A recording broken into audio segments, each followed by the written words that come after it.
There we go. There we go. Yep. Welcome back. That's right. Welcome back, everybody. Welcome back to the stream. Welcome back to the VOD for another day, another week, another Monday. That's right. It is the Monday after Easter. And the weekend is all over, and things are slowly getting back to normal. Never mind. Ella has a convention in a couple of days, so our house is chaos, and oh good god. Man, we had a weekend. We had a serious fucking weekend. So Ella's family came into town, so I was busy, but I hope you guys had a good Easter weekend, if that's what you were doing on the weekend. Otherwise, I hope you had a good weekend, as it were. So what's up, guys? Good to see you. Yo, was that a sub? Oh shit, thank you, Encounters, for the prime. I appreciate that. What's up, Penguin? Good to see you, bro. Is that an orb? Ice? Okay, all right, let's calm down. It's too early for orbs. What's up, Alf? What's up, Garthen? Good to see ya. What's going on, guys? Good to see ya. Even Maggie jumped on the train. Oh my god, holy shit. What's up, Sleepy? Yes, we had Easter, and a lot of people in town for it, and that was a intense weekend. Started Thursday night and went all the way until Sunday night. 16 people were in town, I think. I don't know. Ella's got a pretty big family. I don't really have a lot of family on my side of things, but Ella's got a pretty big family on one of the sides. So we had to entertain a lot of people, and it was quite the event. It was quite busy. What's up, Daria? What's going on, man? Is this the meta for the week? All right, let's see. Let's see the meta. Okay, I'm ready. What's the meta? The meta is the organ pipe cactus. Is this a cacti meta? Or is this a things that I would rather... You know, never mind. We're not going to go there. It's cactus meta. Let's see. Because I was thinking this would be maybe things that were preferable to Reddit r/D&D. I'm gonna rate on the on the cactus meta. I'm gonna rate it like a solid 6. It's a good cactus. Decent ass cactus. You know, not too crazy. Thanks to 100 bits, Dury. I appreciate it. But yes, we had a lot of people in town, so I went to the mall. I did all sorts of things. I had to be the elder cousin, because you know when you get older. And you have younger cousins, you have to become the elder cousin. You have to buy them everything. You have to treat them to everything. You have to do your best to spoil your younger cousins. So I was trying to do that this weekend as best I could. Lean into my role as elder cousin now. It was fun. Had a big Easter dinner. Ella's family's really nice. They're really cool. They're very warm, very accepting of me. How can you sleep at night that's not even X.1? No, I like a 6. Yeah, it's a good 6, I think. That is things that should not be in a specific place. Yes, exactly. Yep. What's up, Samurai, on Twitch and YouTube? Thanks for getting those watch hours in, Samurai. Honestly, the YouTube watch hours have been progressing. If you guys are curious, so at 4,000 watch hours, I become a real person in YouTube's eyes. And currently I am at, let's see, I am at 888 watch hours on YouTube. So there you go, I guess. So thank you for all the support over there. I appreciate it. But thanks, guys. Anyway, Easter was good, but I've got a lot of work to do. We got a lot of stuff to get done this week, because I'm hoping, if I can, to get the adventure out in beta next weekend, if I can. I'm gonna be shooting for next weekend. That's the goal. Yep, next weekend. And this week we've got a very special stream on Thursday. Thursday, April 24th will be the birthday stream. That's right. The birthday stream will be on Thursday. If I could release the adventure for that time, that would be pretty cool, but I'm not going to promise anything, mostly to myself, because that's a lot of work. So we've got some portraiture to do today. It seems as if the orb will be canonized on or saved, I guess, unless I stream some long ass marathon stream today, tomorrow, and Wednesday, so the timer is just run down and does not finish by the end of the stream on Thursday. I think that'd be funny as hell. Probably start a riot though, wouldn't it? That'd probably start a riot. Yeah, I don't know if I should do that. That's maybe not worth the cheat. That's not cheating. That's not cheating. That's just acting in incredibly bad faith, Sleepy. That's not cheating. Come on. That's just kind of schmozzing a little bit. There are no rules to this. What do you mean, dude? Come on. Who are we talking about here? Evan Blair Art? Oh, great. My alert box is broken again today. Oh, nice. Well, that's fun. Reset session. Reset your session data. Let's try that. Successfully reset. Let's see if it works now. I don't know. Yo, Renner's Den, thank you for the prime as well. I appreciate it. Welcome to the guild, my friend. God damn. 2 primes in one morning. I'm honored. Thank you guys. I appreciate that. But yeah, if I can get the adventure out on Thursday, that'd be nice. But I'm going to shoot for this weekend more likely. There's just a lot to do still as far as like the maps and the tokens go. And I feel like some of the art can be a placeholder, and that's fine. But the maps are really an important thing, you know? You really need to have those battle maps and those tokens when you go off into the abyss, as it were. So hopefully it's done in time. I did do a little bit of work this weekend, but as I said, I was mostly stun locked with family. I had to explain to them, oh my god, I had to explain to them Twitch and what I did and everything, and oh god, that was not good. That was not good. The confusion was there. I could definitely feel it. There was a lot of so what do you do? What kind of art do you have? Because there's another artist in the family. She's very good at what she does, and she does like landscape scenes. She'll paint like mountains and valleys and trees and a nice little deer in front, just grazing in the meadow. Nice things, you know. Meanwhile, I'm drawing like cat girls and dwarves and stuff like that. So a little bit of confusion, you know, but some of the family is a little bit younger, so they kind of understood Twitch and Instagram and all that kind of stuff. And now I have to be on my best behavior. I have to be on my best behavior because now some of my cousins follow me on Instagram and Twitch and YouTube. So reformed Evan, that's right. No more memes. No more swearing. No more deviant behaviors. That's right. I gotta be a refined, upstanding individual now. Hope Ella helped you out by asking you to tell everyone at the table about the orb. Thankfully, she didn't tell anyone about the orb. Actually, she could have actually like ruined my day. Now that I think about it, she could have talked about the orb and tried to explain it. Thankfully, she didn't. Yep, that was nice of her, I guess, Samurai. That was decent of her to leave that one out, to forget to mention that. I don't know. Easter's kind of a weird holiday because we usually don't do anything for it, so it was a bit weird to have people in town this time of year. But it was cool because there was a whole bunch of whole contingency of the family that we don't usually get to see at events and stuff that made their way out. So just to see Ella. Yep, just to see her.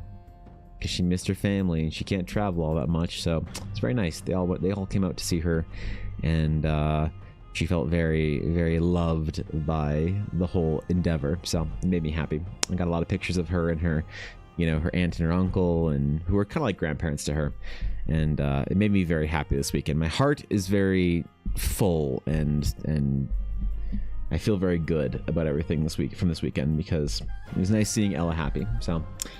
No weird things about her mom at all. Yes, exactly. See, well, they know. I mean, they know. Now I will say, after the Orbathon, by the way, you will lose all your other orbs. You will keep your orb. You will lose all the other orbs, though. They will be getting replaced with actual emotes because I am going to actually try this year to finish all my emotes, to fill all my slots, because who am I to have a sub on Twitch and to not have a full assortment of emotes? So you get to keep the ponder. Do you want to keep the ponder? That's a question for you guys. Do you want to keep the ponder? It's a decent emote, I guess. You can keep that one, I suppose, if you want. You're gonna lose this one because that one's dumb. What else are you gonna lose? You're gonna lose all the weird ones. You're gonna keep the base one, the ponder, and then the tier 3. There you go. Those will be the orbs that you get to keep. And I might trim them so they're just the emotes and not the the background around them. So it's just the orb. So we'll see. We'll see. I don't have any full plans yet, but that's gonna happen probably sometime in May or June, as I've got many things to do this year so far. So dude, I've had to turn down so many projects this week. I had another bit of a blow up on Instagram, so hit 7,000 followers. That's cool. Had a bit of a blow up on Instagram this month, so I've been getting a lot of commission requests and character requests and things like that in DMs, which is neat, but I've had to just turn down every single one. Nice shot, thanks, Samurai. Yo, you know where I started? Because I'm trying to track my progress so I can see a bit of improvement. I didn't realize it was gonna be this explosive. I started the month. Let's see. Oh God. Oh my God. Where are all these things? Okay. Google. Also, Samurai, good to see you here today for the official Dwarf Appreciation Day.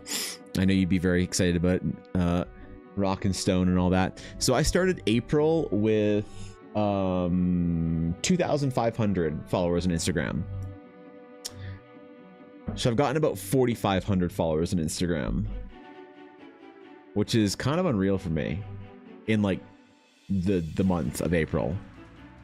So that's pretty big, right? That's kind of crazy now that I think about it, which is fun too, because also of the cousins that I had, they all knew Instagram the most, so they were all the most thoroughly impressed by my decent relevancy on Instagram, as it were. for what relevancy they give a shit. But yeah, no, it's been doing well. I've had a lot of requests. I've had to turn down all of them. I've said to everyone, no, I will not draw your D&D character. No, I can't draw your hot eldritch dwarf witch girl with cat ears. I will not, and you can't make me. And they said, well, what if I pay you? And I said, no. Sorry. Wasn't the piece finished in color? It is, Lemon, it is. It's just a piece that I had up from yesterday while I'm in my morning monologue. So we're gonna be working on the piece on the left today, the dwarf, for the first little bit. And then moving on to some ruins. Visitors, Say, how exciting. Yo, what's up, Say? What's good? How's it going? Wait, I rated myself. Hold on. I need to be a good follower. Raid. Say raid. Okay, cool. Okay, neat. There we go. All right, okay. I've been a good raider now, so thanks for the raid, Say. Appreciate it. Thank you. Hope your stream was good. As far as what I caught, I had a good time. I was doing my warm-up today in Say's stream, so if you guys aren't following Say, please go over there and do that. You have 2 Evans now? Ew. Damn, bro. God, that's tragic. Thank you for the follows. I appreciate it. Welcome in, guys. If you guys aren't following Say, please go over there and drop a follow. It's a good time there all the time, especially in the morning time when I'm doing my warm-ups there. So a very traditional looking dwarf. Love it.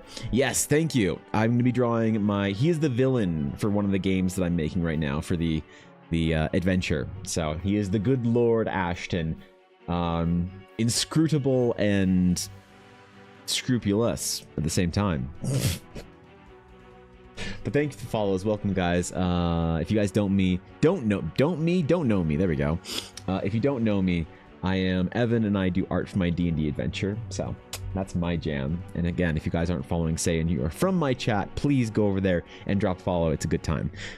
Say, we're doing some dwarf art today. Finally, he is trustworthy. Wait, no, he's not. He's not trustworthy. He's a villain, Sleepy. He's the evil Lord Ashton. Okay, he's misunderstood. He's not misunderstood. Okay, all right. Listen, I did everything to make him seem like a villain. I gave him a glare. I gave him a mean look. I gave him a monocle. What else do you want from me? What else could I possibly provide? Because I thought I was doing a good job here. I thought I was just trying real hard to make him a villain. God damn it. God fucking damn it. All right, we'll draw him today. Okay, bald. I want to give him more of the slick back gentlemanly hair. So he sees kindness and love. No, he's the villain of the current game. He doesn't need kindness and love. He needs like a swift hammer to the wherever. Actually, he'd like that. Never mind. His head got cleaved in two last Saturday. Barbarian plus Great Axe equals dead Ashton. They killed Lord Ashton. How many groups do you think Atari will kill the good Lord Ashton? Because I'm concerned that it'll be more than just a few. I'm concerned that they'll think that killing Lord Ashton is part of the sort of the end game point of Horizon. And I don't know if that's what I want. So, oh, you guide them to it now. Okay, I see. I see. See, I always thought that Horizon had more of a complicated political sphere, and that simply killing the political opponents of Lady Luna would bring in more trouble for her. So I guess I don't know my political entanglements all that well. He looks like he just needs a hug, that's all. God damn, Maggie. No, he's gonna try and usurp the good Lady Luna air lace. Why do you guys want to save Lord Ashton? More expensive when I get the full adventure. Okay, all right. Hugging a head pat. Okay, maybe I'll make some sort of like a side quest where you can redeem Lord Ashton, where he's just scared of losing his family's fortune, so he tries to usurp and undermine Lady Luna, so that he can save his whatever he has that you guys decide that he needs to save. You know, something along those lines. Maybe we'll do something like that. All right. Well, I haven't drawn. Oh God. This is my. Oh no. My brush is acting like a mixer brush. Oh God. Oh no. Okay, hold on. Is this get Jesus Crimson? What the hell? Why? Crimson, thank you for the 5 gifted subs. I appreciate. Hey, Aeolus got one. And Charmed. God damn. Thanks, Crimson. What's up, dude? How's it going, buddy?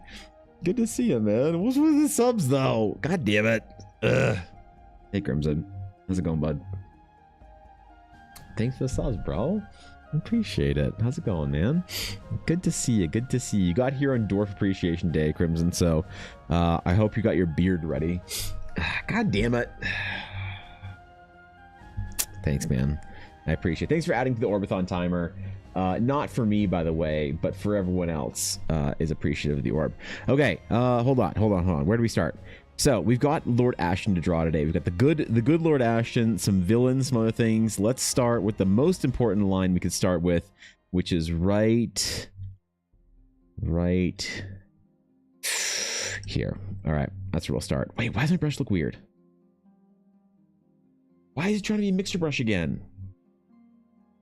What is going on? Flow 100%. Airbrush off. Wait, that back on. I swear, so I did a little demo for my cousin, for my artist. She's an artist, and I showed her my computer and how it worked. And now I think I messed things up because I showed her how mixer brushes work. I think we're good. All right, whatever. Screw it. We'll just start here. The most important piece of art for Horizon, the good Lord Ashton, will begin today. You realize that 9 people this morning? There you go. Fuck yeah. Let's go, say. Right on. It was a good stream. It was fun. Reiterating from earlier, if evil, why such a great beard? Because sometimes great evil comes in great beards. Alright? You have a great beard in the form of a man, and thusly it must be liberated from the flesh of the villain beneath.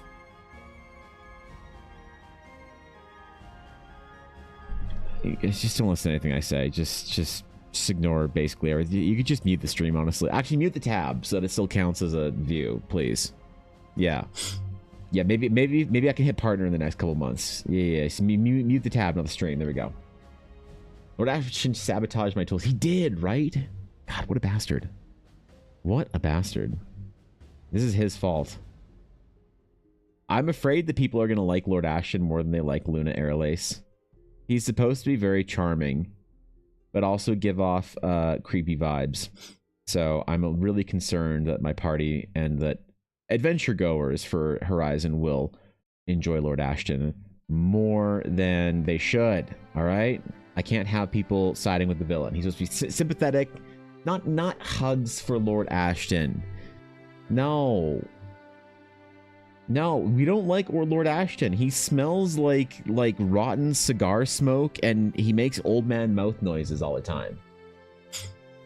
He's like all the worst part of old man, and with none of the grandfatherly like figure to it.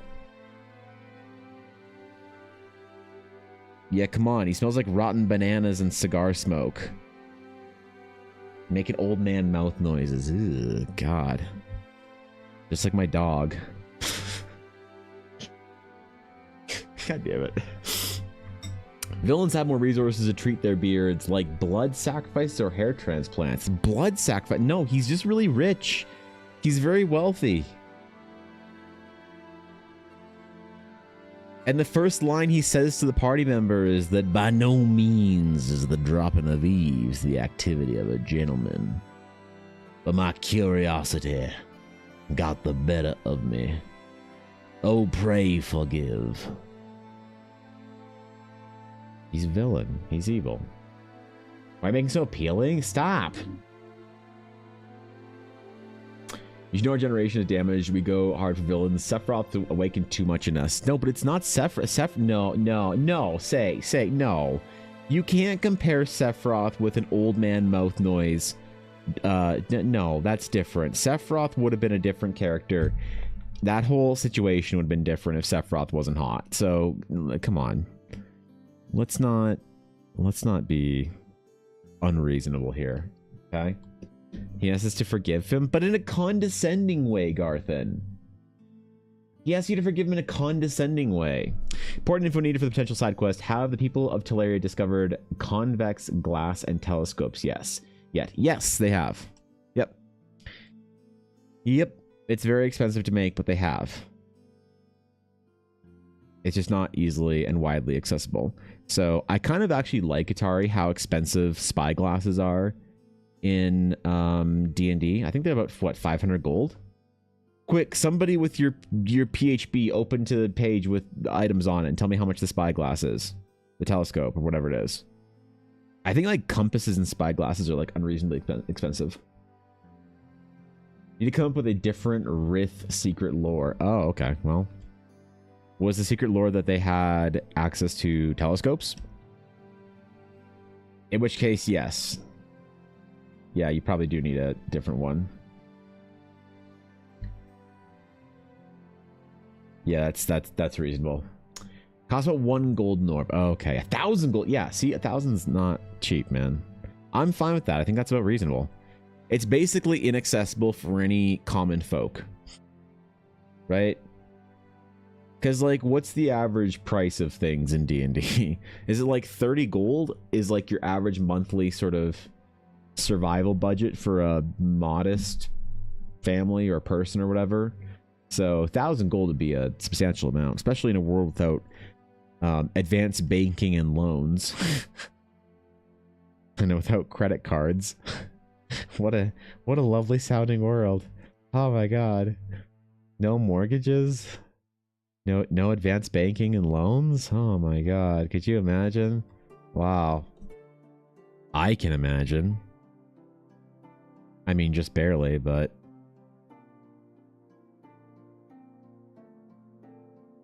All right, maybe Lord Ashton could have a spyglass or a telescope with him. It's a Vanities. Hope the weekend was well. Worked for 12 hours straight and no break yesterday, and I'm feeling it today. Damn, bro. That's rough, man. Yeah, I had a great weekend. Very, very busy. I'm very behind on work. I definitely could not afford to lose a weekend. But it was very nice. It was very nice to see Ella's family and to hang out with everybody. All the different generations within it. So I'm glad I took as much time off on the weekend as I did, even though I am now terrified as to how behind I am. So maybe if we all hugged Lord Ashton, he would buy one for all of us. He's not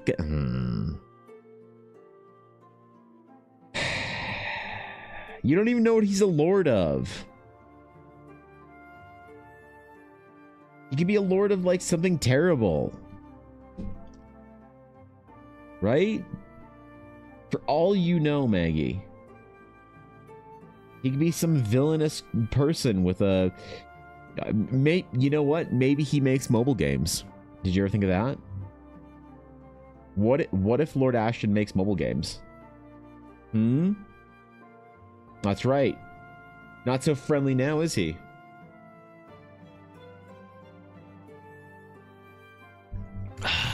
Stupid cough. Something to discover in Lord Ashton's lair. The Rith character would know is something that we can never be given to outsiders. Instant conflict. Ooh, I see. Probably metalwork technology that only Rith control and monopolize from the kingdom in Northmark. What Rith secrets would they have at their fingertips? The Rith do keep a terrible secret. In line with the mythology of digging too deep, the Rith found something around 700 years ago that they do not speak of, Atari. They found something that they do not speak of. That's right. And they will not speak of it. In fact, I won't even speak of it. It cannot be spoken of. That's how serious it is. Hey, straight into convention season. Do you have your quest ready to hand out at the Blackwood Dice stall? What do you mean quests? What do I have quests for? What do you mean? Wait, what do you mean quests, dude? What is this shit? I don't have quests or anything. And honestly, it won't just be Blackwood Dice. I mean, I'm going to be there as an official vendor at most of these events too. Yep. I'm going to be Evan Blair Art at the conventions, starting with ArtCon in Calgary, Alberta, Canada. That's in North America, by the way. That's in North America. He's protecting us? Okay, okay. Stop. Jesus. No, he's evil. Visitors, how exciting. Fabici, yo, thank you for the raid, dude. What's up? Welcome in. How was stream? Good to see you, my friend. What are we all's doing over there today? Yeah, 700 years. Very, actually, well, the timeline could change, Atari, depending on how timeliney things are in Eldara. Basically, the way I think of it is as a percentage. Less than an actual, like, time period, if that makes sense. So, I haven't quite decided yet on the exact timeline of Teleria for some events' sake, which I do need to do pretty quickly here.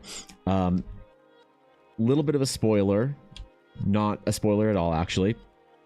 But the main adventure that I'm going to be writing for that expands after Horizon is going to be handling the events that happen that reunite Teleria with the other realms of Eldara, right? And in that, there's going to be basically a big drama over why Teleria was lost. And so I need to figure out how long ago that happened. And I haven't quite settled on it yet, so.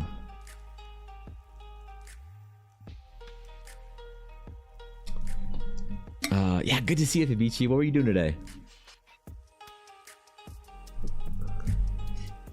Is there any unnatural or natural lodestones that are discovered for compasses? Maybe Rith have a way to channel lightning bolt spells through the metal to create magnets. The Magnet Mancer? The Magnomancer? How would we call that? A wizard of magnets. I like that. That's good shit right there. Yeah, I'm down with that shit right there. That's good.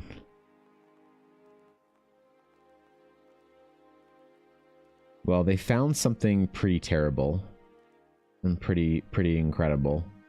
They do not treat the world with the same kind of casual archaeological wonder that the other cultures and societies do within Teleria. So it was an event that happened with the Rith. Not even all the Rith know about it, but it is a secret, and they dare not share it with the rest of the world, lest bad things happen. So maybe I'll let the DMs of Eldar decide what that thing is. You know? It's kind of like there's an area in Lord of the Rings. I believe it's beneath Moria or Nagathrond, one of the underground cities. I don't know if it's the Dwarven city or the Elven city. But it's one of the underground cities. But basically, they dug down into this deep area where there are terrors down below that the Astari know of, but will not speak of it. And anytime Gandalf is asked about it, he refuses to speak on the matter. He won't even name the terrors. Something that terrifies him more than the Balrog of Moria, Durin's Bane. He fears more than that. Terrors that linger from the age of Ungoliant and Morgoth. Things like that. You know, that happens when you delve too greedily and too deep, obviously, right?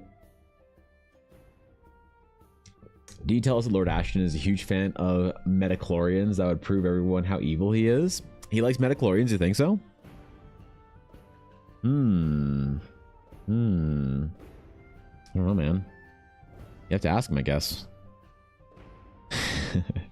You have to get him on a good day and see if he's willing to talk about it. I think he doesn't like metachlorians. Oh, woe is there to be spoken of with Lord Ashton's hatred. He's not a nice man. He's not a nice man.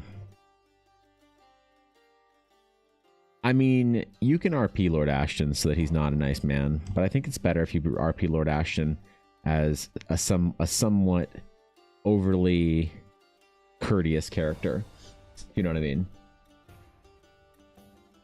I paid to see Gandalf's face when he found about Sam killing Shelob, right?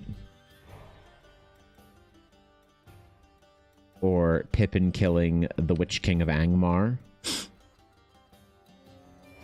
No, sorry, Merry killed the Witch King, right? Not Pippin. Yeah, Pippin was in Gondor doing Gondor things. Merry killed the Witch King.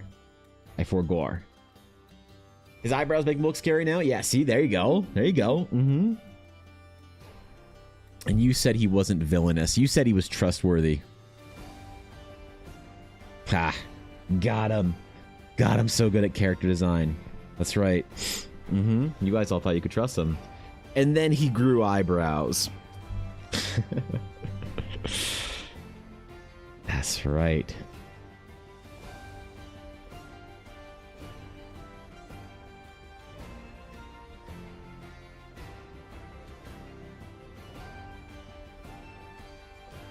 All right.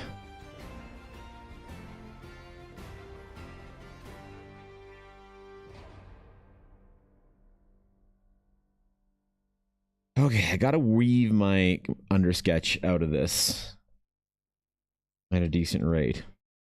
I've been getting faster, I think, with these sketches. You know, I don't know if you guys have noticed, but I've been able to finish them earlier and earlier in the streams when I do a portrait sketch like this. So I'm gonna try and get through this one real quick today. And then we got some more runes to draw. We got some runes to sketch and delve through.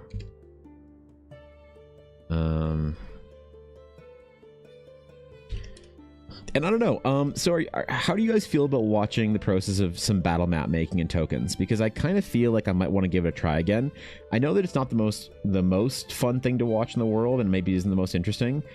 And I've tried in the past, and the problem with like polling chat or whatever is that people will say, like, in theory that sounds like a fun idea, but then when it comes to it, it's like kind of a meh. Oh, I'll take that stream off, I'm busy that day kind of thing. And I always wish I could get like a straight answer if people like that or not, but I might try it again, see if sort of the winds have changed a little bit. See if people like watching the process for battle maps and things like that again. Because I do need to do a bunch of them for the Horizon Adventure. Not if we distract you? Yeah, true, right? Cat OG Studios, thank you for the follow. Appreciate it. Appreciate it. Welcome in, Cat. Good to see you. Watch Daddy make anything? Okay, let's chill. You just do it in the next week? I could. Maybe that's what I'll do for Thursday for the birthday stream. Because Thursday is my official 2025 birthday celebration stream. So I'm going to be doing some giveaways for stuff. Some prints, some sketches, some cards. It's going to be fun. Thursday's going to be a really, really good stream, I think. It's going to be a lot of fun. I like to do like little giveaways and things like that. So little letters and whatnot. Maybe I'll make them and I'll pre-make them and have envelopes ready so that I can write people's address on the envelope right then and there. And it'd be fun. Sammy, thank you for the follow as well. Welcome in, both of you. Appreciate it. Looks awesome, looks so good. Thank you, Kat. You are far too kind, my friend. I'm honored. Yeah, this is the villain for my new D&D adventure that I'm making right now, so hopefully he's a convincing sort. His scowl and his monocle. There's something about whenever I draw dwarves that just brings out this whole contingency of Instagram and TikTok, so I'm kind of excited to post the process video for this tonight. I'm being honest. He's wearing a monocle? He is. Yeah, I just haven't gotten quite there yet. I'm drawing his eyebrow squishing down on it right now, but haven't quite gotten to that point yet, so hopefully it makes him look even more villainous. Can't do the next week. I won't be here. Damn, dark. I know fuck all about maps, but I like co-working in your stream, so content doesn't really matter to me. You know what? That's a very useful and appreciated answer there, Cass. Yeah, thank you. Well, that works. Yeah, I do need to do the battle maps, and that's the one lingering thing besides a couple little tiny sketches and portraits that I still have to do, like the good Lord Ashton, for Horizon.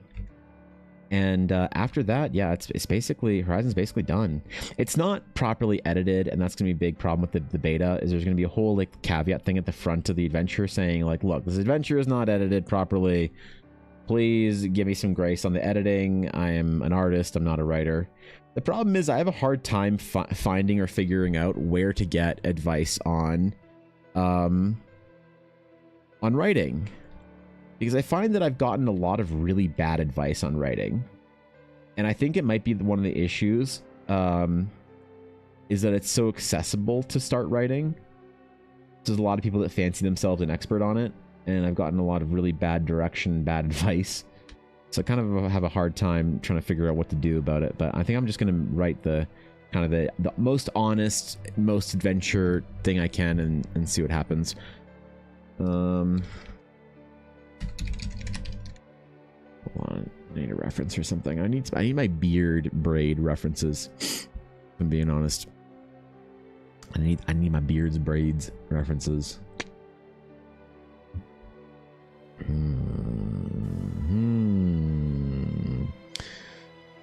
Beard braid references. I had some up before stream and I totally just deleted it, which is not good.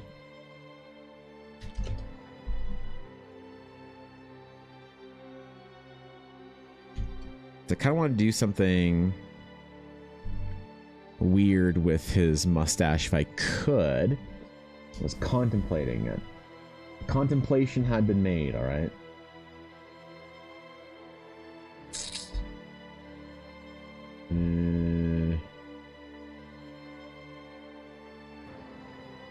Oh shoot, where was it, man?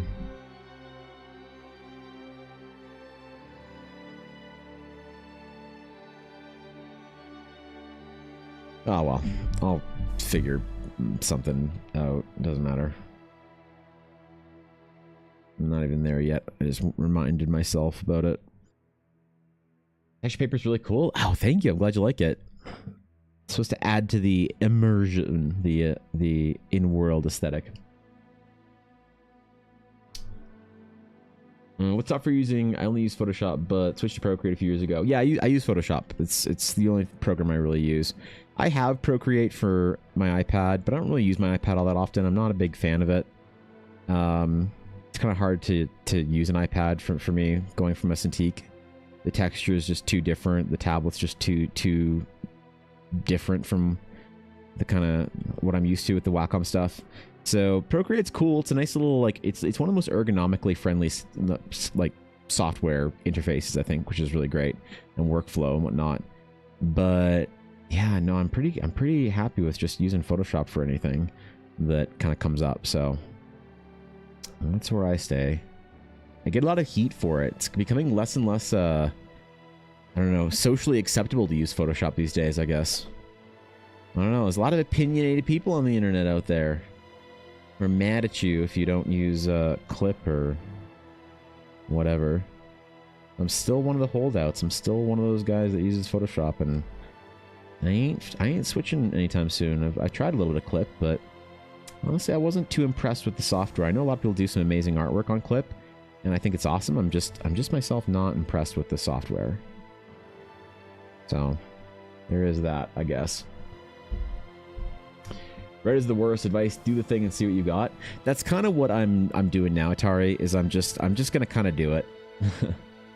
I'm just getting it done and seeing how bad it is later, and worrying about that. Like, after all, it's the beta. I don't need to stress or be super anxious over whether or not it's perfect right now at this stage in the process.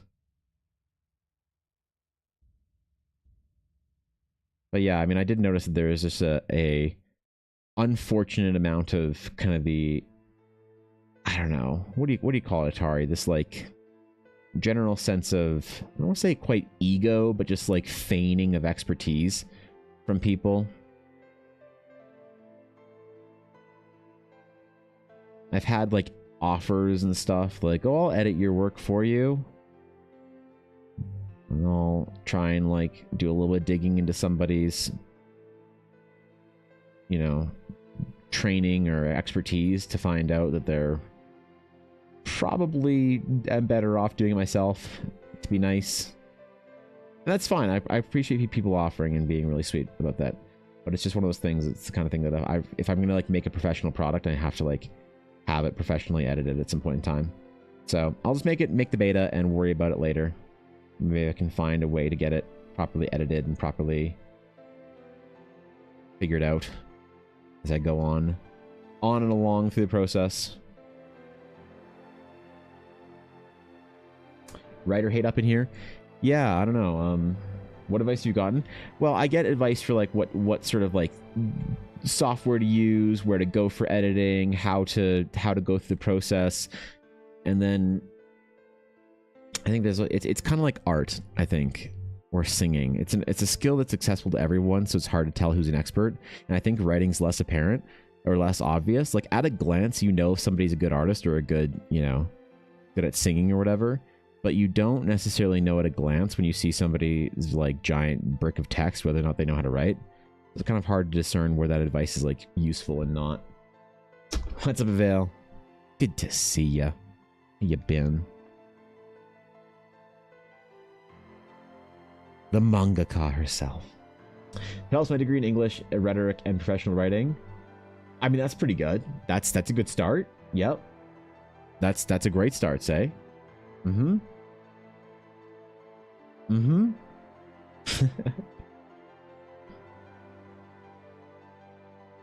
Yeah, it's been a little hard to figure out what to do and where to go with the editing process. So I'll figure it out. I'll get it edited and get it all good for the print. And I'm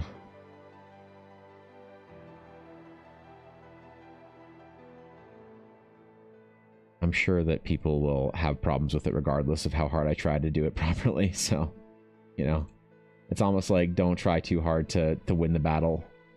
You know what I mean? It's one, you know what, one of the things is an issue. It's the issue of when somebody delivers criticism on the work that I write, I don't know if I should take it or not. And I hate to say that, and it sounds really like this might be a mask off kind of like asshole thing to say, but like I'll get art criticism from lots of places, and I know the places to not take it from. If that makes sense, with trying to be nice, you know what I mean? But I find that with writing, it's not obvious, so I'm a little lost out. Like if Atari gave me advice or critique or whatever, I would know to take it. But just sort of your average like posting to the world, hey, how's this? I don't think I'd be able to do that for any writing pieces that I do. You need a writing editor if that's what we're talking about? Yes, it is, Avail. Joining a Harry Potter in my school. You're joining a Harry Potter in your school. Evie, I have no clue what that means, but I hope you have the best time ever. So, let's go, dude. I think there's probably missing context in there that I'm not getting. Still think my writing is better than my actual art, but it's hard to stream write. Oh yeah, I don't write anything on stream. Ever. I did like one day for one stream back in 2021 maybe, and I decided that that wasn't for me. That writing on stream was not the juice. Discord, sure, Ella. What do we got?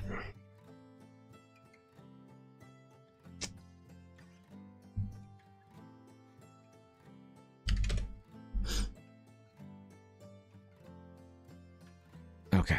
Thank you, Ella. Ella's going to be very busy this weekend, or this week, with the convention coming up. She has many things to do, and not many days to do it. I probably won't have to take any time off to help her out with anything. The only time I'll probably have to take off is I might have to take off Saturday, maybe, to go to the convention with her.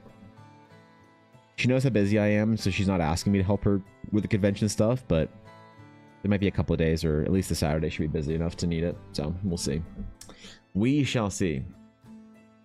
Heard that Reedsy is a place to search for editors, but try and do a little more research to see if you find something you like. Yeah, I don't really know even where to look for it or whatever. I don't really know how to even approach or find an editor without going through, like, I think the issue is I'd want to just pay a lot of money for a really good editor. Because it's hard to know if somebody's sort of up to the challenge without sort of seeing some past work or credentials or whatever. I wouldn't know where to go.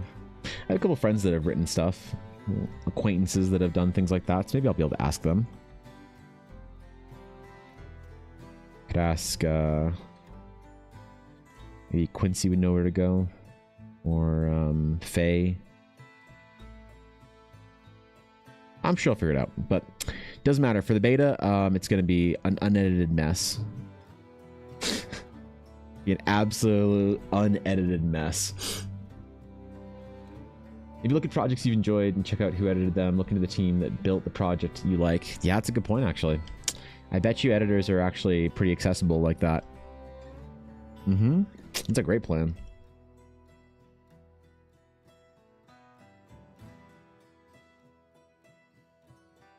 That's a fantastic plan.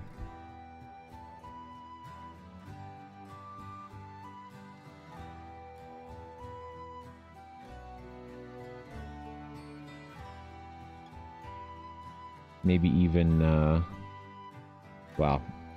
I have to also figure it, like, I have no idea how much it's going to cost. Like, I don't even know where the cost begins with editors for projects like this. I wouldn't know if I'm talking for a D&D adventure, if it's like a $500 project or like a $2,000 project. I don't even know how to price them out or how they work.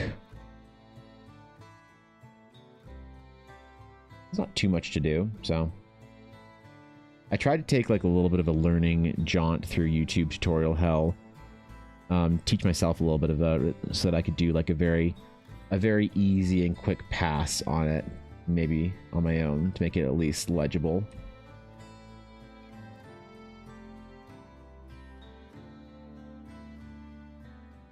Tip editor is also important. You've got a D&D adventure you're writing. An editor that's good at cozy mysteries is useless to you. Good point, man. Yeah, you're right about that. Mm-hmm. An editor is going to change a lot about the wording and the description and things like that, right? Try and help emphasize the story and the points and the beats. Hmm.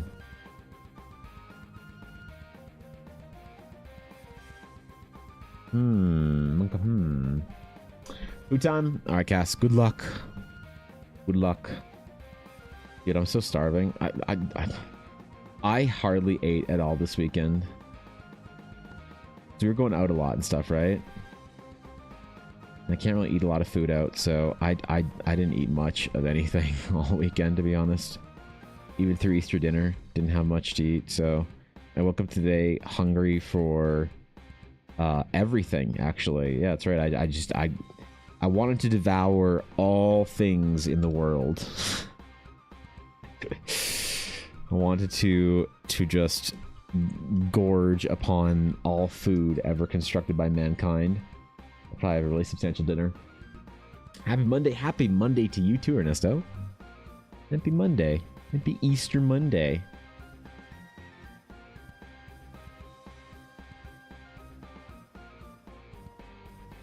For Gore, it was Easter Monday specifically.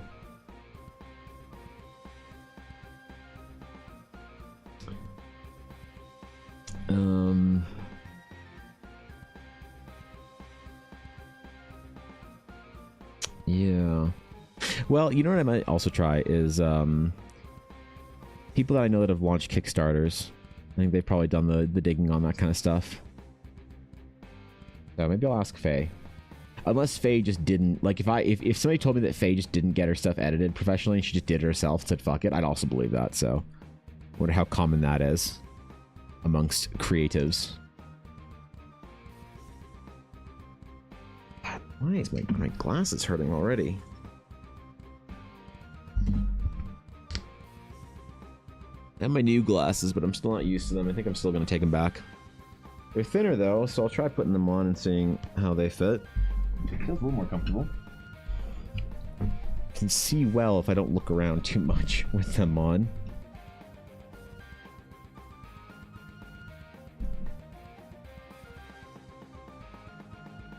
Alright. Time for a monocle, Mr. Ashton. I don't know what his first name is. I know I said it somewhere. It's written down. I just don't remember what his first name is.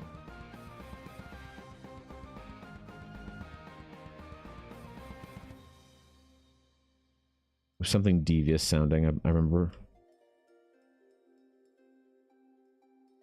There's so many character names, man, that I have to remember. Grammar, thank you. How much do I have to remember for you? I mean, quite a bit, I think. Quite a bit. I'm building a lot more than just Horizon right now. So I'm feeling kind of a bit of a strain on the old brain.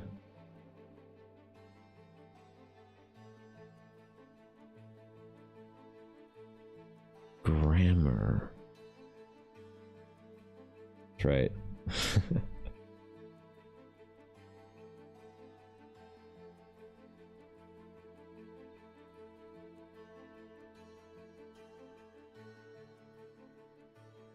The backstory on him is not complete yet. I honestly didn't think that Lord Ashton was, like, the complexity of character was all that important. That people would really care about him. But I guess people really like the villain of the story. Even though he's not really the villain, even.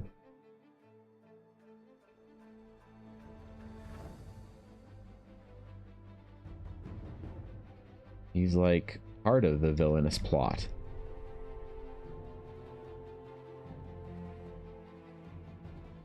But it runs thick, it runs deep into the conspiracies of the Shattered Sea.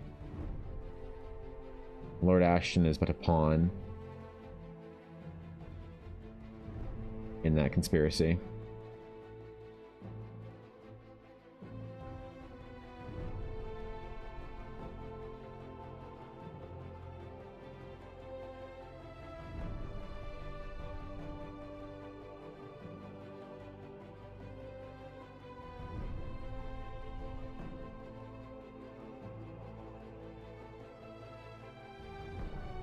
I really hope that I don't get more weird comments in this one. I feel like the last dwarf I did was very handsome. This dwarf, I don't know, man. He's less handsome, so we'll see if I get all the weird comments out of the YouTube system with him. I didn't even like. Okay, I went this morning and like started replying to a bunch of comments and shit on YouTube and Instagram and everywhere but TikTok. And man, oh man, with larger reach comes well, let's just say that it attracts the whole crowd. Been an interesting endeavor, replying to comments and DMs and stuff over the last couple of days or weeks, I guess, and then today was the reminder for me. Did I pass out for a bit? Ooh. Damn, bro.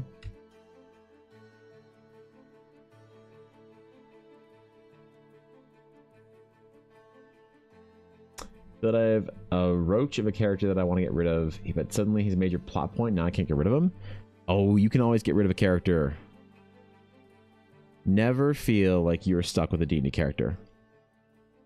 You don't want to play one or whatever, you can always peace out. Yep. Anytime you want. Never let your DM make you feel like you can't start a new character if you want.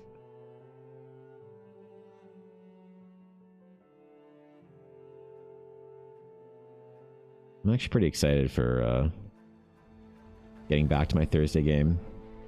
And even more so, I'm very excited about getting back to running games.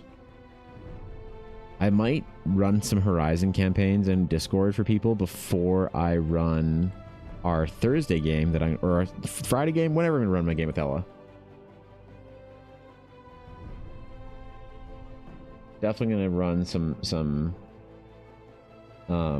games for her, or start the Discord before I run games for her. I just want to make sure that everyone who wants to play in Horizon gets a chance to play in Horizon. You know?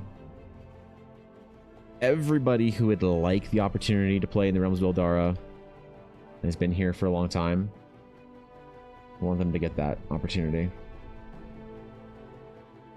Even if it's not by me.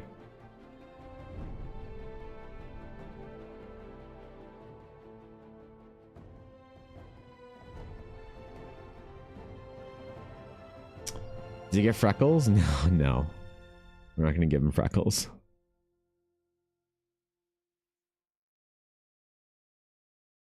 He does not get freckles, unfortunately. Only the e-girls. Atari. Dread, thank you for the follow. I appreciate it.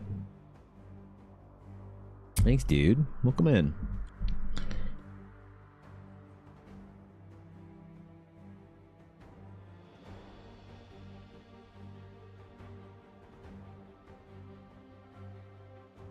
Maybe we'll give one. Maybe if I like draw enough e-girls, I'll earn the right to give one male character freckles. Maybe the internet will decide that I'll get to do one male character with freckles instead of just the e-girls. You know? That'd be a day, wouldn't it? Holy, could you imagine?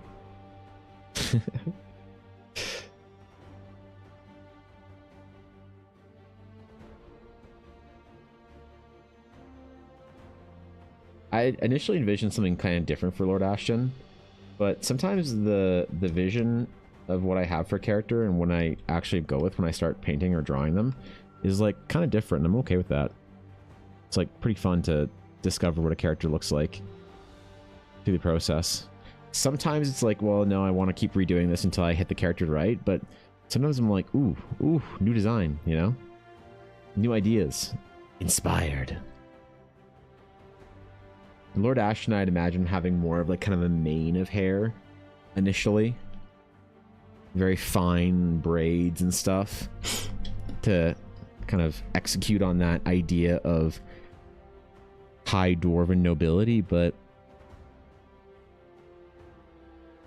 there's something about this kind of slicked back form that I like more. He didn't lose the regality that I thought he would lose with it, so pleased. The mind distorts what the hand knows is truth. Well, I think that, unfortunately, the hand is just sometimes too fucking incompetent to draw what the mind wanted it to draw. And so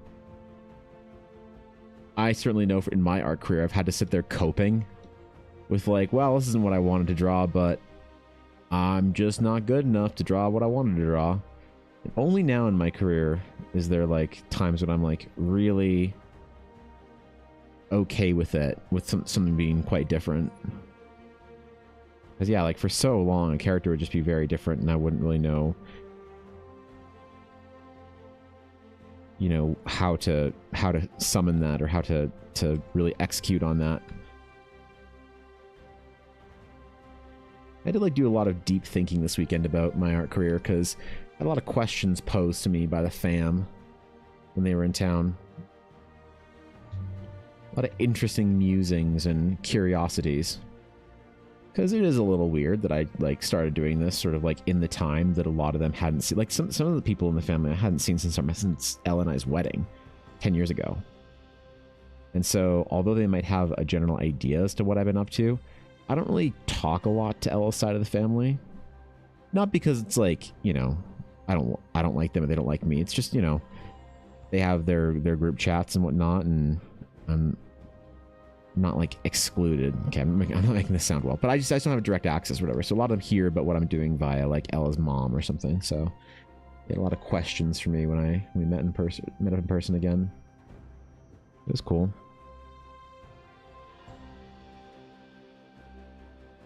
I downloaded Snapchat to talk to the cousins, bro. Me, could you imagine?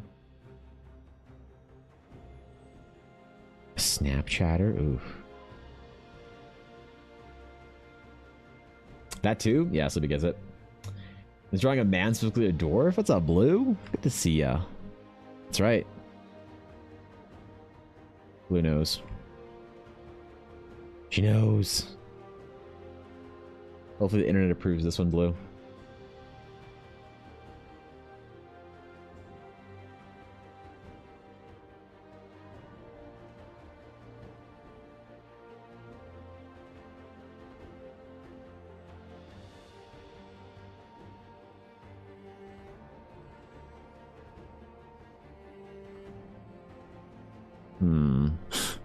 Oh yeah, he's classy. He's classy. So he usually is found with a cigar, but I kind of wanted to do him with more of a scowl than his cigar. The cigar kind of felt a little bit too, like, taboo. It's one thing to have him smoking a cigar in game, but it's another thing to draw him with his cigar, so just I elected to do without. I initially had him drawing, or had him with, the first sketch I did had him with his big old cigar like that. Kind of fits. I still might add it in, but I'm just not entirely sure. We'll all know you only draw women. This is just a dwarven woman. Ooh. You know, canonically, dwarven women in Eldara do not have beards. Yep. I didn't realize that was a stance you had to take as an artist. Whether or not the women in the dwarven society have beards or not. Dwarven women in Eldara do not have beards. Canonically. It's gonna ruffle some feathers. Maybe 3 people will be upset about it, but that's okay. The proof that you're doing something new is the hate you get along the way. I never ruffle any feathers? Well then, what am I doing? Over here now, sadly, the browser on my phone doesn't want TTI display properly and has let me use my emotes. Really? That's so weird, dude. They shave or no, they just don't grow beards, man. Come on, bro. Come on. Guys are very cool. Pipes are evil. No, pipes are wizardly. Pipes are wizardly, man. What are you talking about? Cigars are evil ever since Spacely Sprocket. I don't know where that just came from. I don't know how my brain just remembered that. If you asked me who the villain from the Jetsons was, like, yesterday, I wouldn't have been able to name him. Those are cob pipes. Oh, I see. I've used Snap since 9th grade, and where my friend trolled a guy, and he randomly gave us his address to meet up and fight him. The fuck? Okay. We had a nice Easter. We got about 2 feet of snow over the weekend. Ooh, it's actually snowing quite cinematically right now. We didn't get snow, but it was cool. I did have a lovely Easter. Yeah, I didn't have a very common Easter for my family. We had all of Ella's family came into town, and so we spent the weekend with them, which was very fun. But I didn't do the Ukrainian Easter tradition that I normally do. So I did get some time to myself on Easter Sunday, and I always make on Easter Sunday in the morning. My Ukrainian grandmothers, both of them, made a very similar breakfast on Easter Sundays, and so I'd always make something that looks like a Ukrainian sausage, which I can't eat now, so I didn't make that. Deviled eggs and babka bread, or paska, I guess, as well, but Ukrainian bread and some other little dishes. And so I stayed home on Sunday morning when the whole fam went out to do some things, and so I made myself a little Easter breakfast, thinking of my grandmothers. But besides that, for dinner, we had a pretty standard American Easter dinner. It was fun, though. It was fun seeing the whole family.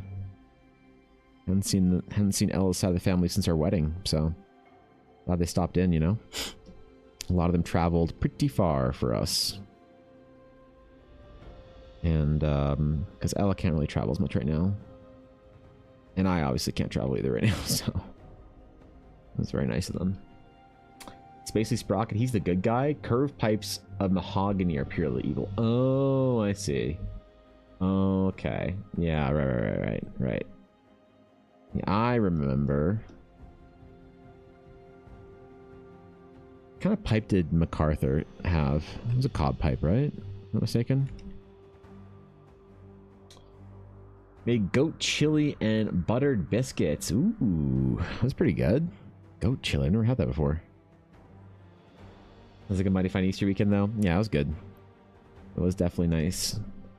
Ella really misses her family, and so it was really nice to have them come in and basically just to see her. So it was very nice that they did that for her benefit.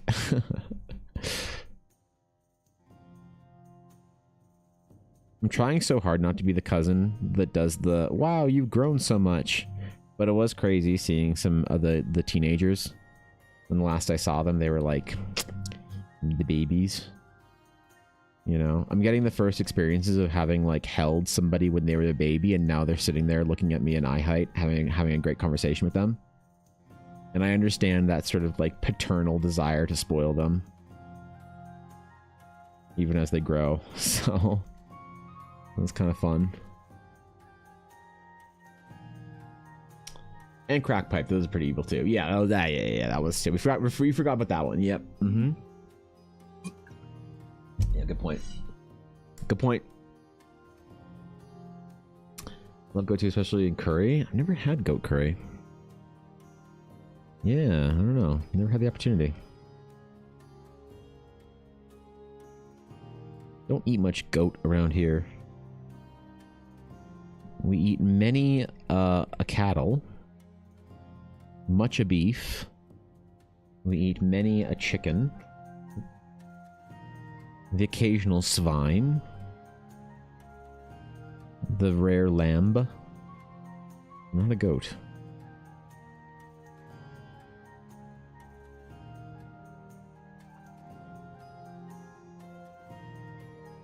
The one Ukrainian tradition that I can't do for Easter is like the fish.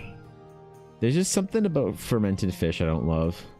Smoked fish is okay, but the fermented fish I'm just not. I'll admit, Ukraine doesn't have the best food in the world, so a lot of it's like the nice stuff that kind of is nostalgic for me, but I don't think I go to Ukrainian food on every day of the week. The only thing I really make somewhat often that's Ukrainian is what Ella and I'll make, like pirahe, like pierogies, or maybe the porridge, the wheat porridge, kutia. That's that. Favorite cuisine? Favorite cuisine? I mean, I'm a big fan of, like, unironically, like before I started having stomach problems, Avail, I would cook like 5 or 6 years ago before I could like now I can't eat anything with spices in it now. I had some pretty bad stomach issues a couple years ago, but nobody really knows why. But I can't. I have to eat food very plainly right now. I can't eat like almost any spice, almost any flavoring on anything. So if it's even a little bit spicy, like red bell pepper spicy or paprika spicy, that's too much for me. I can't have anything with garlic and onion and that kind of thing and family in it. There's lots of stuff that I can't eat anymore. But before I could eat anything, I would make almost exclusively Japanese and Korean food at home. So we'd make, you know, udon and ramen and karage and tempura. I'd make like, I still do make a lot of Japanese food. it's just like more basic stuff. So like grilled mackerel, salmon, miso, rice, tamagoyaki, side dishes, you know, things that don't have garlic or onion or spice in it or whatever. And like some like no ramen.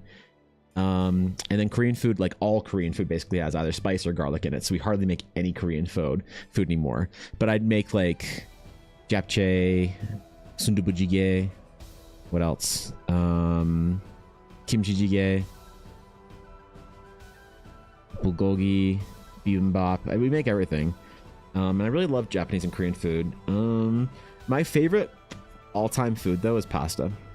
If I had to pick my favorite cuisine available, it's either like, I know it's gonna sound lame, it's either pasta, like Italian pasta, or the motherfucking cheeseburger. I don't know why. Maybe it's because I can actually eat cheeseburgers now. Like, it's one of the few things, because if you don't spice a cheeseburger and it's just bun, mayo, ketchup, pickles, burger, cheese, bacon, right? Like a really good cheeseburger. If I had one last meal on this earth, it might be a fucking cheeseburger. I got that Andy Reid gene in me.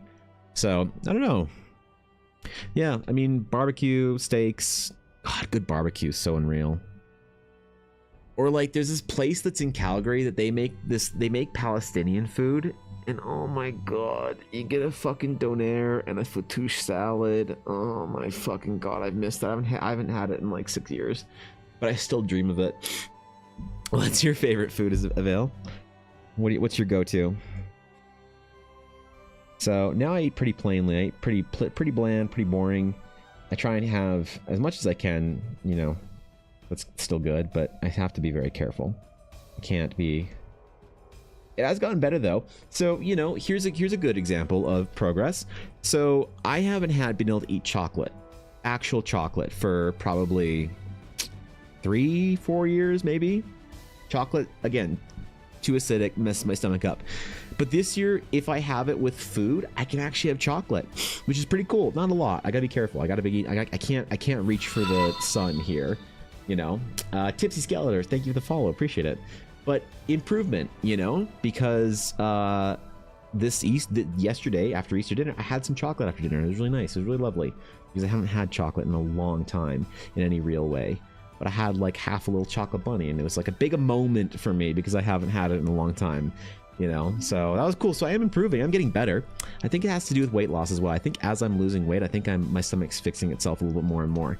So hopefully this summer, when I lose the rest of what I need to lose, another like 40 pounds maybe 50 pounds, I might be able to get back to it and actually like eat some spicy foods, be able to drink alcohol. Not that I drink a lot, but you know, it's nice to be able to have a drink once in a while when you go out or something like that. And I used to really love drinking scotch. So I have a whole scotch collection that I can't touch anymore, or tiki cocktails, anything like that. So yeah, man, I'm making improvements. That's pretty fucking cool if you ask me. Even like pickles, I couldn't have pickles a couple years ago, so I'm getting better. You never had steak, Sleepy? Ooh, 75-ounce tomahawk steak. That's what I made Ella for her birthday last year. I'm not sure what I should have for my birthday this year. My birthday's on Thursday this year. So Ella's going to be out. She's going to be out at the convention. It's the first night of the con. And she is, by the way, Ella is very, very upset that she's going to be doing convention stuff this weekend. The weekend of my birthday. My birthday is like a big fucking deal to her. She makes it an event. All right. She's the best wife, but she's very upset. So I gotta figure out what I'm gonna eat on my birthday. I think I'll probably be doing a long stream, so I'll probably live most of my birthday. We'll be hanging out, drawing, doing stuff, chilling. Might play some games, relax. Italian, Japanese are also probably my favorites. Yeah. Japanese is so. I mean, they're both so wide. But what's your favorite go-to for Japanese food? Because there's a lot of stuff that I can make at home and get good stuff, you know, or you know, there's actually like good ramen places in Calgary now. And there's really good Japanese food around. But the one thing that I'm ruined on is sushi. I can't do sushi over here. Especially I don't live near an ocean, so I can't really do the sushi over here. That has one thing that's been ruined for me. Every time I go to Japan, I go to this like little touristy place in Tsukiji Market. Because they have like ridiculous portions there. Like it's really good. I mean, old Tsukiji Market. But it is a tourist trap. But there are certain restaurants you can go to that have really good quality food. But they have like portions and novelties that are touristy. So you can get like a plate of otoro or something like really good tuna. Like really good fatty tuna, and you can get a whole plate of it. So like the portions are like barbaric by Japanese standards. But the plate is meant for 2 people. Okay? And the plate costs 4,000 yen. What's the yen symbol? Now, this is around 40 bucks Canadian, maybe American. It's like 35 USD maybe. And I always go and get this plate. We always go to the same restaurant. And I order this plate for myself. It's for 2 people. And the very kind server the last time we were there tried to explain to me, and kind of like she tried meandering some English together and saying like, oh no, this is for 2 people. Like, because I said I'll have this, and then Ella, and I ordered for Ella as well. And she's like, no, that's meant for 2, like portion oki, like too big, like too much food, she said. And so I just calmly responded to her in Japanese. I said, look, this costs around $300 where I come from. Okay, 30,000 yen. I told her this costs 30,000 yen where I come from. I'm going to eat this entire plate myself. I understand it's too much food. I understand I am a barbarian. Now, if you don't mind, I'd like to place my order on a gaishimasu. She's like, naruhodo. Naruhodo. Kashiko wakarimashita. She understood. I told her how much it costs to get that kind of sushi over where I live. She understood. And then she Nihongo Jozu'd me, which is the response you'll get no matter what level of Japanese you speak. When you're in Japan, you'll get hit with that Nihongo Jozu. So, love sushi. Can't do it over here in Canada. I hear Vancouver has some good sushi, but anytime I'm in Vancouver, I'm just aghast by how much more expensive everything is. So I don't think I've ever bought sushi in Vancouver, but apparently they have good sushi over there. So it's one of the ones that kind of gets ruined for me. I don't think I can eat solely meat for one meal, so steak seems like too much for me. Well, you don't have steak for like all just steak. I mean, you have some sides with your steak, so you have like potatoes or you know, fried mushrooms and carrots and peas or whatever. You have vegetable. You have sides with your steak. It's just mostly steak, except for the first full tomahawk I ever ate for myself. It was on a cruise. I went on this cruise with my mother-in-law and my wife and my mother-in-law's husband. She took us on a cruise to Alaska. She said, kids, I want to go to Alaska and you're coming with us. And we said, okay. She very kindly took us on this cruise. And it was an old people cruise to Alaska. So one of the older, more senior, but more refined cruise lines. It was a very traditional, classic cruise. It was very lovely. None of that kids having fun and whatever things and pools and shit. This was people well-dressed, gentlemen and ladies in fine wear, walking about and dressing up for dinner. So it was a very nice cruise. But Ella and her mom's husband decided one day they were going to go on an excursion. It's a little thing where you go out and you get out there and you do something fun in the Alaskan wilderness. And they went ATVing. ATVing in Alaska. Now, I checked the weather that day. And like most days in Alaska, the weather called for fucking rain. And so I said, I will not be ATVing in the Alaskan wilderness with you. I will not be ATVing in the rain. Thank you. And they said, well, what are you going to do, Evan? And I said, I'm going to go for dinner by myself. And if you've never been for dinner by yourself, it's actually a lovely experience if you ever get a chance to. Go for a nice meal. Take yourself out and go have something good. And so I went to the fanciest steakhouse on the cruise ship.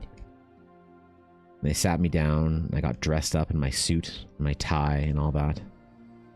And I quickly realized something.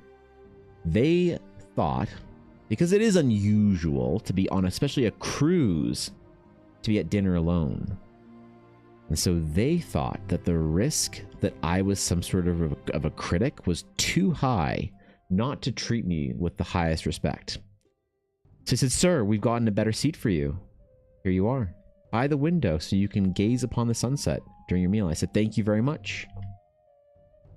They said, sir, what will you be having with us tonight? And I said, I will be having the tomahawk steak.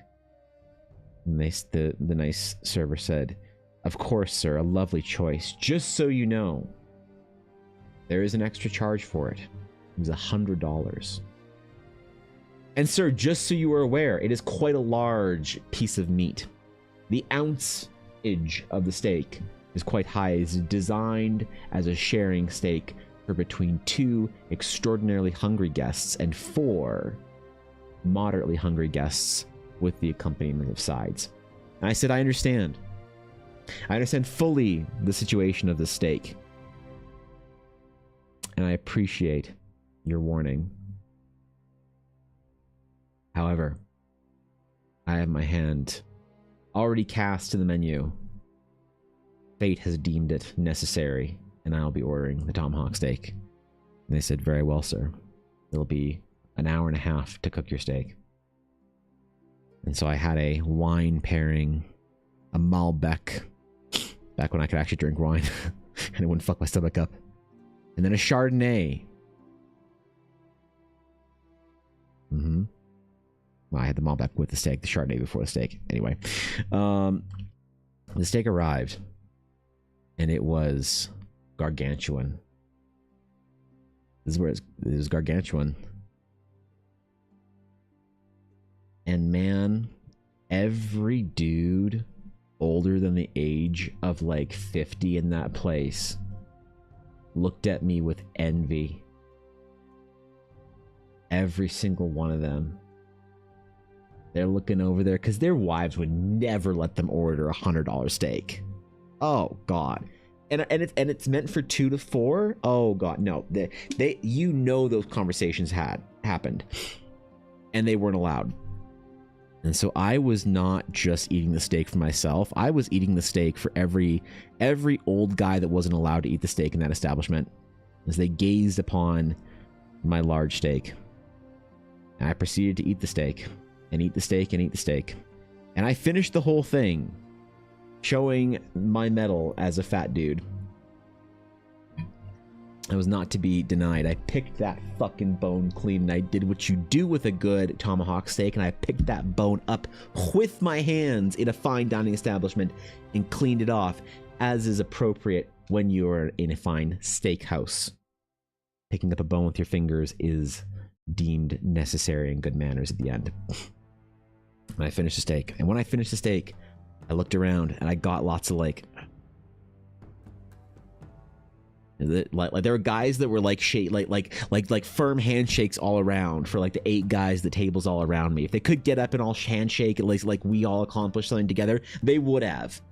But instead, they were just like nods. They'd like look at each other and like kind of nod, like, yeah, I did it. Yeah, all right, okay. That was one of the best steaks I've ever had. One of the best experiences I've ever had in dining. And I enjoyed myself thoroughly that night. And when Ella and her mom's husband got back, they were aghast at the idea that I ate an entire fucking steak on my own. That was a great steak though. So Sleepy, that steak I had all on my own, nothing else with it. And you know what? I would do it again. Taze, thank you for the follow. I appreciate it.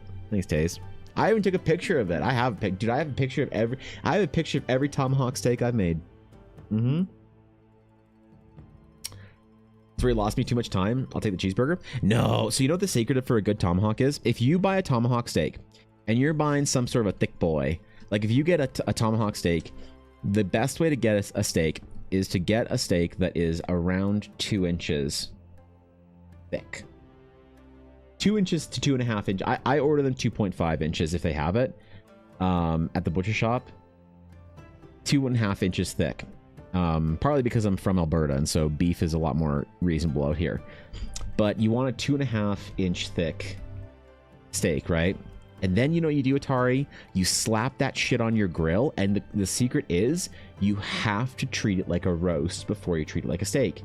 So this steak hits the grill, and I get it up to 110 degrees, and that can, before I actually put it over the heat and actually sear it and shit like that. And it takes between 3 to 6 hours to properly cook that steak.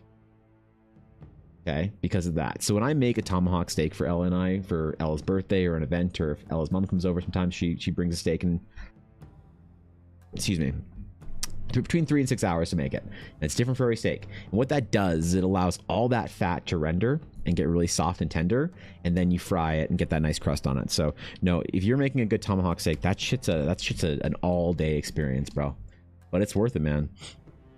It's worth it. That's some good eating. You're on Instagram and love it. Didn't know you were streaming. Hell yeah. Oh, really? Did you follow from Instagram, or did you just find me on Twitch? As far as the stream goes. That's awesome, Taze. Thanks for stopping by. Yeah, I stream every weekday on Twitch. I've been doing that for years and years and years and years.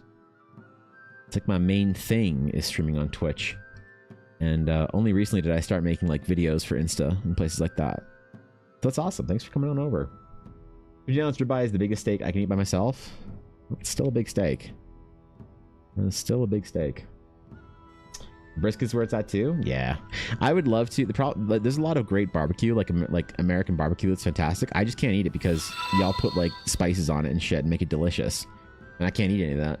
Roast my stomach. So when I make a really good tomahawk steak like that, I put salt and pepper and butter on it, and that's it. No spices. So I'm gonna be very careful about it. OTJ? Okay, I'm gonna mess your name up. So I'm just gonna say thank you for the follow. I appreciate it. Your brisket last night is damn, bro. And thank you, Sandgale, for the follow as well. Welcome in, guys. Appreciate you. Honored to have you. Thanks for stopping by. Just found out I'm looking for someone to watch while drawing. Oh, really? That's so funny. That's so cool. I kind of love that, actually. Well, thanks for coming in then. Yeah, Taze, I appreciate it. That's really cool. I'm glad you found me over here. Good morning, Nordic. Sad for you can't do spices. Yeah, I started having some stomach problems a couple years ago, and they're getting better as I'm losing weight. So maybe one day I'll be able to eat spices and garlic and onion and things like that again. One day, but for now, I gotta treat myself with a lot of care, or else I ruin my shit for I'll mess my week up, man. My stomach will be in so much pain if I eat the wrong thing, so I gotta be very careful. I have heartburn like you wouldn't believe. And Within, thank you for the follow as well. Damn, welcome in, guys. Good to have you. You'd also eat White Castle burgers again, which got you food poisoning from, so I can't really trust your judgment. Sorry. Well, that wasn't for the food. That was for the experience. Yeah. Like the thing is, Sleepy, I grew up in a generation where we saw the movie Harold and Kumar Go to White Castle, and I decided that I had to know. Would I actually eat White Castle burgers again? Well, I had an opportunity to. Last time we were in Las Vegas, and I declined it. Yep, I knew better. I did learn my lesson the first time. So believe it or not, maybe I am actually able to form good judgments once in a while. Where someone can handle spices again, you need to get some Jamaican food. Yeah, I used to really love, there's this place that sold some sort of beef pie. There was a Jamaican beef pie. I don't remember what it was. But there's this little Jamaican place run by a really nice old Jamaican couple. And they were so lovely. And they only had one item on the menu. And it was some sort of pie. And it was a meat pie. That was it. That's all I sold. Was just this one meat pie. Kind of legit. And then like cans of soda. And that's it. And so you go in there, you buy a meat pie and a can of soda. And it was fucking delicious. Meatloaf? I don't know. It was I think it was a meatloaf.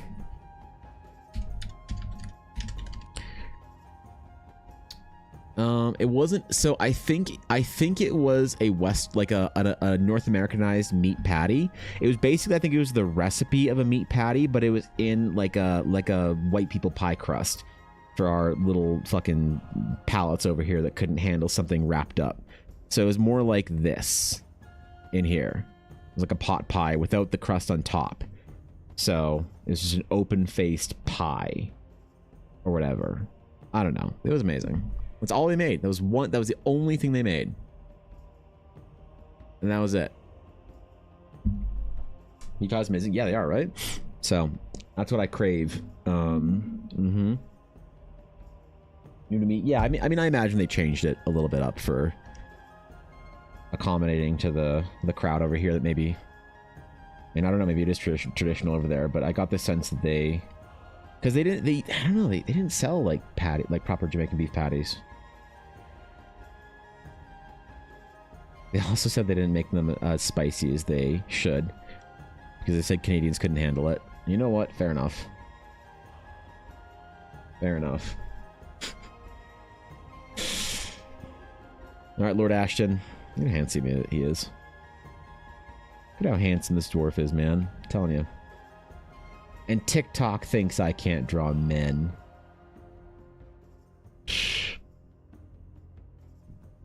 I'll show them.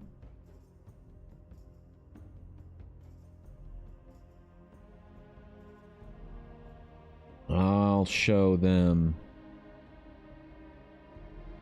Or at least I'll complain about it until I don't. But, you know. Still whine about it a little bit.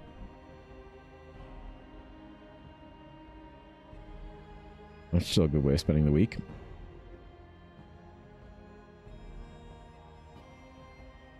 I'm sure I'll be able to eat real food again sometime.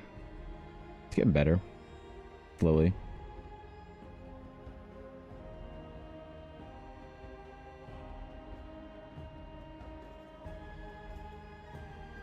But a couple of my cousins are doctors that were here for Easter. They're like, you should really come down to the US and get like checked into or checked out by like one of the big fancy private hospitals.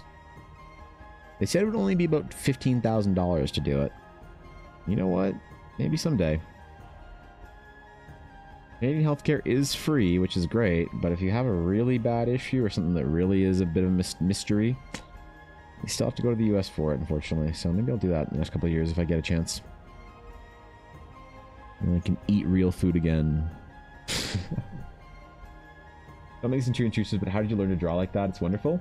How did I learn to draw like this? So, yeah, no, it's not too intrusive at all.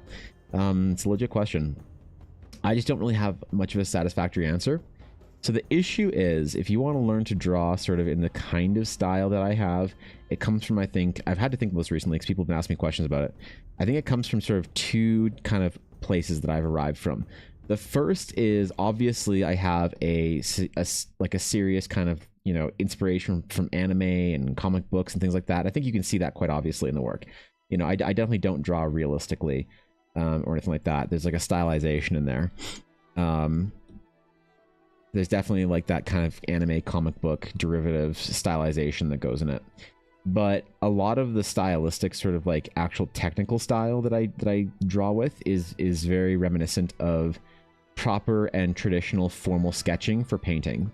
So the reason why it's so obscure these days is because nobody teaches or wants to learn how to paint classically anymore. So if you look at the kind of sketch work that like proper Renaissance masters like Michelangelo and like Rembrandt and those kind of like guys did, you'll see similarities to the type of things that I do. Not that I'm implying that I'm good enough, but I learn from them and I learn from the classical ways. So there's definitely that influence in there, which I think that a lot of does set my work. I'm realizing more and more it sets my work apart from a lot of the modern day sort of artists, especially the self-taught crowd, because the self-taught crowd almost never like values that kind of traditional and classical education for one reason or another. Either they just don't have access to it, or they think that it's like there's a large contingency, and I don't mean to throw any shade with this, it's just something I've noticed. There's a large contingency of the self-taught crowd that tends to devalue anything you'll learn in an art school for whatever reason, it's like a rebellion against it. And so proper like formal sketching techniques aren't really taught on the internet in that sort of vein. So if you follow a lot of internet artists on the internet, they might not have like that kind of base that they went on a different sort of foundation than the foundation I kind of grew up on. So really boring, really difficult traditional classical painting and sketching for that is kind of the place that I come from, I guess.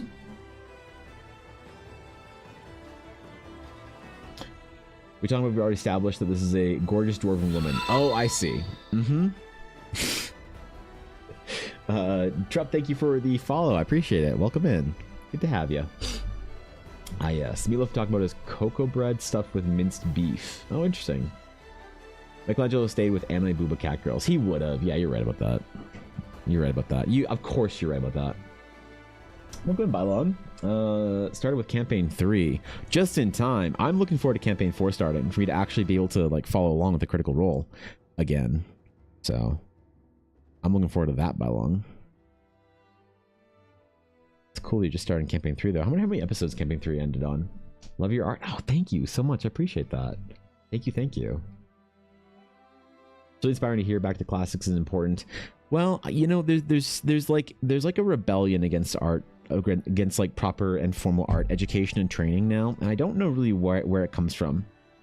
I have some ideas, but I think that it's a bit of a weird situation. It's sort of like the rebellion and the anti sort of Photoshop and Adobe and anti Wacom crowd. There's a lot of people who, when I say that I use Photoshop and I use a Wacom tablet and I sort of like use the traditional kind of like industry standard stuff, will sort of imply that I'm not optimally working as an artist, that I've either been, you know, I don't quite know what it is, but like most artists don't care, obviously. Most artists is about the work that you make and they leave it there, but there's just a very large vocal group of people that are very upset at the idea of using the standards or the traditional or classic standards. And I think that sometimes there's a rebellion to the idea of classic training within that. Like it's something that comes from the art school environment that they like intentionally didn't want to go to, not just they couldn't afford to or didn't have time or weren't good enough, but there's an intentionality, and I don't really know why, but yeah, that's what makes, I think, like if you're an artist and you really want to be punk rock and you really want to be different, I think the thing to do is like to be like classically trained, which is actually kind of funny to say, but I think it's true right now anyway. Not that they say that you have to go to art school. Like classical fundamentals and classical training is not guarded and gatekept by like the large art institutions. It's just really fucking hard. And maybe that's like, I've had people say like less than charitable things about people that like are anti sort of like classical training. And I don't know, maybe it's true. Maybe some of it's true. Maybe some of it's jealousy or them kind of like, I don't know. I don't want to be disrespectful or like try and interject myself into that big argument, but it does sort of surprise people sometimes when I say that the path that I've taken that has led me to my specific kind of like skill set that I do for these kind of portraits and this kind of sketch style is, I think, credited mostly to classical and you know, not necessarily formal, but at the very least classical training. And that's one of the reasons why I like it. So 121 episodes, really, dude. Good God, man. It was absolutely traumatizing when I found out that what American Meatloaf was. Oh, yeah. I don't think I ever really had American Meatloaf, Sleepy. Between Campaign 2 and 3, there were quite some one-shots and mini-campaigns to watch. Is the Re-Slayer's Take worth it audio format? I don't think I ever listened to it. The only Slayer's Take stuff that I remember was the stuff that happened in campaign. I don't remember the little one-shots that went along with that, you know? Oscar's my favorite. Studying that way the old masters learned is so interesting. Yeah, I mean, I think that it's important for a reason. I think that there's a lot of sort of like modernizations to art that are really, really lovely and really fun. But I think that if you want your art to have longevity, the more classical you make it, the better. And we've seen this kind of thing with like music. So like music and art go very strong to trends.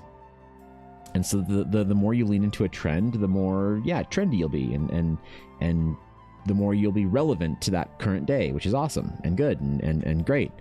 But the issue with following and chasing the trends is that you will date your art very quickly.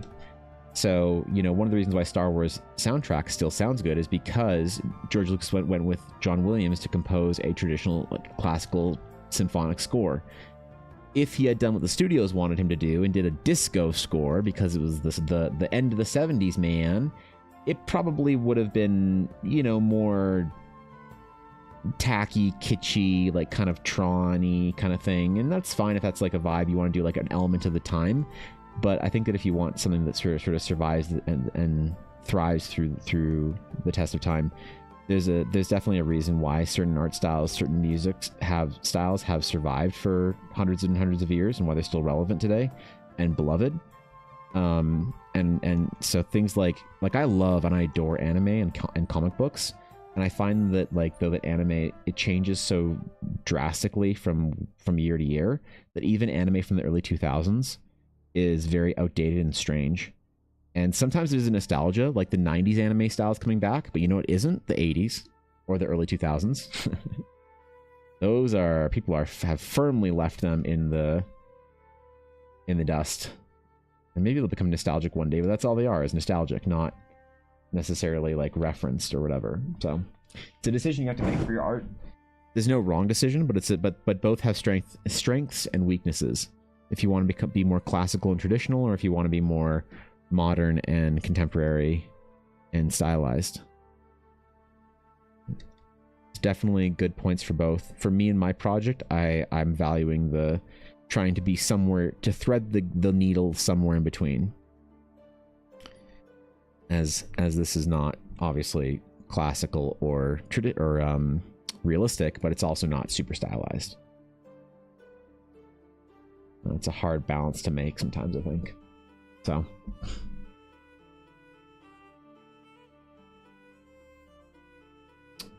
the audio gets better after 13. Yeah, don't watch the first 20 episodes of Critical Role or whatever. Or at least don't judge the series off the first 20 episodes of Critical Role. The audio is tough.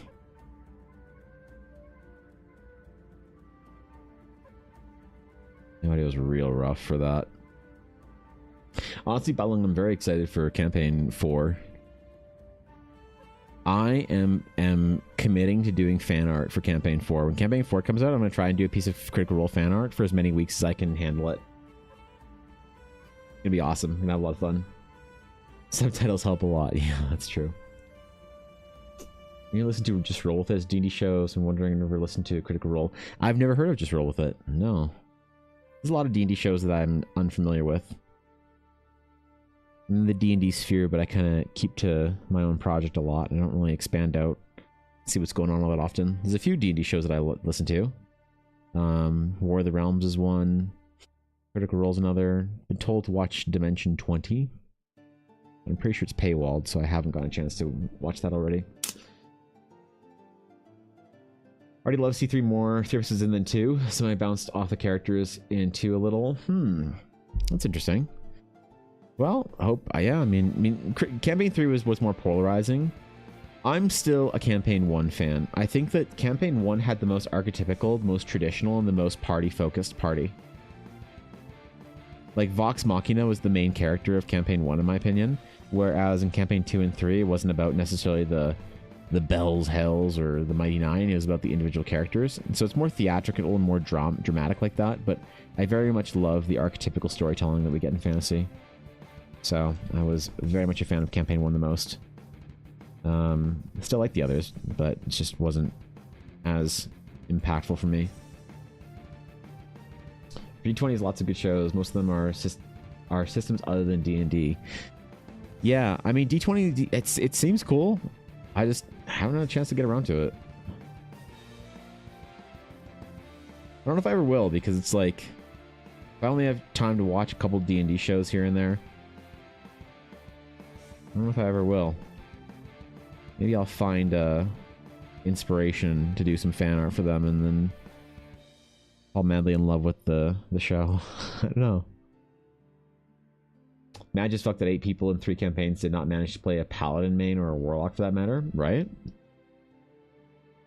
Well, modern paladins are a little out of vogue, I think.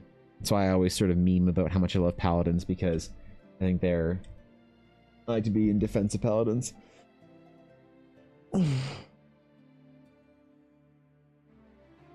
They have audio only options, so you can just listen to the podcast if you wanted to. Are they free, or are they still locked?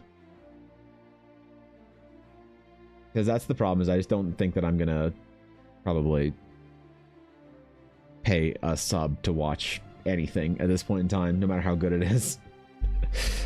Right?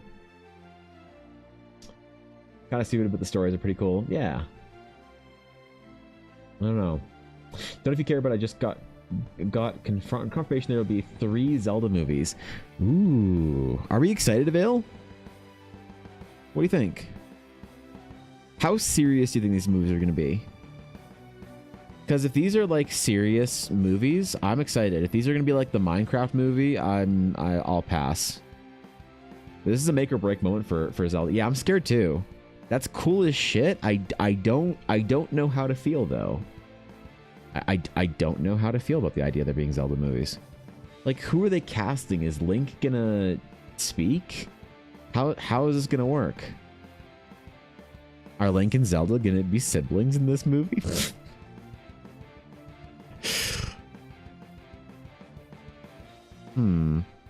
That's interesting. I don't know if I'm excited about it. I'm a little nervous. I'm apprehensive. You know what? Honestly, Avail, I'm being nice and diplomatic right now. I have no faith in that project whatsoever. To the point where I'm basically not excited. You say there's gonna be Zelda movies, and I'm actually a little disappointed. You know what? Realistically, if I'm being honest right now, I'm trying to be like, okay, yeah, maybe that might be cool. Like, I'm trying to be like diplomatic and generally positive, and like I try to be positive about things. But if I'm being really honest, I have zero faith those movies are going to be anything but an absolute fucking trash heap. And I would love to be proven wrong and delighted. I would love to see these movies and think, man, this is the kind of return to form for fantasy that we needed, and The Legend of Zelda was the IP to do it. I hope for that, but my honest like anticipation is just nothing but cringing negativity in the back of my brain. Like, I'll be 100% real. I don't know why I'm trying to be so like positive and kind of sugarcoating it and shit, because I don't know, I want to be positive about things. I want to be generally hopeful for things, but my gut check, my initial reaction is just, this is going to be an absolute fucking trap heap, dumpster fire, Warcraft movie, fucking Mario movie, whatever, Minecraft nonsense. Yep. They're just going to shout Zelda chicken jockey. Yeah. Yeah. Someone who's never played Zelda, or Link should never speak, you think? The only class I've played, nor do I have any characters planned. I simply don't get the flair right. For paladins? Or warlocks, I see. I can see it being the next young adult film, Hunger Games, Harry Potter, etc., but bad.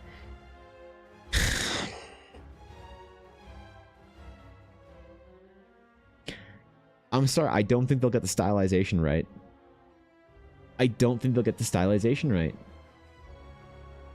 Like I'm sorry, man. I just don't think they're gonna get the art style right. It's not gonna look good. I don't think. God. Or it's gonna look heinous. The only Hello, Mel. Evan Blair. That's me. Art. Hello, hi. Ivan Blahart. Mm-hmm. Yes, hello, this is Evan. Thanks on a bit, Mel. Appreciate it. Welcome into stream this most auspicious of weeks. Good to see Mel. Thanks for the bits. Appreciate it. Yeah, I don't know. I think that like art style. This is a perfect example. This is one of the reasons why, in my opinion, why I try and go with a somewhat middle of the road art style that's not too stylistic.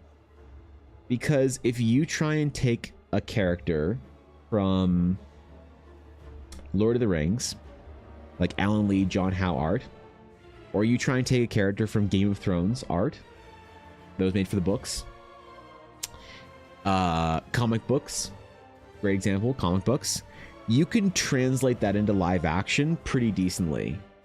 But when so much of the art style is based off of just that stylization, I think you limit yourself vastly and drastically in the kind of stuff that you can do with real characters. Think of Ahsoka.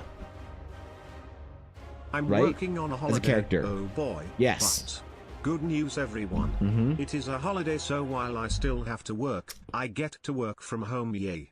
Also, your art always makes me super happy, Evan. Thanks, Mel. Game Appreciate of it. Thrones and Lord of the Rings can suck it. Really? Pop Nemo. Damn, bro. Damn, bro. Thanks, Mel. Thanks for my bits. Appreciate it. Thanks, bro. Yeah, and so when there is a very strong art style, it is very hard to merge that into live action or something similar to live action. You really need to keep it in whatever form it is. So like the Overwatch art style stays in Overwatch, things like that.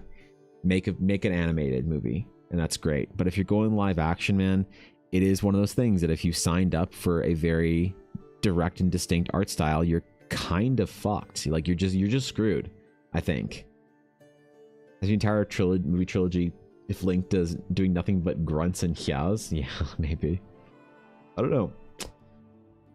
I mean, New Zealand, say people think that's Lord of the Rings. They just use the old sets, use Hobbiton, use the Shire, Bag End, the whole thing. Use where are the other sets that are still up? I think Bree is still up or whatever. I don't know. Well, I'll be honest, I'm not optimistic even the slightest. Think it's gonna look like shit. Think it's gonna be shit, and I really desperately hope I'm wrong, and I will definitely still hold out enough hope that I'm willing to, entertain it, but I'm not gonna hold out enough hope that I'm disappointed by it. So, gotta go shooting. Love the stream so far. Hoping to catch one in the future. Taze, thanks for chilling, bro. I appreciate it. Have a great rest of your day. Having directors too like Peter Jackson for the Lord of the Rings series is also crucial. It is. The director of a movie is the one who has to see the vision, to see what the audience sees, and to understand what the audience will register when they watch a movie. I agree. Not too many directors pay attention to such detail like him. Also, yeah. Don't worry about it, Mel. Yeah, I mean, the vision of the director is very important, I think, too, as far as like, what do they want to sort of omit from the project as well? I'd be curious what story they're going to go with. Link should be voiced by the teacher in Peanuts. That's a reference for 64-year-olds, Cass. You're not allowed to make that in my chat. I'm sorry. Oh, no, you're in YouTube's chat. Well, the average age is... Yeah, never mind. Okay. Checks out. Yeah. Checks out. We'll see, man. Hopefully it's good. I'm excited. I'm hopeful. But I mean, like, I don't know. Everything's been ruined. Like Witcher. Everyone loves the first season of Witcher, and then was the second season of Witcher shit, or did anyone like the second season? I forget when Witcher went downhill. Let me go get another Excuse Me Princess. I have no idea what that's from. Yeah, first season of Witcher was good, and then it sucked. Rings of Power, was Rings of Power ever good? And also, do people like House of the Dragon? Because that's one of the Game of Thrones things that I don't know anything about. I'm not sure if House of the Dragon was well received or not, but it feels like fantasy's been in a bit of a bind, Maybe The Legend of Zelda and Mr. Planet of the Apes man is the one to save it. Right? You like Rings of Power series? That's fair. You are definitely, I mean, I'm glad you liked it. That's awesome. It's always nice to like things and to be generally enthusiastic about projects, but the general audience did not. It was not well received in general by fantasy nerds. So that's more what I'm referencing. There's always people that liked, I mean, even the most recent season of Witchers, but can't exactly say it was well received, you know? There's lots of shows like that. So I want something that's like universally sort of like true to form. Soundtrack would be killer. I'll watch the movies with my eyes closed. You know, that's true. The soundtrack will be actually pretty dope. Well, I think that hopefully it's the kind of thing where if you're a fan of the show or of the series, you'll enjoy it. And if you're not a fan of the series, it'll be still like kind of fun. It won't just be like an enthusiast's sort of thing only. That would be a little monka.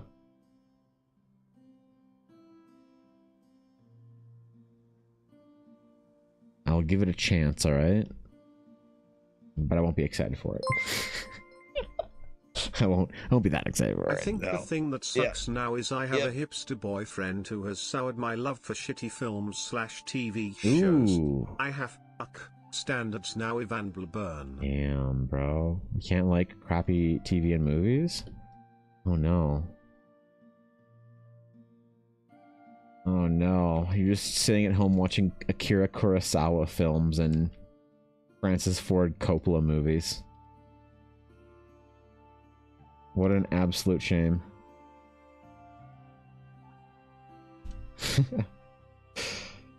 That's fine, I guess.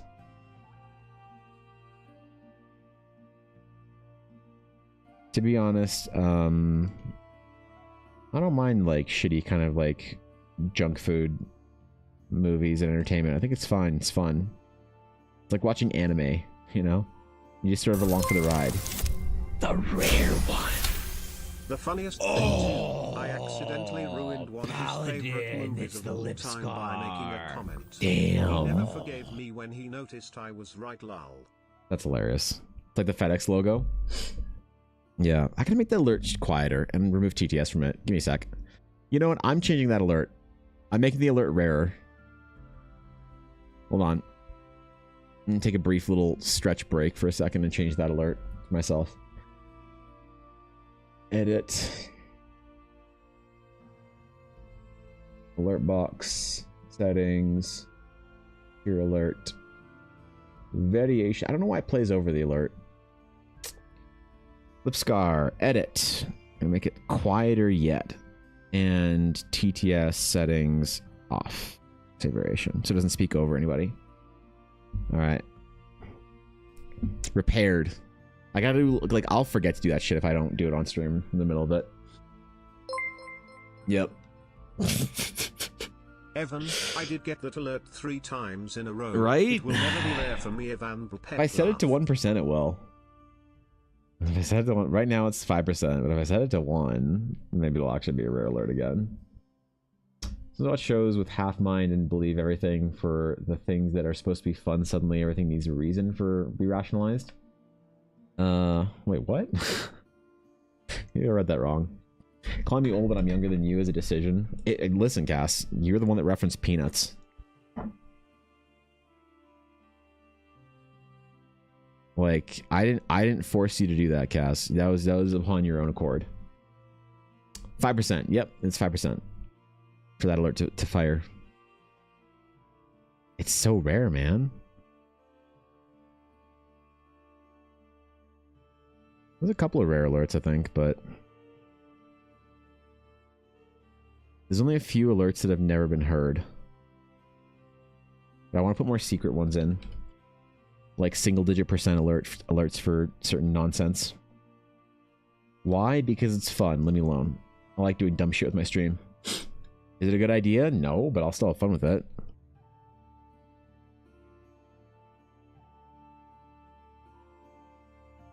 Will I get criticized for farming rare alerts? Yes. And I'll continue to do it. And you will not stop me. My alerts be more powerful than either of us. Wrong with the peanuts? Just roll people's and they're wrong with peanuts. Holy shit, Evan. Yes. I just did the math. Did you? Having the 3 alerts in a row. It was a 100th of a % of a chance to ever happen. That's Hilarious. And you earned it, Mel. You earned it. I want like good fantasy again. You know what I want? I want something that makes me feel like the Lord of the Rings. I want to buy the Silmarillion and read through it and study study the tome, because I think for Eldara's mythology, I think I need to write like the Silmarillion. So a lot of people told me that Brandon Sanderson is the greatest fantasy author of our generation, and you know what? I think they're right. I think that Sanderson is solidifying himself as the greatest fantasy author of our generation. I think people are starting to agree on that more universally, and like, good for him. Ella's a big Sanderson fan, and from what I can tell, I think I would be too. The problem is right now I want to read a fantasy author to study. And I don't think Sanderson is the one to study from for me. I think who I want to study from is, unfortunately, Tolkien, which is like daunting because everyone studied from Tolkien and no one was up for the challenge, in my opinion. So, Zatan, thank you for the follow. I appreciate that. Welcome in. There's literally a Peanuts movie not that long ago. Who do you think the youth... Wait. Do you think the youth really don't know what it is? Maybe it's for Ultra Zoomers. You could be right. Did I earn it, Evan? Did I? And what? XD also. I have the Silmarillion if you need to borrow it. Wait, earn I what? still have to send your goodie box from Spain. D. No, I have a copy of the Silmarillion. I'll show you the one that I want to get. There's a special edition of the Silmarillion, The Lord of the Rings, and The Hobbit that I want to buy. And I want this one in particular. It's a really beautiful it's a really beautiful edition of the books, but it's very expensive, and I really want it. Where is it? Where is it? It's very, very cool though. Silmarillion Special Edition? Is that what it is? I don't know if they'll be around forever. Fuck.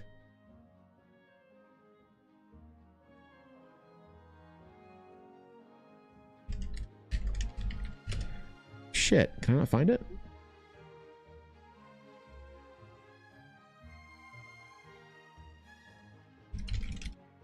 Hope they still make it.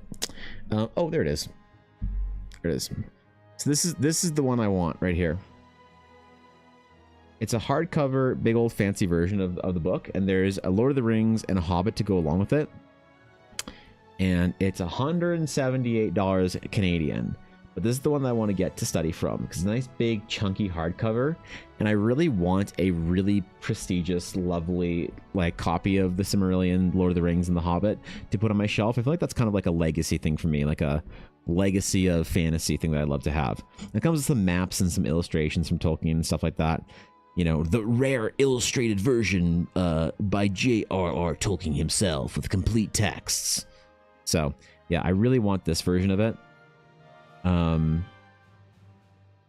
obviously I probably won't get it. I'll probably just like wait, but like, look at it, man. It's got like the Tolkien illustrations himself in there, you know, various little concept art, like Numenorian carpet. Like, what a stupid fucking thing to have art for, but this is exactly what I want out of it, is all the dumb art of like various things that like you wouldn't think you'd have art for, you'd have room for it. And so I really want to buy this specific edition, but as I said, it is $178. So, I'm not sure. I don't know what that is US, like what, 130, 100, maybe 140.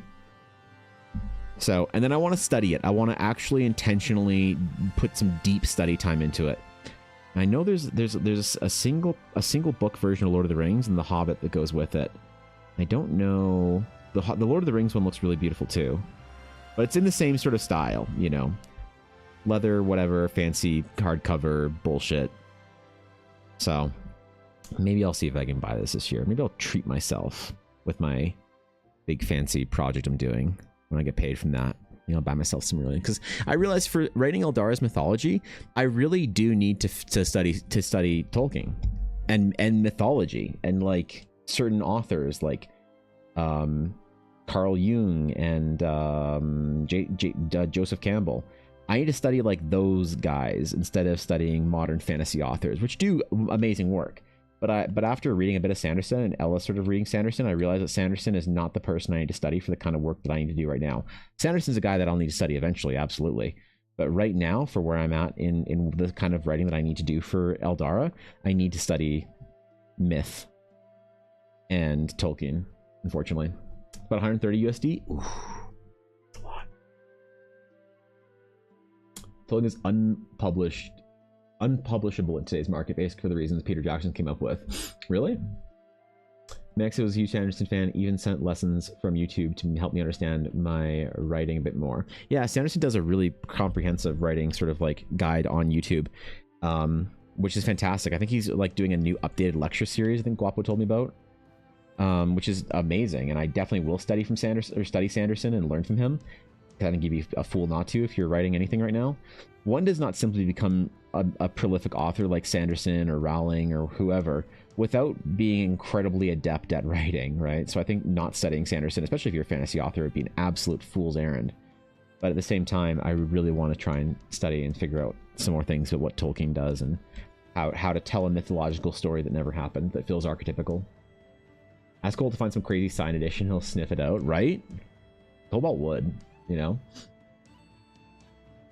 It might be good to study as flow of myth or to get types of things that need to be included. Yeah, that, and also The Fall of Gondolin is also a really good one, because I think The Fall of Gondolin is an underrated book, and I haven't read The Fall of Gondolin like complete through. I bought a version of The Fall of Gondolin for Ella for Christmas this year or last year, and she never read it, and she just wasn't feeling it at the time. She didn't want something that heavy. So that's why she wanted Sanderson, because Sanderson, she said she loved it because it was the fantasy she wanted without the fucking smut, and she didn't want any smut in her fantasy. She wanted like a really serious like fantasy story, and I think she said Sanderson doesn't really have any smut in his work, which is kind of cool, I guess. I don't know, but I really want to study the myth component of things, because I need to set the mythological base of Eldara. That's what I'm trying to write right now. Is that the narrative text of the story? Jared Tolkien is long gone age. Sure, yeah, no, that's a good point. So it's like yeah, exactly. So I want to study Tolkien stuff, not to form anything that I expect people to read, but to help me write an appendices for the Realms of Eldara in that way, if that makes sense. Gotta go. We're technically out of town running errands. If I can't connect again, have a good time, day or night. Evan and chat. Blue, yeah, hopefully you can stop back in, but if I don't see a Blue, have a lovely day. Thanks for stopping by. Always honored to host any part of your day over here at the Dragon's Claim. What a lovely individual. Yeah, good. Yeah, right, like yeah, because there's also things that I want to write about in Eldara that I think require a certain immersive archaic an archaic to write immersive mythology. I think you need to write in a slightly archaic tone. If that makes sense. Does that make sense? I don't know if that makes sense. That might have been the dumbest thing I've ever said. That, or I know exactly what I'm talking about. I'm smarter than everyone else running fantasy, or I'm just fucking stupid. And at this point, it's a toss-up, but I think we know what side I'm leaning on, so give me a sec real quick. I need to grab something. Be niche for whatever you want to do. Find what makes you whole and just go for it. Yes, I'm trusting my gut on this one, Guapo. That's why I'm thinking about the Silmarillion and Fall of Gondolin and Children of Húrin. I did read Children of Húrin, so maybe I could read that again. But it wasn't quite, you know?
All right, I'm back.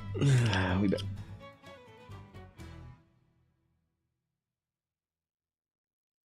None of you saw anything, okay?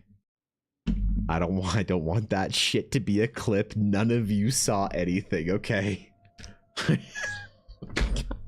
Damn it. None of you saw anything, okay? Anyway, oh boy. Oh god. None of you saw anything. You understand me? Mm-hmm. No one clipped it. They know better. You know, actually, when one of my cousins was over here on the weekend, they were taking a tour of our house. It was so funny. So there was two very different, and like the mods, like I think Cobalt and Guapo are maybe in, I mean, Cobalt's always in chat. Like Guapo's, I saw in chat. The mods who have been here know what our house looks like, but for the rest of you who don't, it's very fantasy-y and like dumb, right? There's lots of fucking video games and nerd shit and nonsense everywhere. And so, and so we did two little tours for two of our groups of cousins. One group of cousins were in their early 20s, right? And these are lovely girls, super sweet, incredibly put together, very successful and going on to do amazing things. And I'm extremely proud of them. They're brilliant, but they are pretty, you know, normie. And they could not give a shit about the dumb stuff. Like they thought it was cool. They're like, "Oh, it's cool. You got like video games and shit and whatnot." But it's like, okay, yeah, cool. Like you like Evan and Ella live in like a neat little nerd cabin, I guess. But the older cousins, man, they saw like the Lord of the Rings swords on the wall. And one of my cousins was like, "Is that Glamdring sword of Gandalf?"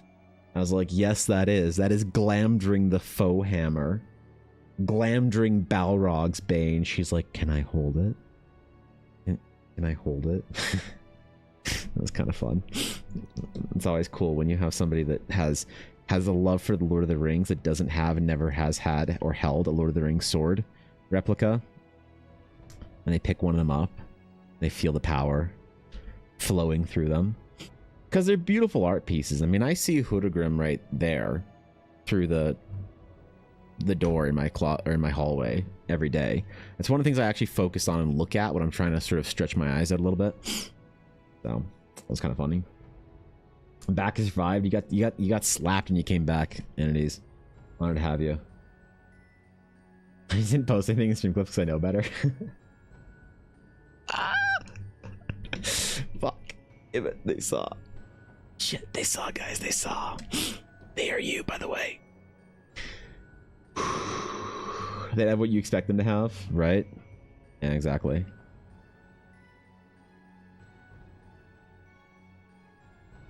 So, that was pretty funny to see the difference in interest and amusement from the different generations of cousins. The older ones were like, "Oh my god, this is the coolest thing ever."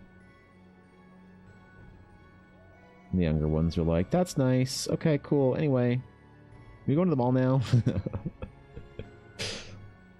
I love those girls. They're so nice. All the young cousins, I'm always surprised to see how like not stupid they are, right? Because my expectations of like a 15-year-old or like a 22-year-old is like really low, you know. But all those kids have their shit together so well. And it's really cool. They're way more put together than I was at 15 and 22 and 24 and whatever.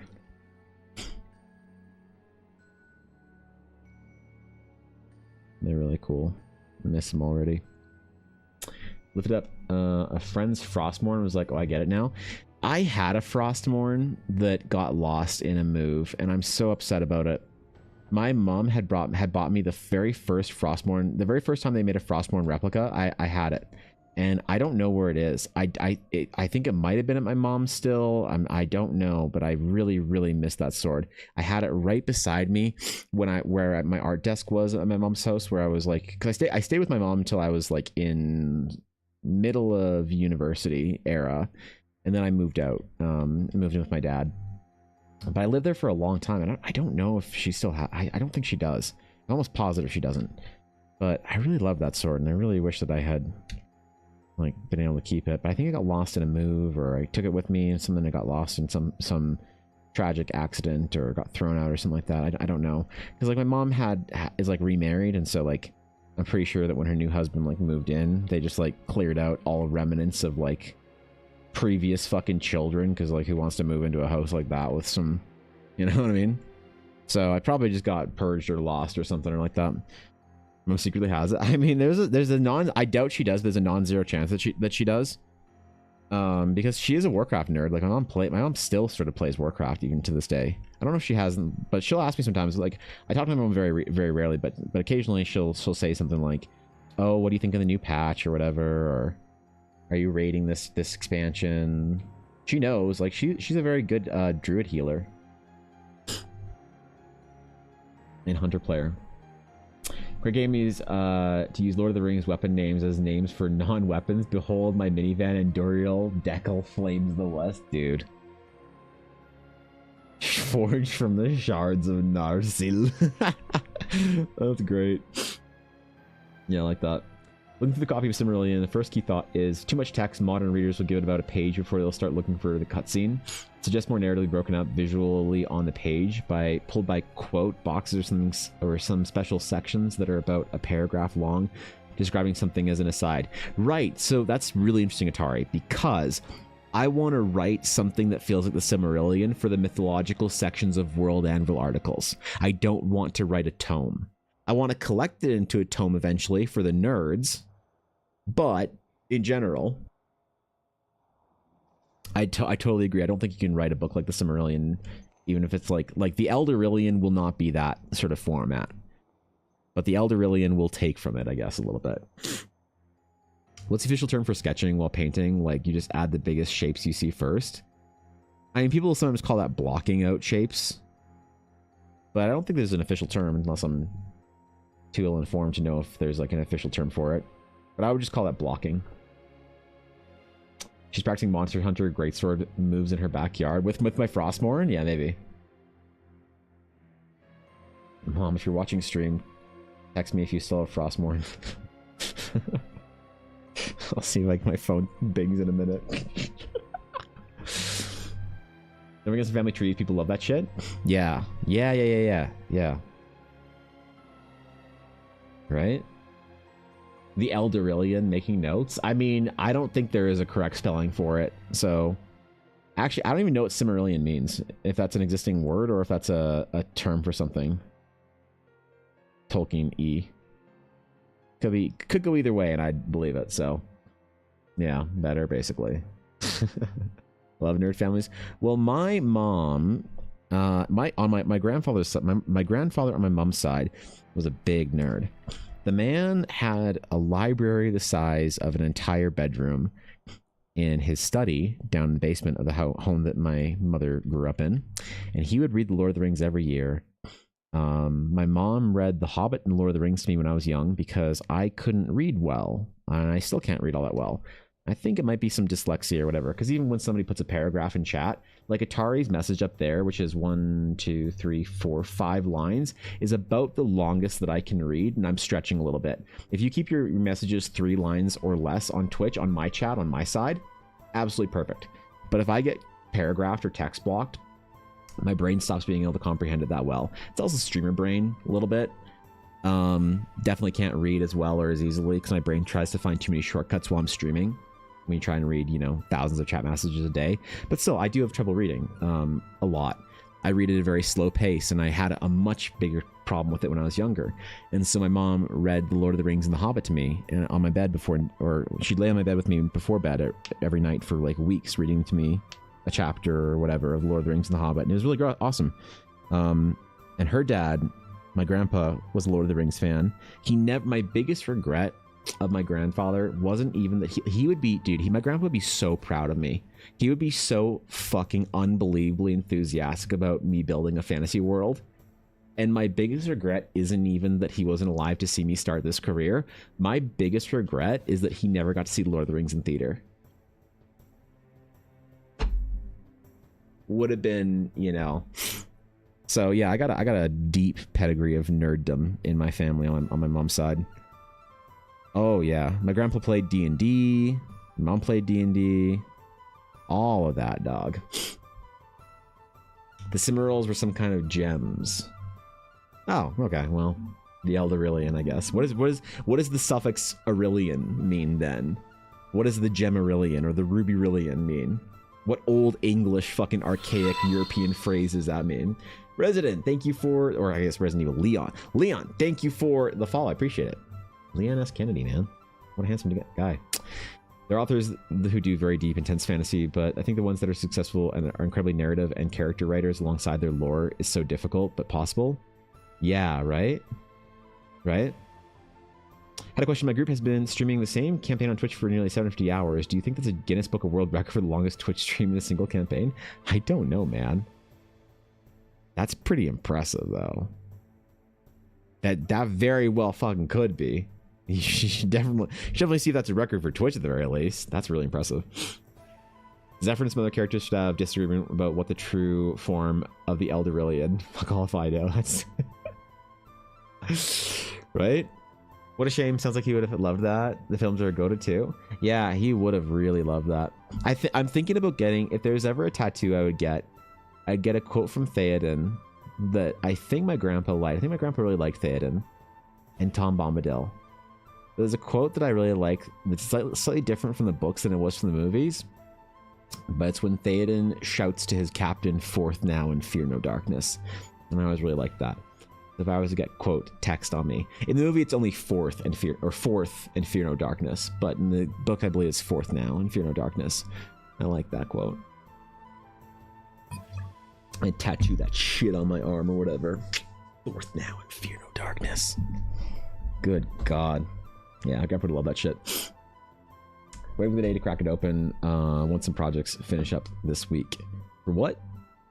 Oh, there's missing context. Okay. Okay. I'm good.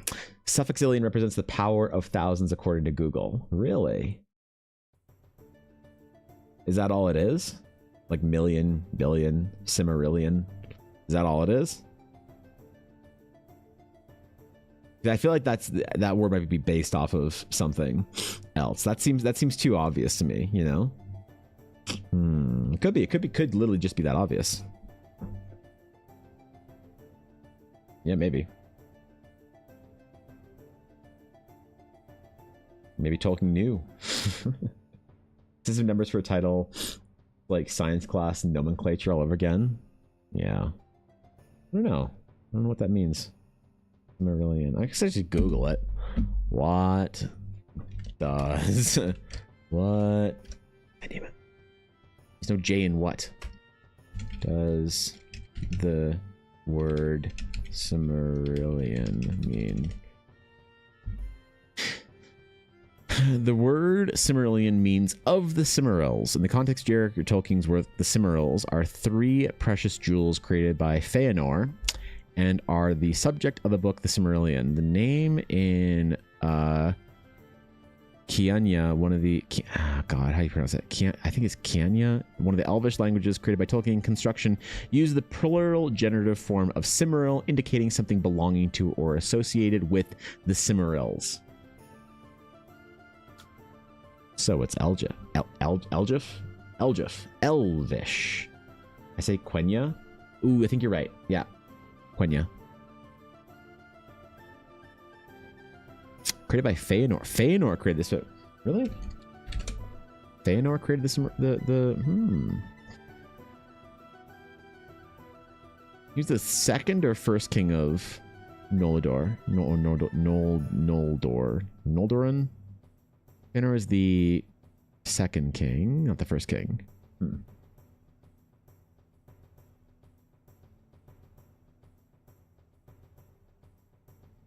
All right, that's enough Lord of the Rings fucking archaic knowledge for me today. Thank you, Brelly, for the follow. I appreciate it. Welcome in. Good to have you. An idea on my patrons to make it to me, gonna have Izzy put into a frame. They're on the mail stack. If Ella hasn't taken in the mail, she probably, you know what, she probably didn't because of her family being in town. So it's either in the mail as of last week or it has yet to be mailed and is in the stack to be mailed next week. I don't know. One of the two. But I signed the prints and put it all away a week or two ago, so I'm not sure if it made it up before the April mail or if it was with the April mail, but it should be there pretty quick, Azalea. Looking was language guide, there has to be translation of what Ilian means. Exactly. Like Ungoliant wasn't a spider, bro. The elves want you to think Ungoliant wasn't a spider. What do you think Ungoliant was? The devourer of light. She was simply the setting sun.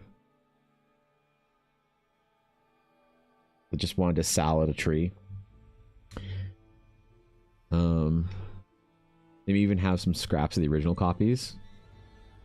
For the Elvari? Oh yeah, the Elvari would have. Well, you know actually who would have the original, like the oldest texts in Teleria would be the Mithara. So I will say a little bit of deep lore here, Atari. There are currently living Mithara that passed through the original gates that are not originally of Teleria. So their memory is old. And their stories are deep. Yep. There are ancient Mithara still available for consult in the world of Teleria. Now, whether or not they will entertain the questions of mere mortals. The Mithara are nice, they just stay out of shit. They're very elusive and hard to get to and very difficult to talk to, but they're not mad. They're not mad at you just because you're a little peepo mortal, you know? They don't mind you. Always trust Mithara? You got it, man.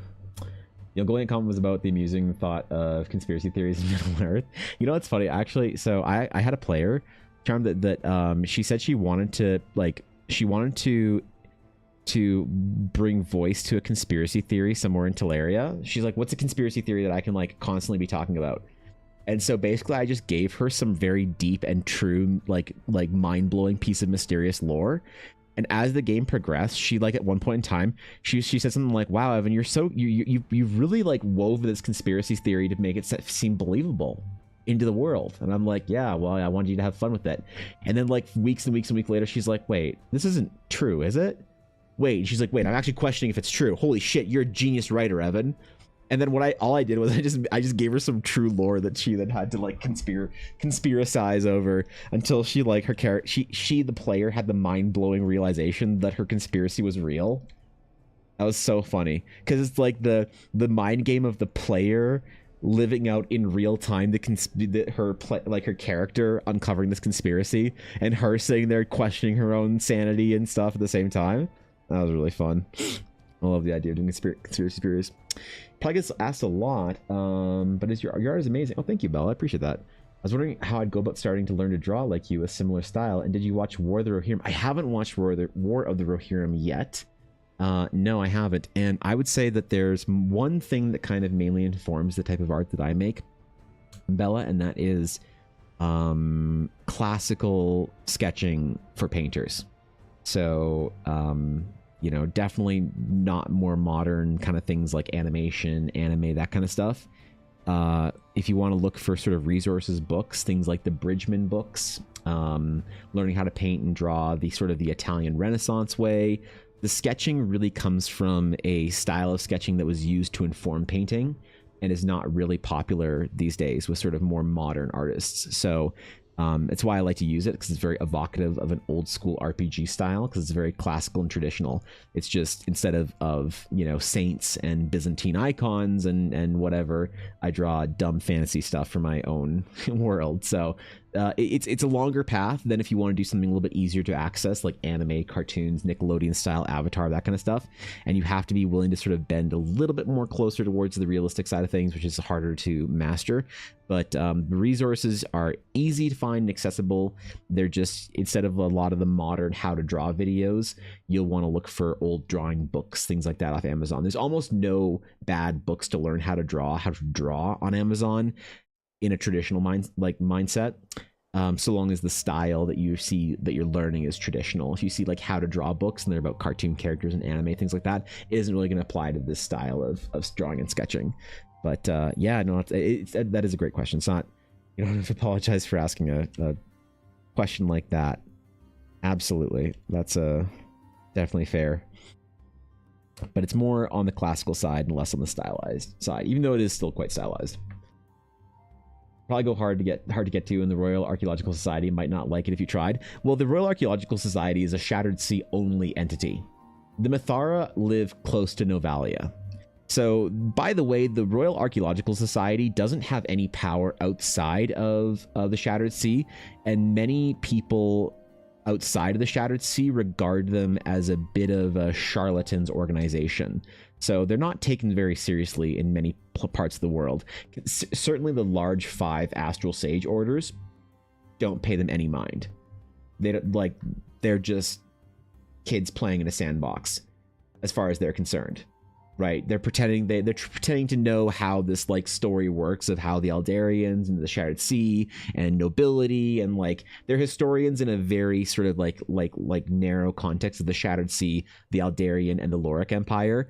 But like the Astral Sages have knowledge that goes far beyond and far further back in time. It'd be like a bunch of Napoleonic era historians like talking about and speculating on pre-Napoleonic Europe when they don't actually maybe really know what's going on, versus people like the Sages and the Novalians that have a memory far beyond.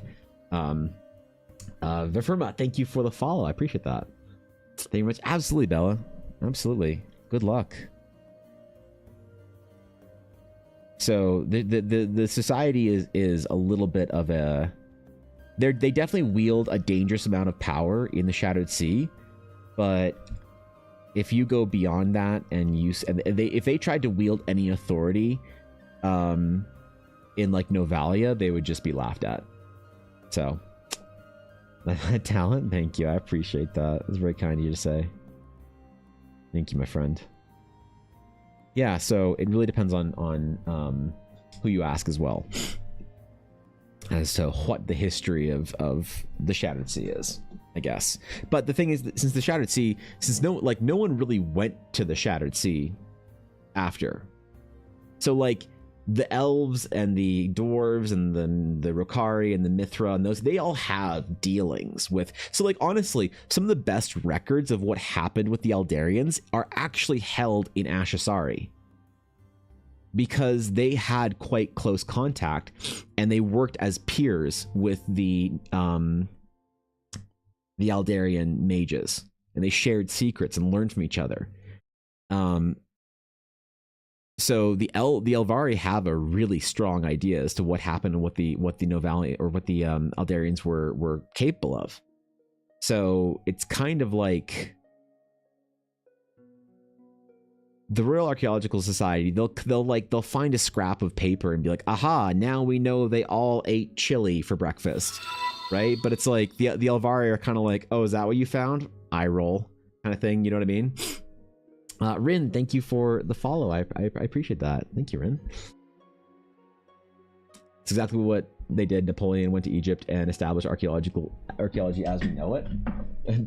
Similarly, yeah, that was an unintentionally good reference. So, yeah, so the Archaeological Society is very dangerous because they wield a lot of political power, and they are kind of a what's the right word? They're kind of like gangsters a little bit. I don't know how to describe it, but they're kind of the ones that are saying shit like, I don't know, are not Monopoly. It's hard to describe, but they sort of confirm the power structure that exists within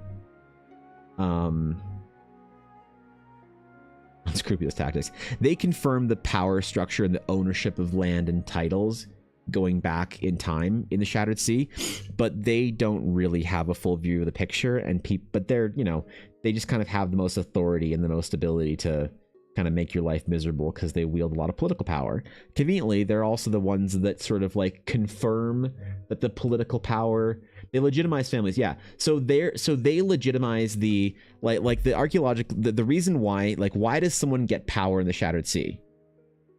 Like a political family might get power through like nobility, which gives them a claim to land, right? And that claim gives them a spot in the Senate. And they then give the power and authority to the society, the Archaeological Society, or the Royal Archaeological Society, sorry, the Royal Archaeological Society, who then legitimizes their power claims, right?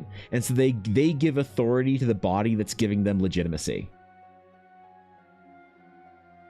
And so you can kind of understand that the system is, you know, they claim the legitimizers acting as a neutral third party, but in fact they aren't. Right. It's kind of like we've brought in and we've conducted an investigation with our own internal team and found that no wrongdoing was what had occurred. Right. So that's kind of how they work, the society. So people, but you can't question them because they're like a big agents, like government agency or whatever that gets authority given to them to do stuff. Like with Horizon, part of the condition for the sale of Horizon to the Airlace family is that they allowed for the Archaeological Society to do their dig and to, you know, to authenticate and study the runes. And so that's why you are there, is because someone who is a defector from the Archaeological Society, Zephyrin, who is Luna's childhood friend, is helping her prove a point that would basically shove a giant wrench into a lot of the Archaeological Society's current narrative. So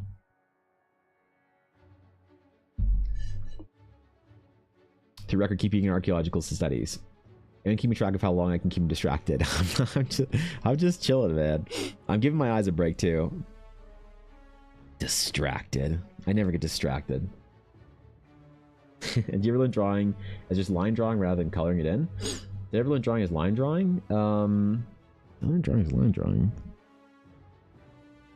I mean, you learn sketching and stuff at the same time as like painting and whatnot. So it's not like you learn one thing or another. If you want to be a well-rounded artist, you don't just learn one thing or another. You learn how to paint, you learn how to sculpt, you learn how to sketch, you learn how to draw. Being able to like produce art of any kind, like visual art at a higher level, requires an understanding of all the sort of like disciplines. So no, I mean, like this is one of the biggest differences with the way I sketch versus the way a lot of like people sketch for animation. If that makes sense, is the basis of how I learned is not to draw form but to draw light. Now I do draw form because I'm also like stylizing it, but as a baseline, as a fundamental pillar of understanding of how the way sketching works, it is a matter of, are you trying to draw form, in which case you're deriving quite a bit, or are you trying to sketch light and then you're deriving from that? So it's a bit different. Zephyrin grew up with Luna. Where was that? On Grand Crest. So not totally, not like they didn't completely, like Zephyrin came from Grand Crest, and although Luna has like family properties and estates, you know, where the Airlace family owns their title, their land, their islands as it is, they still spend a lot of time in Grand Crest. Like Luna went to school in Grand Crest. It'd be kind of like going to the big city or whatever. It's like a baron of some barony off in the middle of England or whatever, going to school in London. So Luna's really a Grand Crest kid, but she is technically not from there. So got a ton of Berserk recently. I really love the line drawings you make. They look like finished products to me. Oh, really? Thank you. I appreciate that. That's very kind of you to say, my friend. Thank you. I'm humbled. I'm honored. Shizavari, how old is Zephyrin? They're about the same age. They mature at the same rate, Elvari and humans. So, I don't know, like mid-late 20s. More in that range. Zephyrin's young enough to not have been full, like he's gone to school and graduated from the university, and now he's like working at the Archaeological Society, and he's been in it a little bit but not long enough to really be indoctrinated or wield a lot of power within the society, and he's definitely willing to kind of like work against them. on like a more character like focused thing, a story that isn't written about the kind of the story of Zephyr and why he sort of like is willing to betray the society is because he never really had like a lot of people. If you tell them that there's this conspiracy from the Archaeological Society to like confirm ownership and whatnot and hide the truth, most people are like, what? No, come on, man. Like, you're just being weird and conspiratorial. And so, you know, Zephyr had that kind of like, well, if you're going to be a historian and an archaeologist, well, you go to the society. That's what you do. And so now that he's like sort of in it, he sort of sees a bit how the sausage is made and kind of is like a little bit, oh, all right, well, you know, I guess Luna and Grandpa Aralace were right. So it didn't take him a lot of convincing to realize how corrupt the organization is from the inside. That doesn't really come up in the story. The story is basically simplified to just like Luna's old friend, somebody who works at the society, is willing to sort of like go behind their back to, you know, to do this thing. But the nuance is there that there is like a, because like Zephyr and Luna both learned as children from grandfather Lord Aralace. And so Zephyr, he like Luna and Zephyr both wanted to sort of prove that grandfather Aralace wasn't a discredited old coot. They both wanted to sort of legitimize his theories. Zephyr just thought he could do it from within the organization and realized that he can't at a certain point in time. And that's why he's willing to work with Luna on this and go behind the society's back. Because when Zephyr, after all this and what happened in the main campaigns, when Zephyr went to Grandcrest to support his findings, there were assassination attempts on him. Like even in the middle of the party had to protect him in the middle of his like speech at the university, which really shook shit up. So he threw away his entire career with the Archaeological Society for this. Of course, he's fine with it because, you know, it's like the right thing to do in his eyes. And he's more loyal to the Aralaces than he is to any sort of archaeological society. He just himself maybe was a little naive and didn't believe that, like, you know, that they would sort of like cover up anything for arrogance or ego or pride's sake. It's actually a bit of a comment on like people in academia know that like there's this terrible quote. I gotta figure out who it is.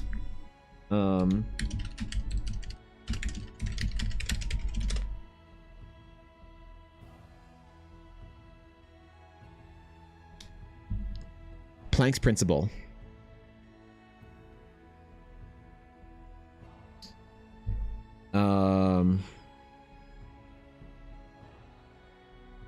Where's the quote?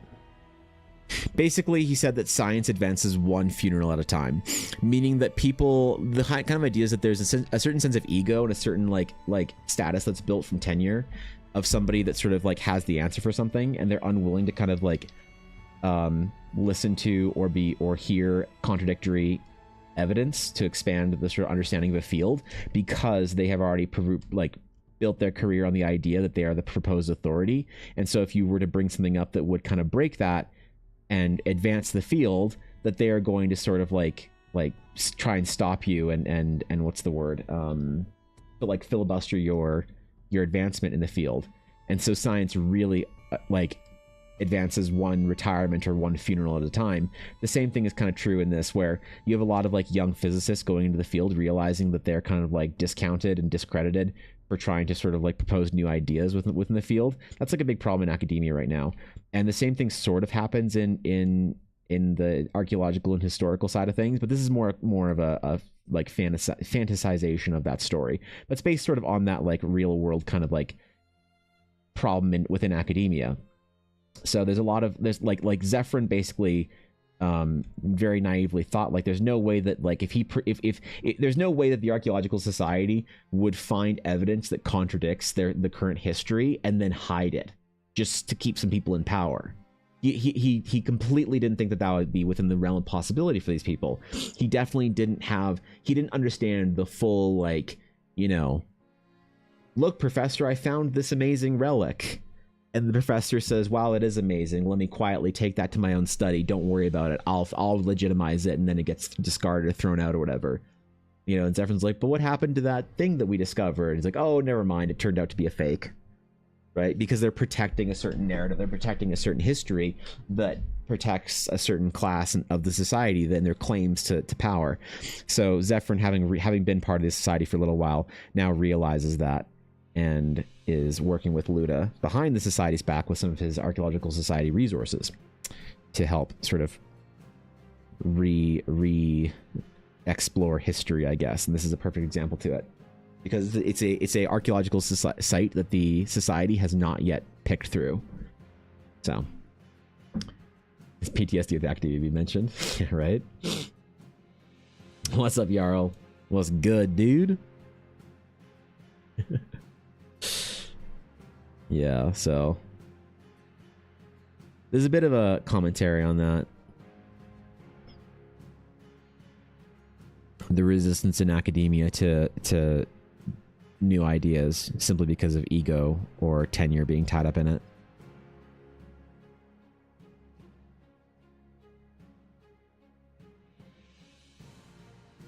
But it's not based on any sort of real story. It's not like I think there's a grand conspiracy to hide some sort of like part of history from the public. But it'd be awesome if there was. Let's fucking go.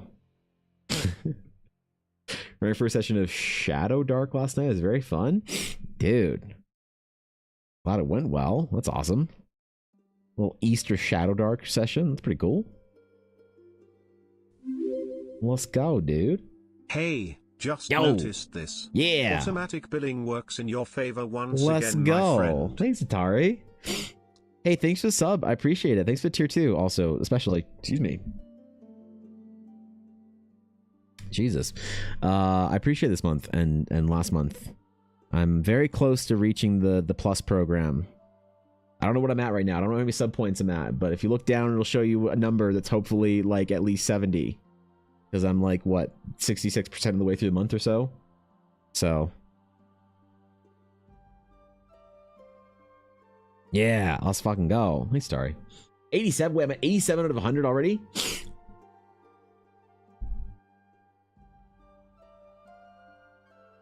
Boys, we might be getting the plus program. We as in me, but it's a we effort. I might be getting the plus program next month then. Holy shit. Thank you so much for the subs, guys. Seriously. That extra sub split from Twitch would be amazing. Legendary, even. And I very much appreciate the support. The sub goes a long way.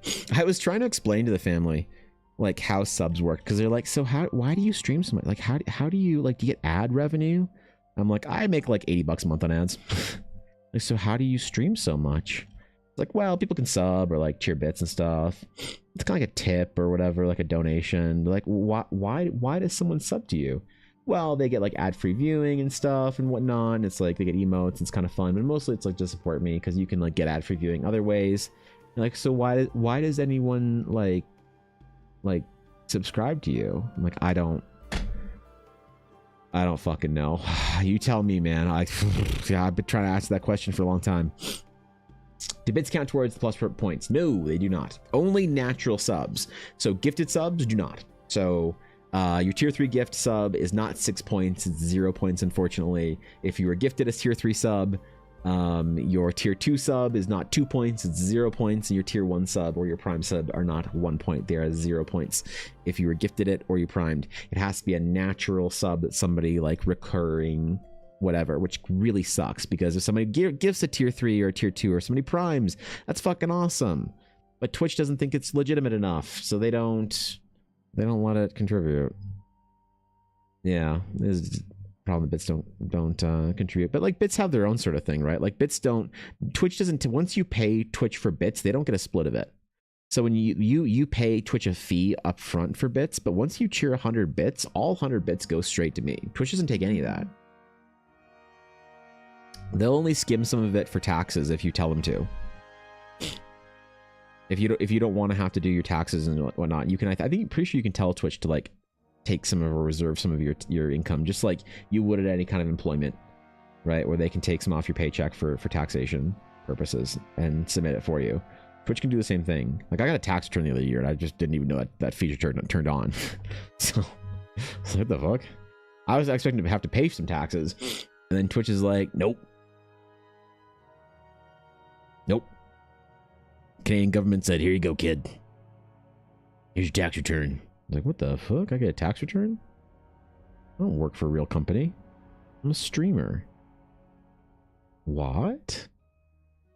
Yeah, so it's a bit different.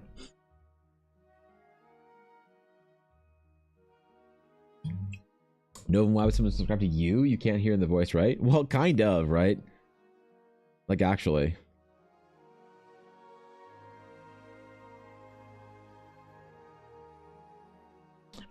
Honestly, I didn't try and explain the D&D adventure to anybody.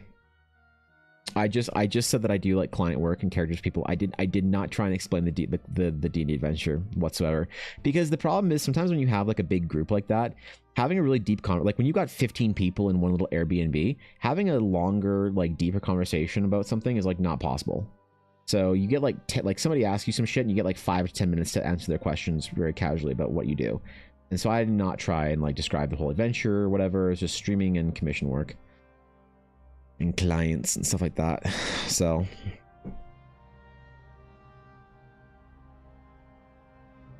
that was about it, man. Great talking to you this weekend. I wanted to stop in to see the whole streaming thing. Also, I forget to ask before we left, how's your hemorrhoid? Oh no, not that. Is it finally going down? Oh no. Yeah, the family found me. Yeah, right. That'd be awful. Yeah, thanks, Dark. Yeah, right. I don't think any of them really use Twitch. I don't think anyone of them know how to use Twitch or whatever. The youngest of them don't really watch Twitch or anything like that, so it's fine. The old ones, they don't know.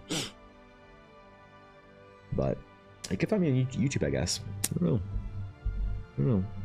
It's nice to have the family support you, but I think they think it's weird.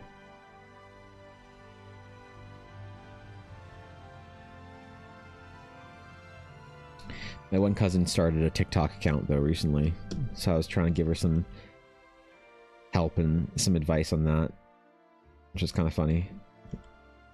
Talking about editing and video theory and making videos and stuff like that. It was very cool. Hope some of it helps. Not that I'm somebody that should be listened to, not that I'm an expert or anything. But it's nice to be useful. I'm always trying to impress Ella's side of the family too, though, so I don't want them to think that Ella married a total loser. It was always someone I was very conscious of when we first started dating, to try and earn the approval of the family, but they're so nice that they don't really, like, there's not really approval to earn, you know what I mean? But it's kind of like, is Ella happy? Hey, he's a great guy. There wasn't any, like, real judgments of... Like it's very intimidating to be in a room with a bunch of very, very successful people and from a very successful family, and to feel like you kind of like cut it, right? I mean, it's a similar experience if anyone's been married to like a big family like that. You are no loser, sir. Thanks, Would a bro. loser be the ultimate leader of the crumb army like us? Well, I mean, yeah. Let's rethink that. Oh yeah, God. Thanks for the bits, Mel. Appreciate that. I just tried very hard to make sure I was representing Ella in a good light. They'd think that she found someone worthy of her. So Ella comes from a really good family. Really nice people. Really successful. Liz, don't start cults? Yeah, thanks, man. Thanks, man. Yep. I mean, it's tough as an artist, right? Because like I think there's a lot of like people have a lot of preconceptions about like art and artists and whatnot. I'm so excited. Yes, why? Why are we excited? Free time after this week for writing as Hey, 2 projects there you will go. be done.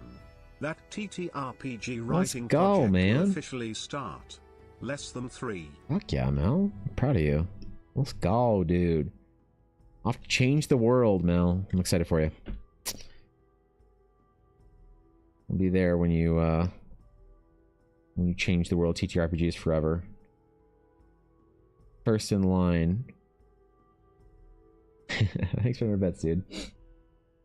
Appreciate it. Yeah, I mean, being an artist that doesn't work if I think if you're like a artist that works like as a concept artist and you work for studios, it's like really easy to sort of like describe what you do because you just show them the video game you made. It's like, oh, this is a big thing. Okay, I get it. When you're freelance, it's going to be harder.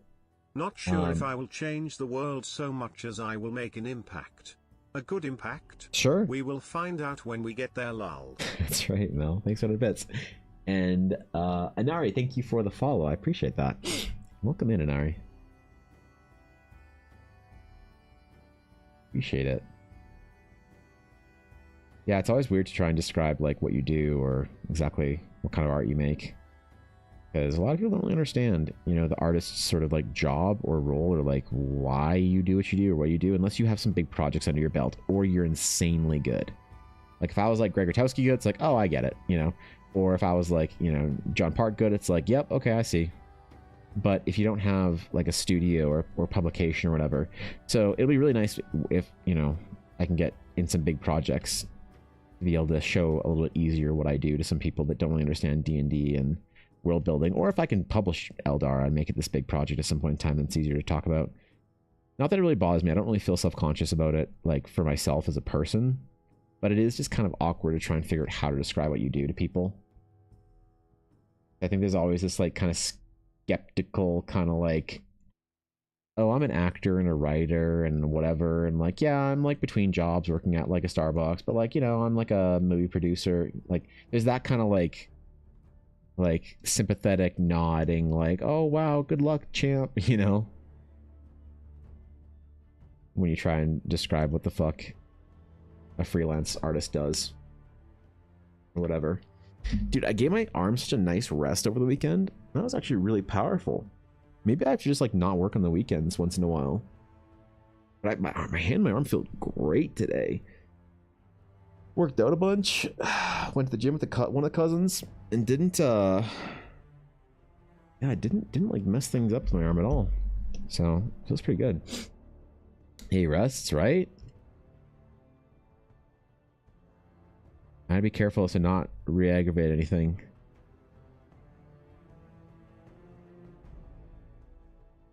Gotta be super careful.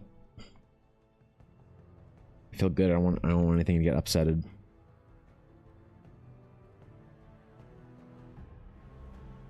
Man, there's a lot of work to do in the next couple of weeks. Good buzzwords after your titles: freelance art engineer. Yeah.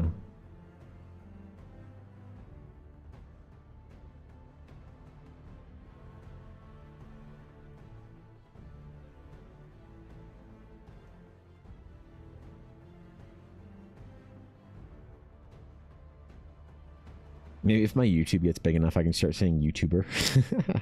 How big does your YouTube have to be before you can start telling people you're just a YouTuber? And if they say, what kind of YouTuber, then you can tell them art. Like 100,000? I think that's when you become a legitimate person in the eyes of YouTube. Is that what I gotta get to? So I can just say to like people in the future, oh, what do you do, Evan? Be like, oh, I'm a YouTuber.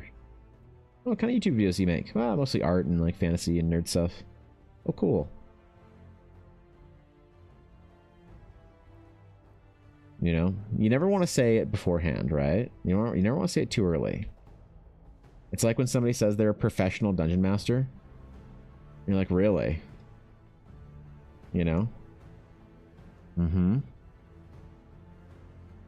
That kind of like skeptical, that comes from that. Ads, oh man, not again. It's like it happens every hour. Fuck. It's the worst part of my day. And I read chat, so like that's a low bar that it slides under. Silverclaw Jack, thank you for the follow. I appreciate it. Say your work is in the entertainment industry. So I've tried that, Atari, and people think people automatically think that I mean adult. I don't know why, but the word entertainment has like unironically been I don't know, co-opted or tainted or something. I don't know why. You know, but if you say the word I work in the entertainment industry, people immediately like start giving me weird looks. So I've stopped doing that actually. I believe I'm a D&D community right now. I've always wondered how D&D works. Any suggestions for like some place to learn the game? If you want to learn the game, and I think a good way of learning, of getting an idea of how D&D works, is maybe watching some people playing D&D. There's lots of like really great podcasts like Critical Role. That'd be the big one, is Critical Role, to try and figure out how D&D works and to see how people play the game. But it's kind of like playing a fantasy role-playing game, like video game, but with pen and paper and at your table, at your desk, on your computer with your friends or whatever. But it's not a video game, but it's kind of like playing a video game with pen and paper. So it's really fun. But if you really want to see how it works and you don't really want to take the time to like start a game and like actually invest the time to try to play it, which is the best way to learn, is to go play D&D with your friends. Is to find some friends that play D&D and say, hey, can I come play a game? If you just want to know how it works, the best way would be to watch people play D&D and see how it goes. I think that's kind of the best way to get a good vibe of what it's like, you know? And Xena, thank you for the follow as well. Welcome in. Thanks, dude. Honored to have you. Yes, you are very much in a D&D community, and you are also most welcome here, my friend.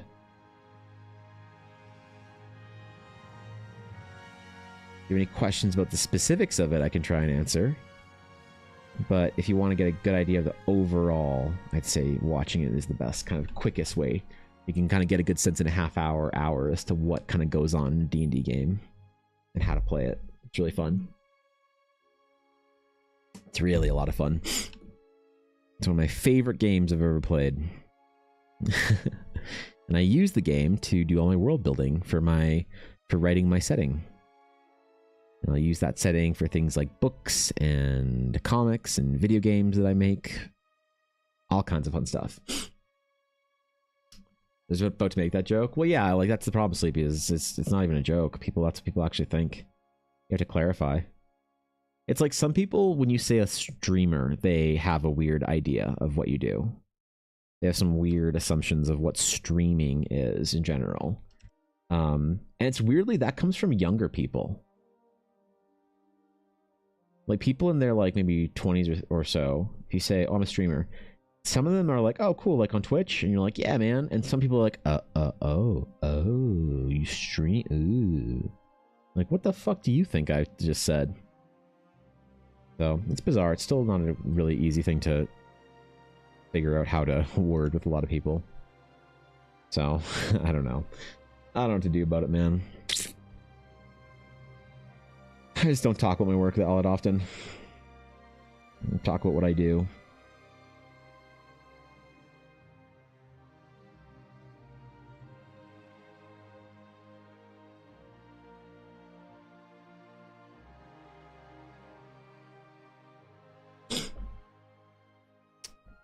Even the youngest of all the cousins that I met up with this weekend didn't really know much about it. At least not that we talked about. So you can watch the videos and get a full idea on it.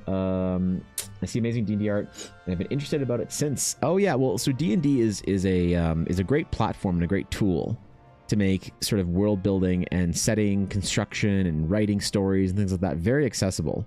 So yeah, it's not just for D&D, but the D&D is the tool you use to sort of have players tell you what they want to see as far as your art goes. So like this is an NPC, a villain for my D&D adventure that I'm writing that I could use for other projects, for books or anything like that.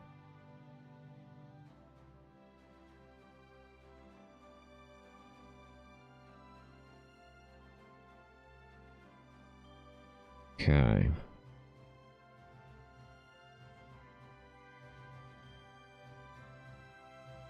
Ooh, we're getting there. We're getting there with the good Lord Ashton.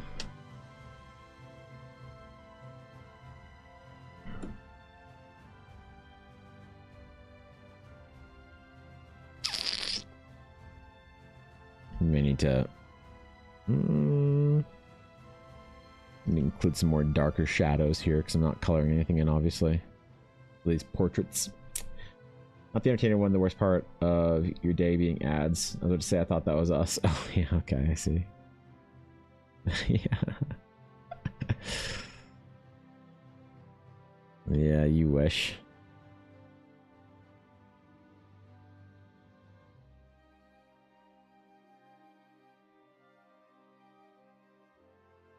All right. I do have to stretch more, though. Be very careful.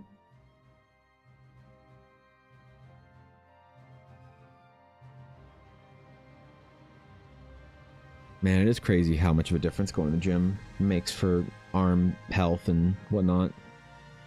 Just lifting.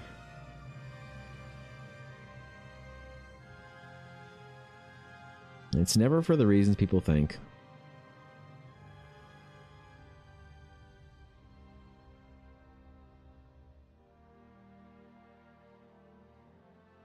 The big Lord Ashton's collar. I like how self-important he looks. The gym place gets strong, right?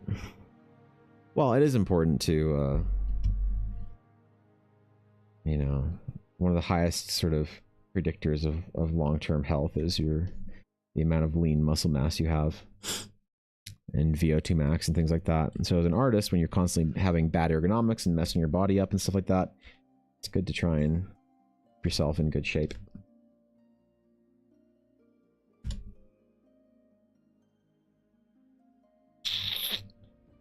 Okay.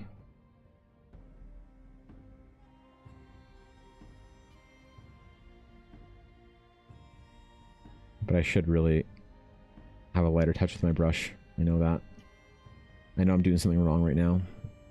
Even as I talk about having good ergonomics, I'm not doing it fully correct right now. That's okay. As long as I hit it with like a decent percentage. I wish I could talk to other like professional artists and ask them about their ergonomics and things like that. But it's so hard to like talk to other full-time professional artists until you're like kind of one of them. Because a lot of people who like consider themselves, you know, full-time artists, you ask them what their workload is like and it's like not really up there. You want to talk to like artists that work like full-time hours for their art to figure out exactly what the fuck they're doing.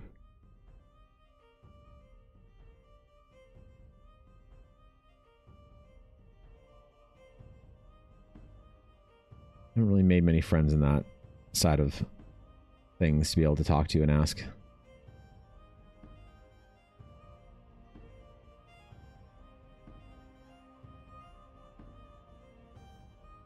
And studio life really helps you out when you have like a studio of artists you can go to.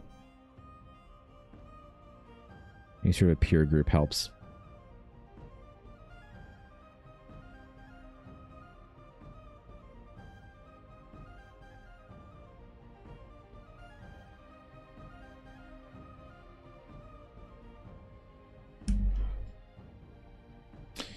Get a physical therapist come to my desk and tell me how to sit, right? Yeah, proper posture. It's tough to sit up straight, man. It's one of the reasons why I don't have my tablet like laying on the desk so I'm not bent over it. I think that'd be really bad for me. That'd be real bad for me if I was in that kind of a posture all day. Even though I need to stretch all the time still. I'm gonna need more water though. Yeah, give me a sec. Here, while I'm gone, you can have the orb. You guys want the orb? Where's your tablet? It's like, putting my hands on it right now. Like full arm's length out, and it's about maybe the bottom of it's maybe like 4 inches off the desk, and then it's up to here. So it's kind of like, I don't know. It's in front of me. It's mostly, it's at like a pretty steep angle. It's not like right. It's not like 90 degrees or anything, but it's like mostly right here in front of me. So I'm definitely not hunched over or looking down on it because I don't want, that's bad for your neck too. You're looking down. You know, it's good. The best sort of ergonomics for your monitors are you want your eye height at normal neutral eyes to be like within the top like 25-ish% of the monitor, because when you are oops,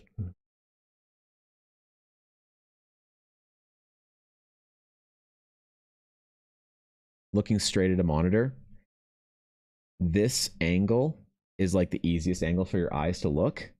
And so if your eyes are having to look up at the top of the monitor a little bit ever to catch this like top little area, the top like 25 or 20% of the monitor, that's okay because you won't glance up there all that often.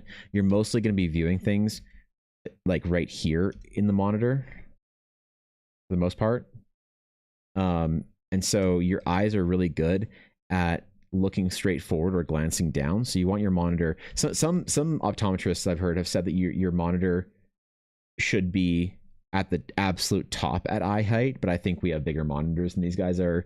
But definitely like if you ever have to tilt your head up at all or back at all, or you have to look up at all, these motions of pulling your eyes up will be really bad. So monitor height, you definitely don't want to have to be looking up at ever. You know, you want your monitor height to be definitely like around a comfortable side. This one's higher up, but I don't use this monitor that often. I use this for glancing over at stream things or like watching a YouTube video. My main gaming monitor is lower, so I can't see over my tablet to my main sort of monitor, unfortunately, or fortunately. Oh shit, I just opened my Cintiq settings. Oh god. But for my tablet, yeah, you definitely, you also don't want to be like scrunching your head down to look at your tablet, or hunched over with your tablet. So I see a lot of artists do this, a lot of big artists too. I think like Loish or whatever has their tablet down like that. You definitely don't want to do that. You want your neck as straight as possible. You don't even want it like stretched down at all or pulled down whatsoever. You want your full posture to be,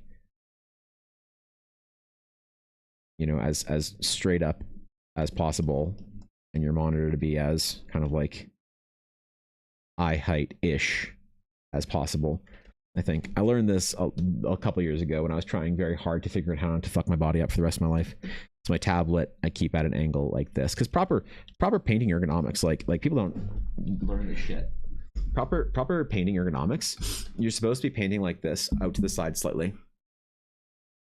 So you don't want to, your head can tilt a little bit and your eyes can tilt a little bit, but you want to be mostly in front of you, right? With your arms sort of like outstretched comfortably.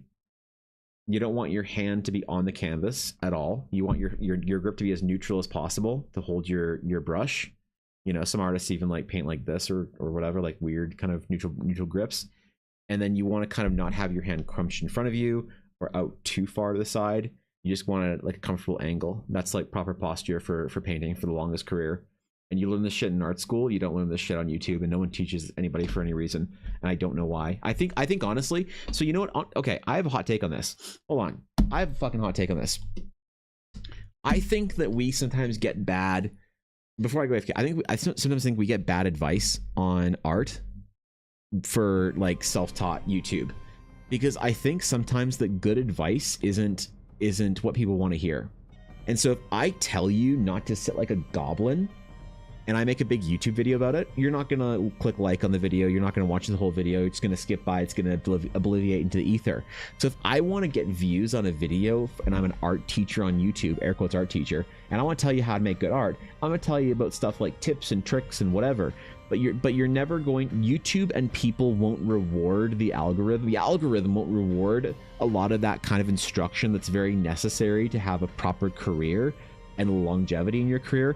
But we never hear this shit on the internet. We never hear this shit on YouTube, because it's always something along the lines of like how to draw the eye, you know, as opposed to like how to have a long, healthy career as an artist.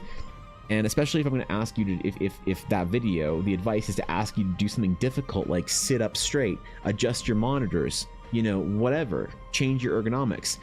And it just doesn't get recommended, it doesn't get rewarded, and so we don't ever get this advice doesn't become universal ever. And I see so many gaps in like YouTube art school that I always think are like, man, this shit's like really not good. Not that I'm saying that Avail doesn't have, you know, Avail prompted this question of tablets, and I don't think Avail needs any of that help. Avail's a professional artist and very good. Thank you, Judge Death, I appreciate it. But this is the kind of shit that I'll tell like the self-taught art community. I'll start saying these things and they'll all groan jokingly, and like that joking groan is like fine, but also like it really tells me who's fucking serious about this and who's not.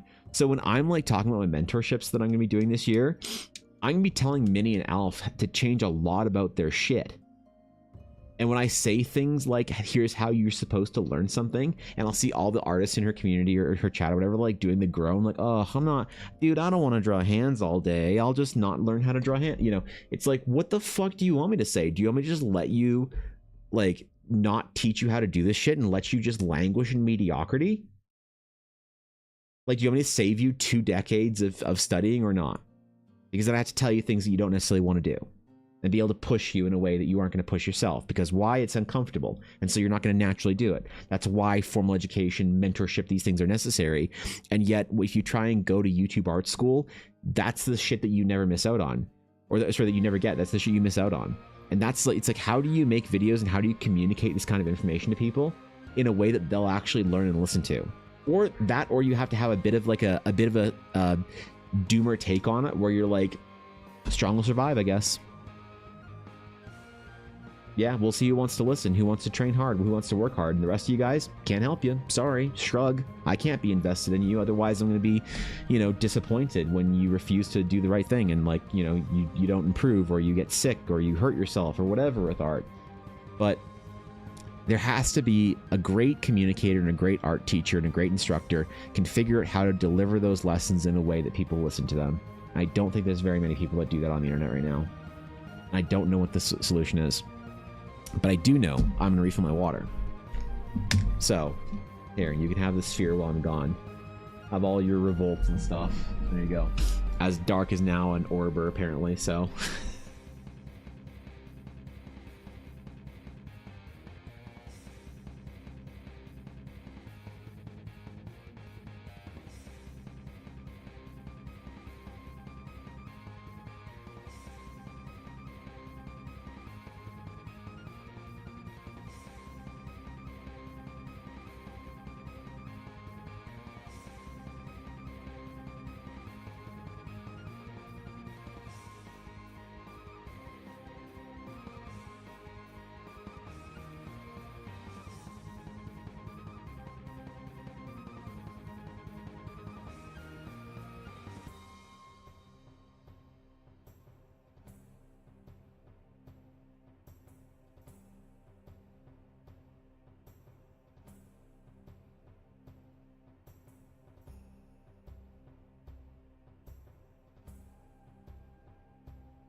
almost back.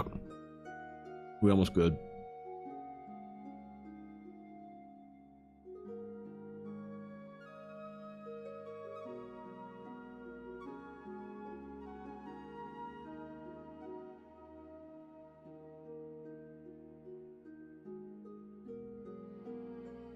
All right. All right. We Gucci. What it is.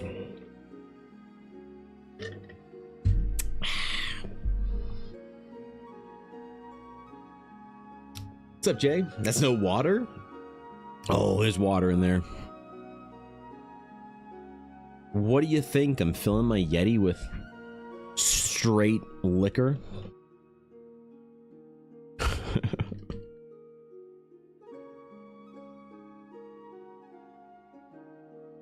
Yeah, come on.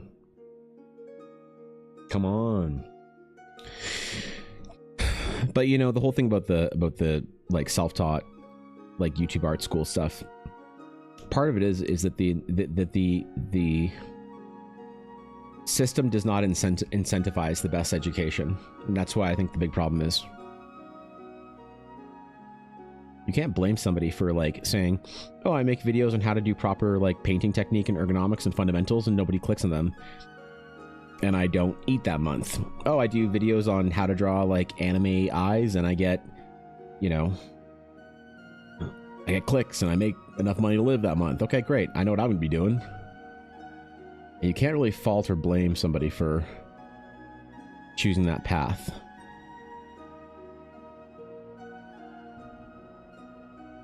You can't blame somebody for acting within their own self-interest if they need to like survive and shit. So that's why if you're participating in a system where the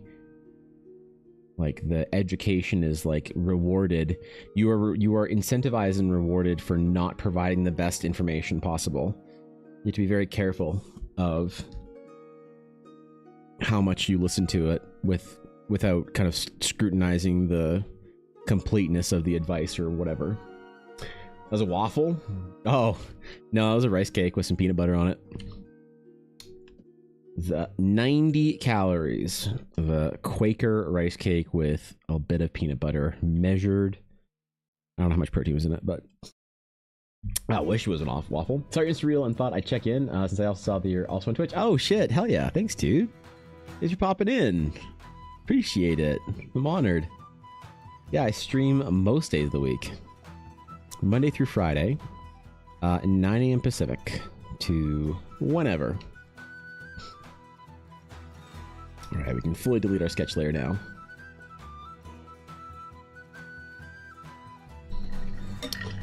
Love your style. Oh, damn. Thank you, dude. I appreciate that. That is very kind, my friend. You honor me. You honor me. I'm unworthy.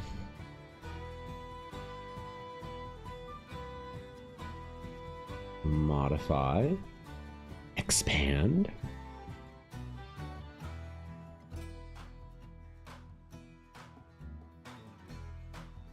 Okay.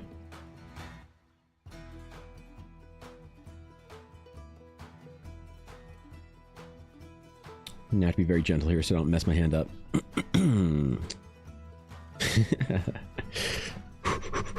screw it up. Don't screw it up. This is Lord Ashton after all.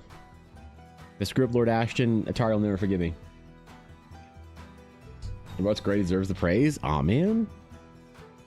No shit, I forgot Dark's here. I should talk. Damn it.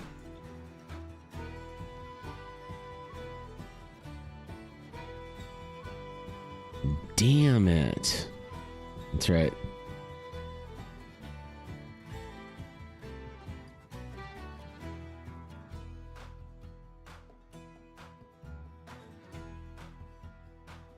Ooh, getting too heavy-handed. You know, what really sucks about like doing commissions and projects is that as I get better at this style, it takes longer. I'm sitting here doing more lines, doing more sketching, more hatching. It doesn't take, like, it doesn't get faster. That's one of the things that happens with painting. When you get really good at painting, you get faster. Just awesome. This shit, man, it just takes longer, dude. What the hell, man? What the hell, dude? Low skill doesn't come overnight. Well, I appreciate that. I get accused of being talented all the time, so I appreciate. And why is the orb still here? God damn it! Why didn't nobody tell me? Okay, there you go. I get accused of being talented all the time, so being recognized for time put in is always very humbling, very honored. So thank you.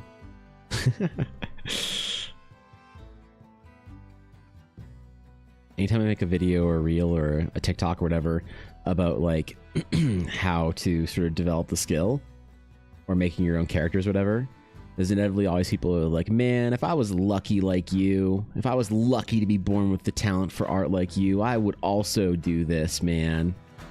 I'm like, yeah, I wish. Tell that to the tens of thousands of hours I've put in since I was born. I wish it was luck, man. I wish I lucked into it. I get people just trying to compliment you in a roundabout way, but when they say talent, but it is that's the one that always gets me. It was like, man, you're so lucky.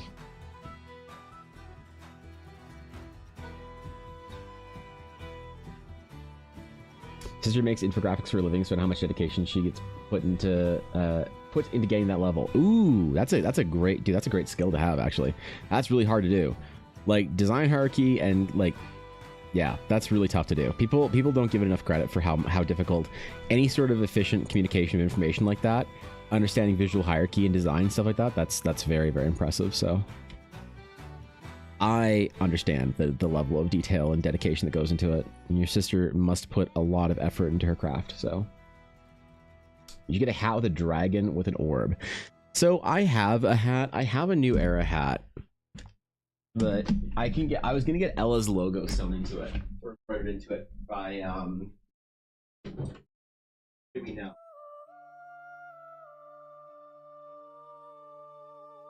In here somewhere. Positive folder.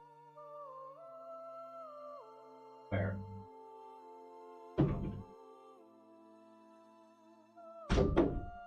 But it's a new era hat. And I like it. You know, it's gonna get Ella's logo, the Blackwood Dice logo in gold embroidered into the front of it, so I can wear it on stream. But the problem is that new era hats, like I have a lot of new era hats. I used to wear new era hats all the time, but man, I just like the fit of this hat more than anything else. Like, I'm not the biggest basketball nerd in the world, you know. I don't like obsess over the Air Jordan brand or whatever. I like the black and gold. I like the way it looks, but mostly I like the way it fits and feels and the fit of the hat, where it comes to a little point there in the front instead of the big new era sort of like flat face for the baseball style. So I don't know, man. I don't know. Even if I get the Ella Blackwood hat done, I'll definitely miss this one, I guess. Maybe I could get like it shaped somehow. Right? It's a little shape done for it. Okay.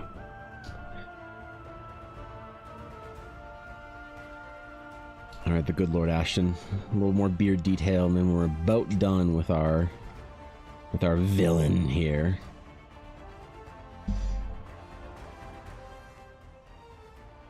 wish I could just narrate story. You know what I do? When I'm a big enough streamer, I'm gonna hire a mod to be my like dictator or whatever. Dictator? No, that's not the right word, is it? Is it dictation? Who's the person that you dictate to? I'll just dictate story. I'll be like, all right, mod who does this for me, I'll now tell you the story of Lord Ashton. I'll just tell a story and get them to simplify it down into some text so I could turn it into a World Anvil article. That's what I need to do. I need to get a World Anvil writer mod that I can pay full time. When I'm a big old streamer like Pirate Software, that's what I'll do. I'll hire somebody to do that for me while I'm streaming. A scribe? Yeah, you're right, a scribe. Like the fucking scribe from the Denathrius cinematic. That'll be me, Guapo.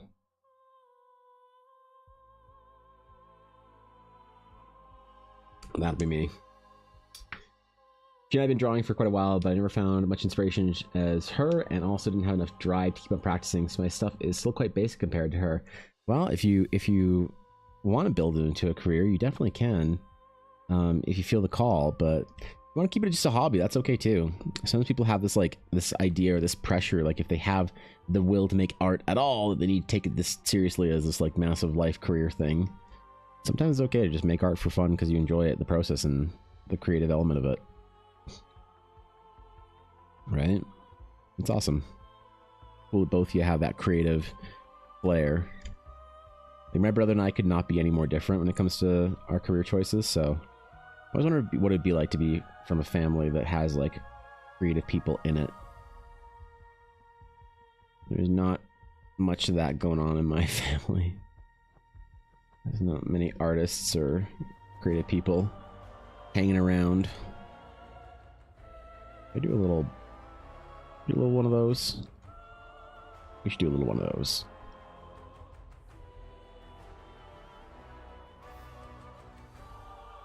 Yeah, that's nice. I like that.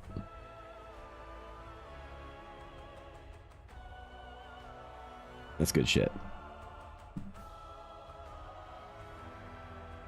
Keep on trying to do some basic character drawings. That's awesome. Character design is really fun. It's a very, very fulfilling field. I think, anyway. I personally think. In basketball for 4 years, the most I know is the rules, tactics, and plays, barely watching any games. Well, that's fair. Yeah. I'm not the biggest basketball guy. I don't find it to be as exciting to watch as a game like hockey. Not a massive sports guy to begin with, but hockey is the preferred sport. Definitely part of that is where I grew up. You know, you'll grow up with the family sport, and my dad's a big hockey fan. He's a football fan though too, a little bit. And then Ella is a massive hockey fan, massive hockey fan. She used to go to games with her dad when she was young. He had like season tickets through his business. And so she goes to games, or she used to go to games with him in Calgary, where we both grew up. We watch Flames games, so now she watches them at home. She loves that shit still. She'll watch like almost every game if she can. Tell you what a 2-1-2 is or why it's important. Who is playing tonight? No clue? No, that's reasonable. That's reasonable.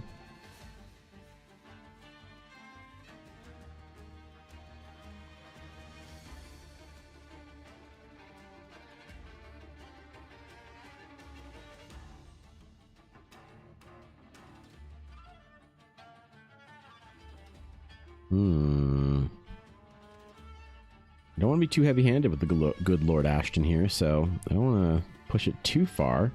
Once it's done, I kind of want to leave it there and risk it being a little bit underdeveloped than definitely being overdeveloped. But this is a very intense piece as far as line work goes, so I need to be okay with that. Let me look at it for a minute. Let me figure out what I'm missing here.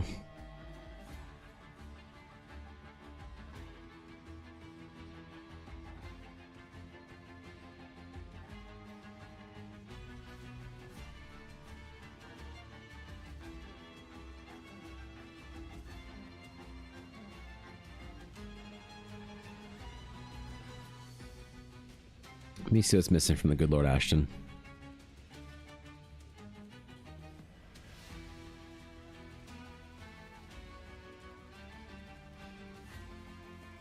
I like him. I like his design.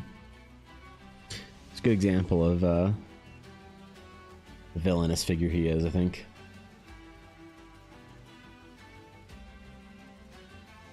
A little more definition on the eyes.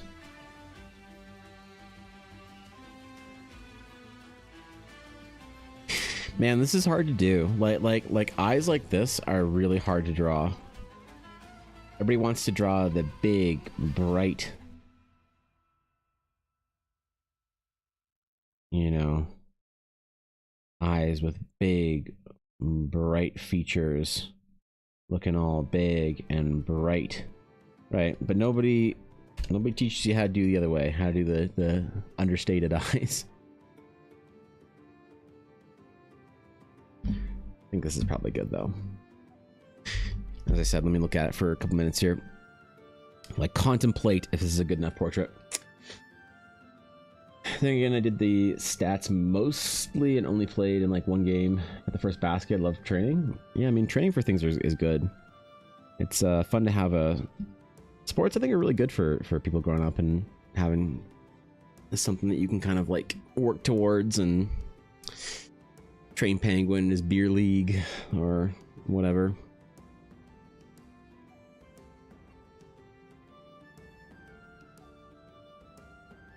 I think it's good.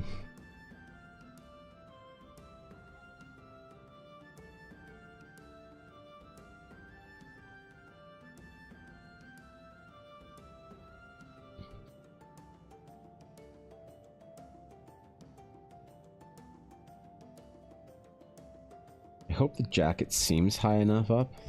I don't need to like push it up his shoulders, because it looks, his neck is very long in this piece. Think about it. His neck is very long for what you consider a dwarf to be. Usually they're much more stocky and stout. But I think that kind of like elevation helps. Where he's pulling his head up and back. The telltale like show of the head going back is in the upper, like as the head goes back up, the eyes, you see more of this space in between the eye and the eyebrow. And the nose shrinks as well in perspective, and you see more of the bottom side of the nose on a character, and then you also see the upper lip more. So there's like certain things you do to show off a character looking back, but I think I've done a little bit of that without having to give him a small enough nose. It's like obvious that it's sort of more of a pushed down, kind of curled down nose. He still looks like he's leaning back and looking down at you, which is important. Is that even though he's a dwarf, that'll obviously be looking up to you as a Rith, because like the dwarf, I mean, Rith are dwarves, just different word. But as a dwarf, but as a Rith man, he's obviously very short, very stout, very stocky, very heavy. But I still want him to have that like look of he's looking down on you. Maybe that's like something he always does. He always like looks down on you from wherever he is.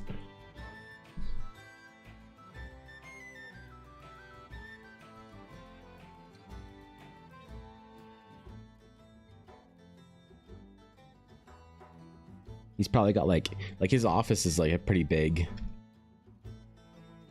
a long room. He's got his desk, the other end, a big fireplace behind it with a mantle, and there's like two couches. Oops.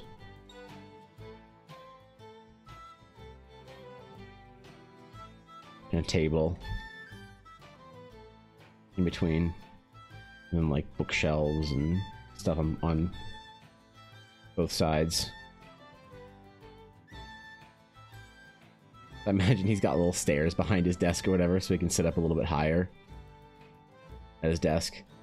And he's like a little bit further away than ooh, what did I just do? What the fuck? Oh my god, what is happening?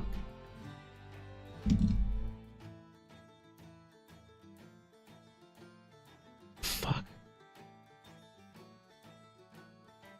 My keyboard's been weirding out on me recently, man.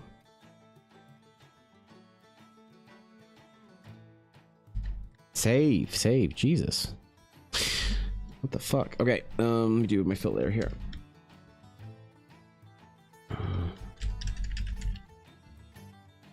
Probably like a 55%. Sure.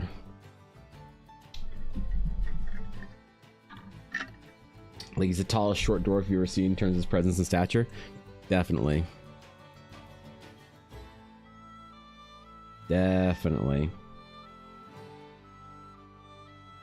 So yeah, his desk is probably further away, so he doesn't have to look up at anybody.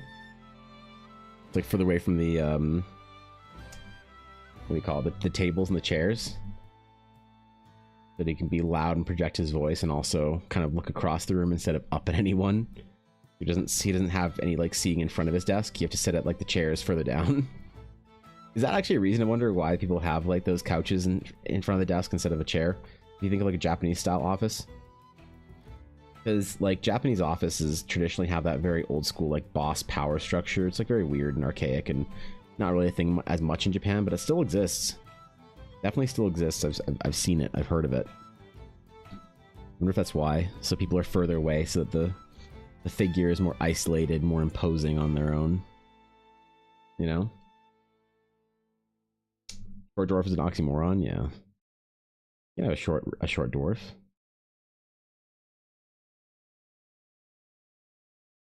Rith can come in all shapes and sizes as long as they're under like 4'5".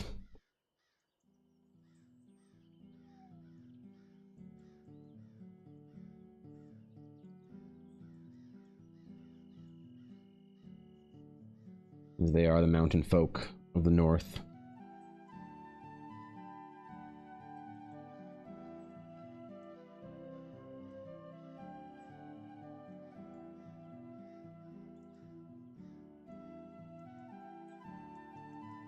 We have to include this. I think I do. Oh well. Not elegant, but it's fine.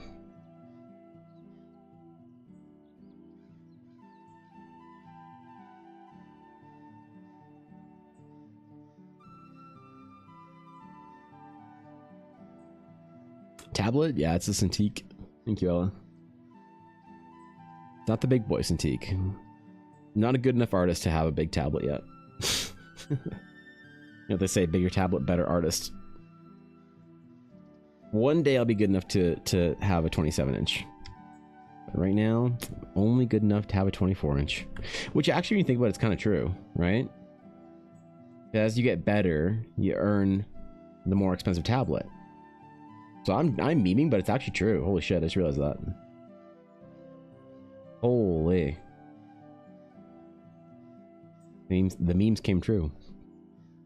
You'll be soon? Yeah, hopefully. I'm probably gonna get a new tablet this year, if I can. Need to get a new GPU first, so I can multi-stream better. And then, watch out, man. I'm the biggest tablet around. The big boy 27-inch. Cintiq Pro. Ooh, that'd be a good day. Ooh, that'd be a good day.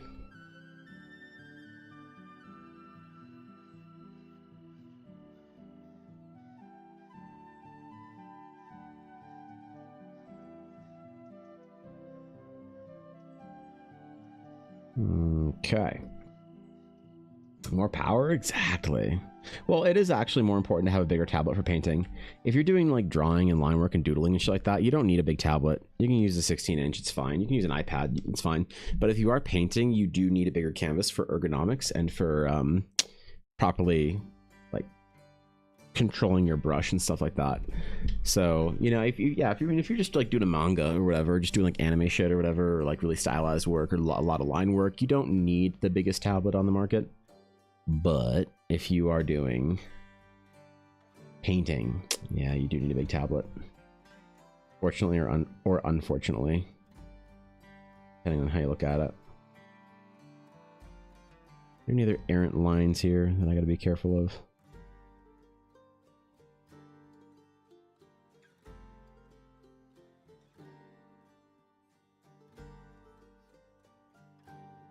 Software you're using? Judah, I'm using Photoshop. I use Photoshop for everything.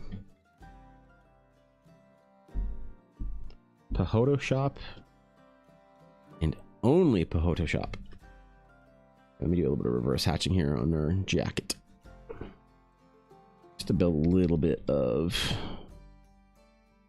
volume into it.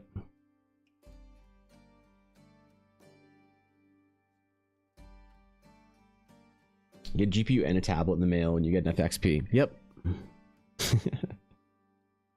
Yeah, for real, right?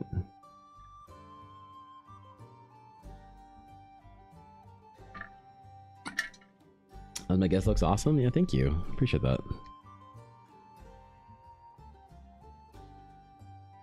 not much of a clip guy myself.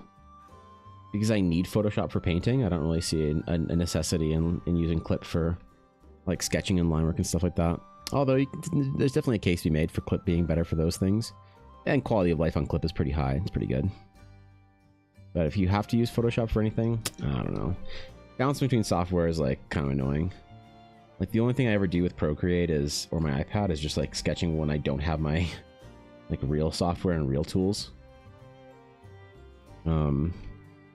So there's a use case for Procreate. If you can't afford a mobile studio Cintiq, which I definitely can't, then a cheap little iPad is just fine. That kind of work. But if I could, I probably wouldn't even use Procreate for anything. Lots of software though. Procreate on iPad, Photoshop for everything else. Yeah. I just don't love the feel of the iPad though. I don't have a Paper-like anymore though, so the screen is absolutely unusable without Paper-like. It's so slippery, it's so slippy and shiny. That's like one of the only universals I know in art. Like people will argue over the best like software for anything. They'll argue, they'll try and tell you that Photoshop is the best or that Clip is the best and whatever. And like at the end of the day, it doesn't matter. It's like if you're defending a tablet or a software and your art's shit, then it kind of doesn't matter, right?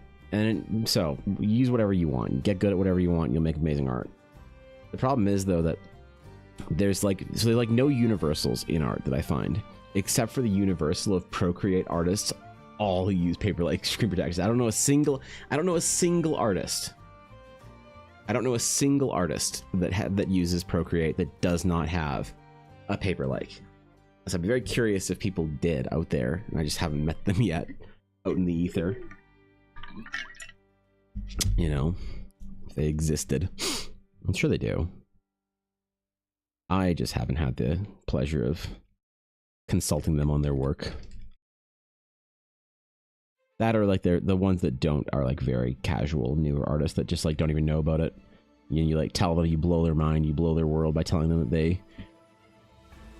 But as far as like artists that are like industry grade, I don't know a single one that uses an iPad that doesn't have Paper-like. So I really want to get one again.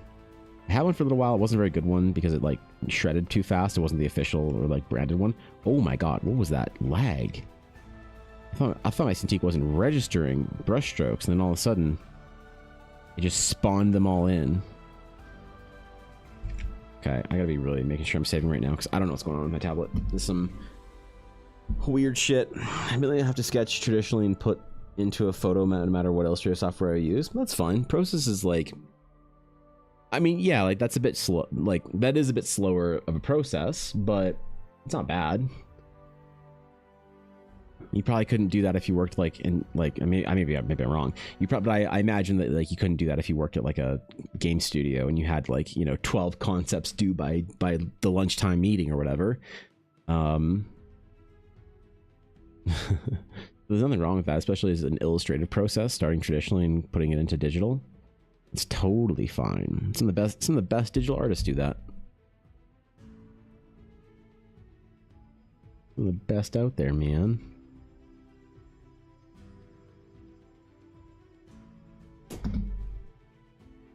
Okay, I think this is good.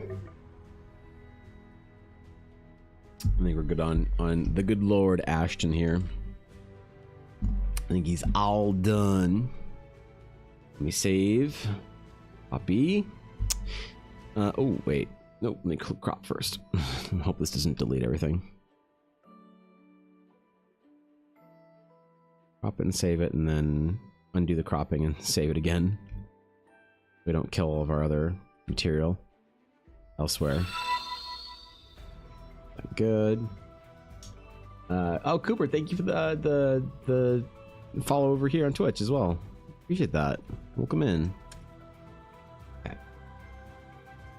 Oh, this is taking a bit. I really gotta like shrink these files down.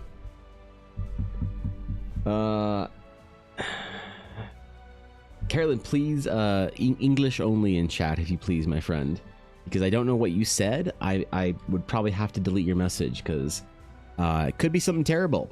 And I'm at risk if people are sending terrible messages in my chat. So if I can't understand the language, I have to unfortunately purge it from my chat. The art looks cool, but yes, please English only. Oh, okay. Well, thank you very much. And thank you, Guapo. I appreciate that. Save as copy. Art vault. Say. The good Lord Ashton. Thanks, Blaze. The good Lord Ashton. Bringing all kinds of tidings of meritorious acknowledgements of your deeds for the Royal Archaeological Society. He's a cool dude, man. Translate just for Blaze's lady. Probably did that as you were. It's a weird timing thing. It's fine though.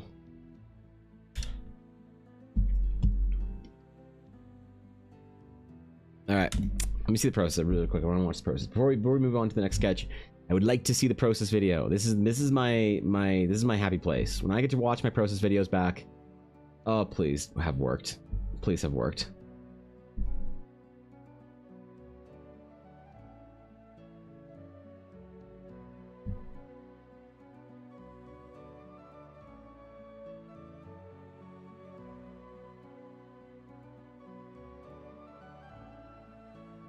There it is.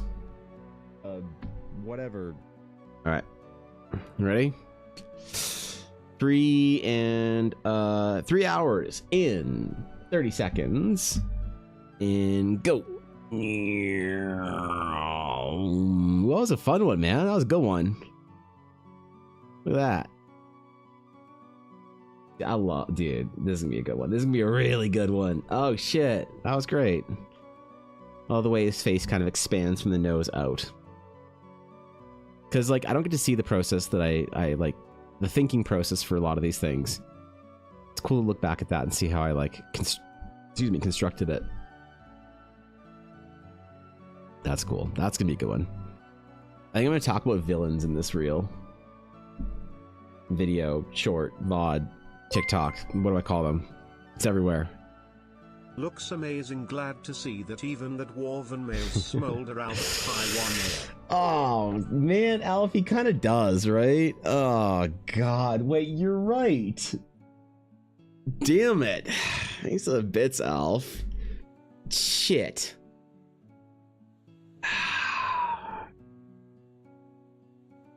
Yeah. He kind of does have a smolder, doesn't he, Alf? It's always fun. Yeah, right? Were the 2 or more mod factions going to be in the mod wars? A solid 7 and everyone else. Still looks amazing though. I appreciate that. Yeah. I think sketching a new character like him usually take you. I mean, like portraiture, that took 3 hours for that, but probably the time that I spent. So, okay, if I wasn't streaming, it would have been faster. I think I was pretty efficient today though. I'd say that would probably be a 2-hour sketch of just rendering it out if I wasn't live. So I'm actually pretty good. I did a 2-hour sketch in 3 hours, and then design and planning and stuff to get to the initial stage. Probably it can be between a half hour and an hour typically. If I'm really struggling on it, it can take like up to 2 hours, but that's rare. I mean, that's like if I'd have to be really struggling on a piece for a portrait to take 2 hours. Something more substantial like, you know, a full character like this is like a 30-hour project for me. All the design and concept and work that goes into it beforehand and then actually rendering it out. This is a bit of an older one, I will admit. This is a much older sketch. I just pulled it out of my ass because it was the first one I saw. A full like color character, like where's Izzy? Izzy. Oh, wrong folder. Where's Izzy? It's a commission I did recently. Full color character like this, probably like 35 hours, maybe 40 hours total. I don't know, somewhere between like, yeah, it's different for every character, but it's somewhere loosely between, for color, 25 to 35 hours, for sketch 20 to 30. I find could be different. So it's always different, I guess. The process is always a little bit different and a little bit unique depending on the character. But long time. I mean, I wish that I worked a lot faster. I wish that I could get something like this done in half hour. You know, but it's just you don't get the kind of like hatch work that I want out of it in a rushed process.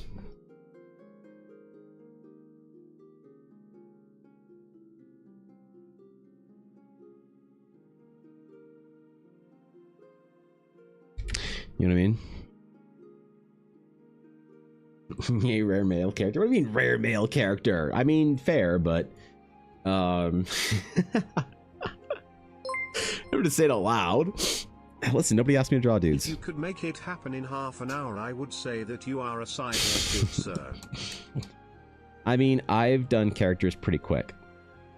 He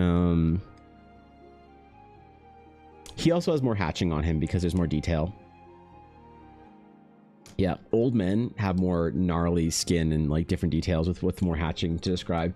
Women, young women and young men, more so young women though, have more softness to the textures. So there's a lot more like light kind of like blending things. So you wouldn't do things like showing off like cheek fat and like whatever on a young man and specifically not a young woman. So those character sketches can go a little bit faster though, but doing anything in half an hour while streaming is impossible, except for ordering DoorDash. Right. Thanks, 100 bits moves. Thanks, Move. Thanks, Al. Thanks for the hype train, guys. Appreciate it. Thanks, guys. Do you mainly draw digitally? Yeah, I mainly draw digitally. My background is in production and concept art, and yeah, if you want to work in concept art, you just can't work traditionally. It's just too slow, too much material time, too much material expense. You know, if you're working for a studio and you need to have like concepts for some environment done, you'll have to have like 10 paintings done before your 3 p.m. meeting.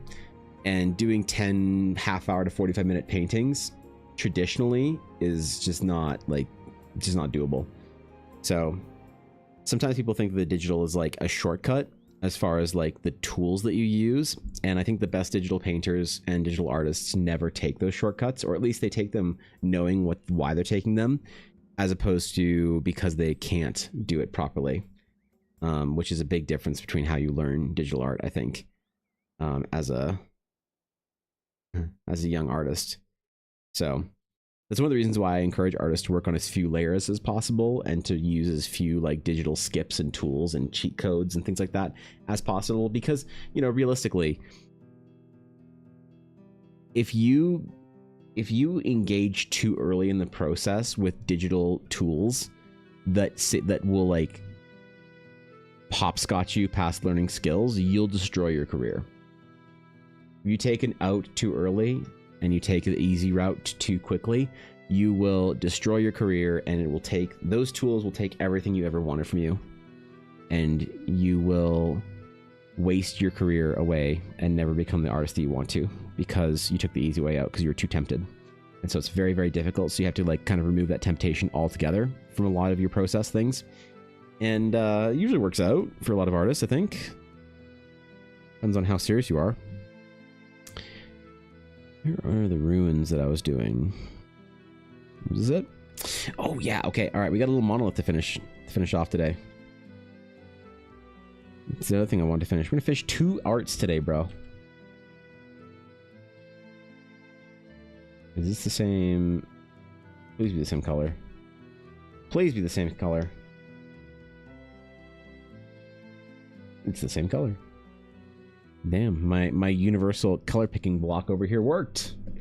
To think I tried to do something intentionally, and then I did it intentionally. Wow. Who would have thought? Move back in perspective there. And I can record the last little bit of this drawing too, which is dope. Takes forever to even plan out a rough initial sketch for my drawings. Good thing I just draw for fun then. Yeah, I mean, like, well, for illustrations and for paintings and stuff, you want to like take more time at it, and you're not just thinking about idea generation, then yeah, it should take a long time, and that's the painter's way. So I mean, it just sounds like you work like an illustrator and a painter more than you work like a concept artist. So, which isn't that's great, you know, that's fantastic.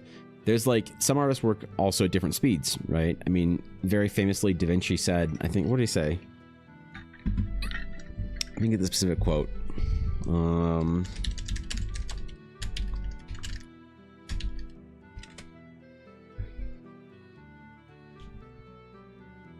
Not the art is never finished, it's only abandoned or whatever. I don't remember what it was, but Da Vinci basically told somebody, some big like cardinal or some shit that wanted a painting from him. He basically said, bro, it'll be ready when it's ready. Don't fucking rush me. And that's very true. I mean, I think that when you're a slow working artist, it's like not a good thing basically ever at all. But when you're a slower working artist and you have the results to back it up, you can kind of afford to say it's ready when it's ready. And you don't have to feel like you need to rush anything or whatever. And I kind of feel that too. But it requires some confidence. Confidence in two things. Confidence from people outside of you to know that when you say that, like, that you'll produce the results. So when you say it'll be ready when it's ready, that they know, like, you're right, this person's a master what they do, or they're Giga Chad or whatever. So if I wait for them, it's worth the wait. And then it requires confidence in you, that you know yourself well enough to know that you're not slacking. And to be honest, I think that that's one of the most difficult and rare things to do in life, is to truly know yourself and truly understand yourself. And when you go deep into your own mind and you figure out who you really are, that's a concerning series of realizations, I think. You know, the amount of people who think that they're working as hard as they can and aren't would shock you, and shocks them, and that's why sometimes people don't reconcile, like won't like wrestle with that idea. Freestyler, thank you for the follow. And certainly for me, that was between my kind of my phase where I was basically at the lowest point in my life, and I was like the biggest shitty version of myself. I tried very hard, if I could intentionally, never to build sort of that victim mindset where I was saying I was working as hard as I could and I was as good as I could be and I was whatever. And it's like, it's a really weird message, because sometimes people need to hear the opposite. Sometimes people need to hear, like, you're enough, you're doing enough, you're just fine the way you are.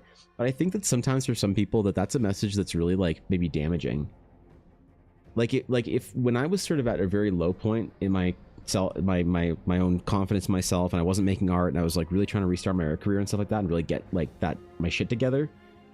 If somebody told me I was enough the way I was, and like I was enough how I was, I would have been like, no, God, no. Are you kidding? Like, I better not be. This better not be it. And it's tough, man. It's tough to try and figure out how to deliver that message to somebody you care about. And it's tough to try and figure out how to deliver that message to yourself, and figure out when you need to hear, get up, you can do it, and when you need to hear, like, sit the fuck down. You know? Evan, can you look at DMs and give me some advice, cause I'm gonna cry. I feel like my art is regressing. Miniful, literally crying. Oh man, what is it, 200 gifted subs to check DM? I'm kidding. Yeah, what do you got? You caught me right before I'm gonna start this, so sure. Oh,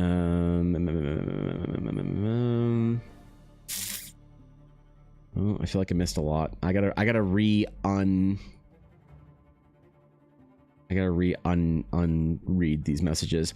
What are you looking for the design thingy? Is this what you're the Riftwalkers thing, Elf? Is that what it is? Is that what we're looking at? Is this your art that's regressing?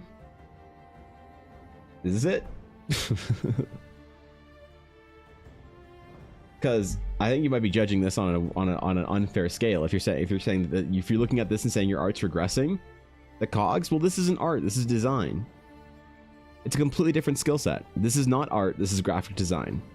So you can't judge yourself harshly for not being able to do graphic design well if you're comparatively to your art, depending on how far along you are in your art education versus your graphic design. No, I mean, I think it's fine. I think this is fun.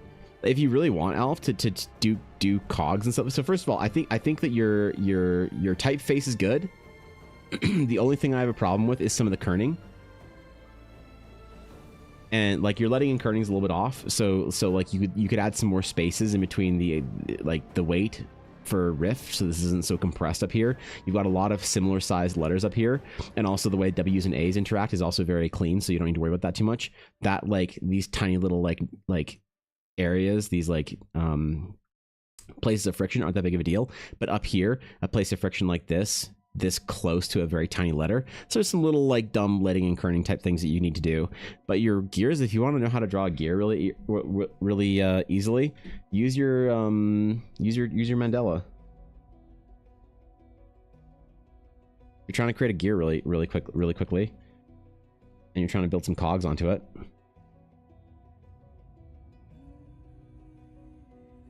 You can use a mandala as a base, or even for your full on line work.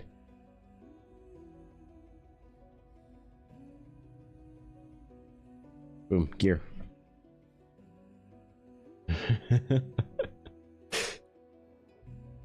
You know, or if it's not enough, like, I don't know what you call them, cogs, sticks, cog sticks, and you wanted more cog sticks, you could always do fewer cog sticks. I don't know what to fucking call them. And you could rotate the piece and figure out the exact sort of rotation, and then put more cog sticks in.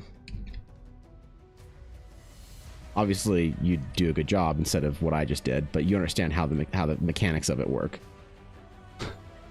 on your cog wheel. Are these called cogs? Is that what these? Is that what the teeth are called? Or are they called teeth? I don't know. I learned mandala stuff. It's so easy. You go symmetry tool, mandala, hit the amount of mandalas you want, 8, and then you place it where you want. Teeth is right. All right, I got there eventually. Thank you.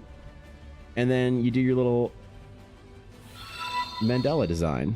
Look at that. Look at how easy that is. Look at all the art that I just made. Ooh. What is there to learn? There's nothing to learn, bro. You know? Then you can do the radial if you want to do some other cool little designs.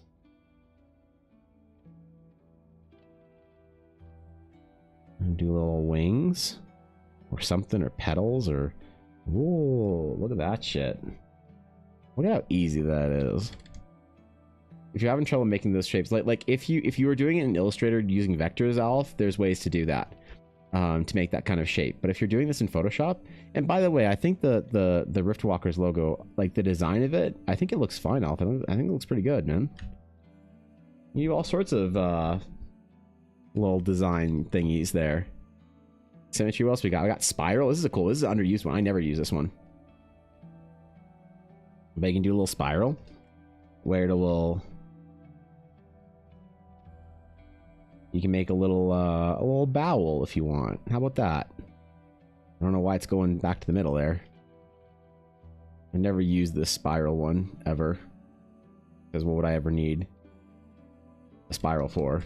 I guess. Unless I'm drawing some Naruto Uzumaki fan art. Yeah, the symmetry tool, and I'm pretty sure, because I'm pretty sure the clip symmetry tool is like basically the same thing. You know? Basically works the same. Should anyway. I'm almost positive it does. There you go. You got enough little cog sticks on your little cog. Arted? Yeah, get arted, yo. No, man. Alpha looks great, man. I wouldn't worry about it. This looks fantastic. As a little logo for Riftwalkers, I think that's fantastic. Obviously, your little cog sticks need to be tightened up. But you mandala that shit? Ooh, it'll look good, man. Yeah, great design, bro. Seriously. It's just good design. Give me 1 second real quick before we start on this next little piece. Finishing our little whatever this is. Give me 1 sec.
All right.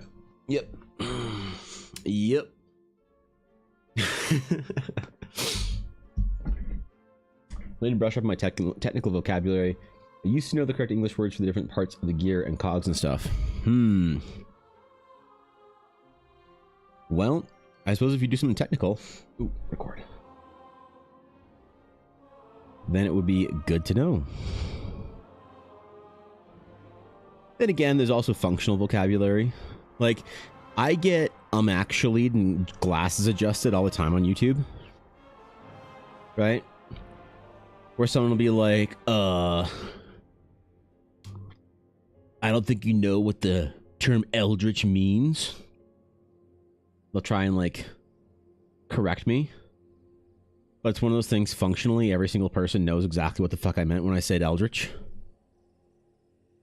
You know?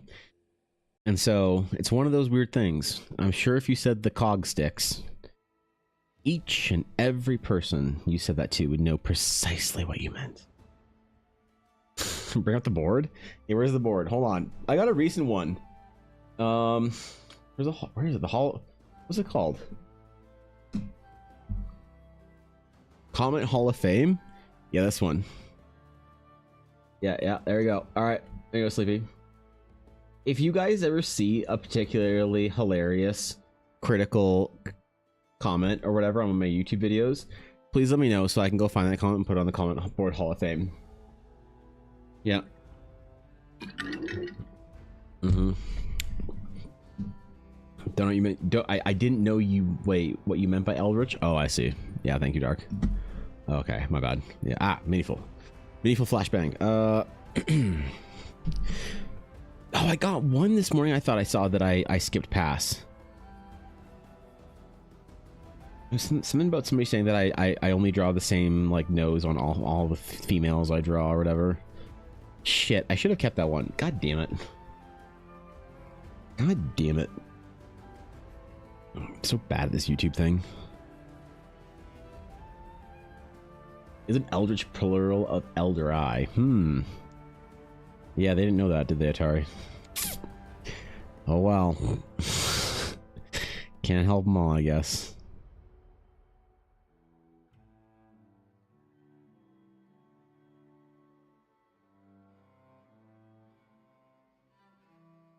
Can't help them all. You try, but you won't get very far, I don't think.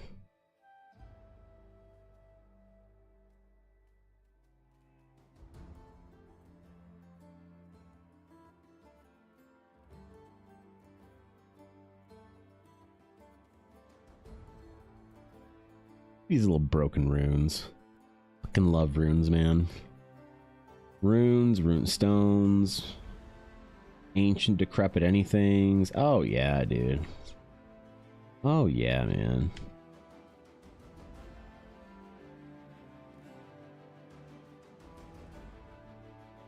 You typo on the walls of the cavern? That's hilarious. Next look, I'm trying to clean up this up. Thank you for the advice. Alf, I want you to have more confidence in yourself. It looks great. It looks fine. You're amazing. You're a great artist. Don't worry about it. Thanks, Lurk, bro. Oh, is Meaningful Subspawn still going on? Shit. So I wasn't able to be on Twitch at all this weekend. Or even since, like, Wednesday. I had to message Minnie and Alf about our little art mentorship this summer. Wizards and Beans, thanks for the follow. I appreciate it, dude. It is? Alright, let's go. Let's go. Why spend my birthday watching my favorite landscape artist draw? Damn, bro. Happy birthday, yo. Happy birthday. Oh, is it the 22nd? Oh, no, it's the 21st. Okay, it's Alf's birthday tomorrow. Your birthday today, yo. It's Alf's birthday tomorrow. I'm doing my birthday stream on Thursday. Let's go. It's Yuna's birthday on like the 27th. I don't know. We got a lot of birthdays. That's kind of cool. Can I really go lurk? Yes. Sorry, Alf.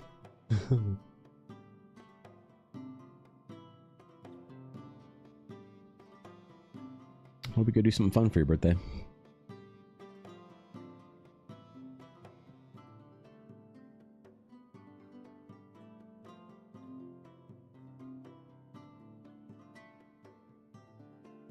Sad I won't be able to do anything for my birthday this year with Ella, because she'll be doing convention stuff. But if we keep doing Calgary Comic Expo, Ella and I'm gonna be doing convention stuff my birthday the next couple of years in a row. You know what I mean? Might be over there, stuck in a con hall. Just really not a convention person the way I used to be in it anymore, hey? Not that I don't get it, I just... It's like when you see how the sausage is made. Maybe. When you work at the vendor side of conventions, it kind of takes some of the magic and the allure out.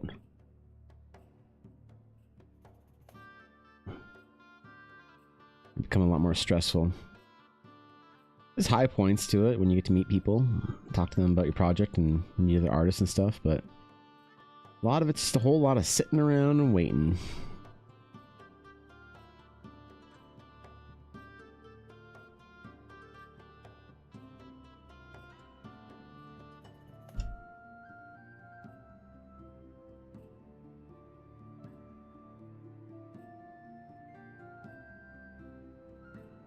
Be old this year, man.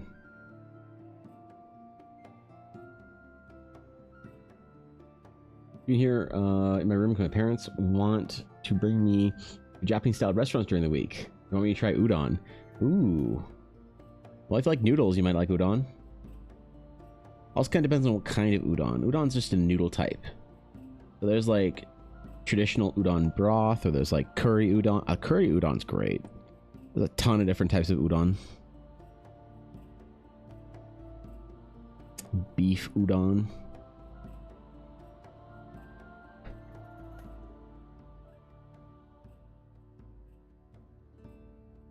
Udon's a very wide term for that, I think. Udon hot pot is good from what I hear. Udon noodles are good in hot pot. Mm-hmm.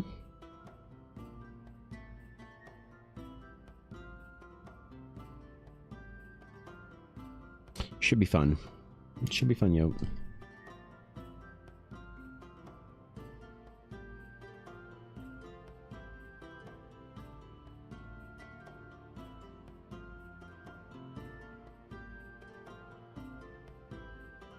Okay, we're getting there, man. Holy. I thought this piece wasn't nearly as far along as it is.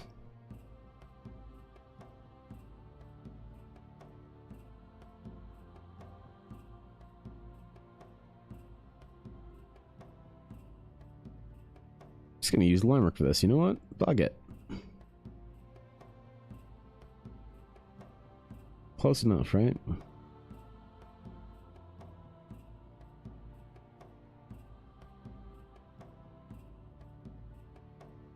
It's all just dark Eldari stone for the most part, anyway. And a sphere. Proud of the sphere. Gotta keep the cult members happy, you know? Gotta keep them happy or whatever. I think maybe next month, the sketch for the tier 3s will be, or the card for tier 3s might be like a sketch version of the sphere. Super rare trading card. Never had it, I'm pretty excited to try it. Yeah, that'd be good.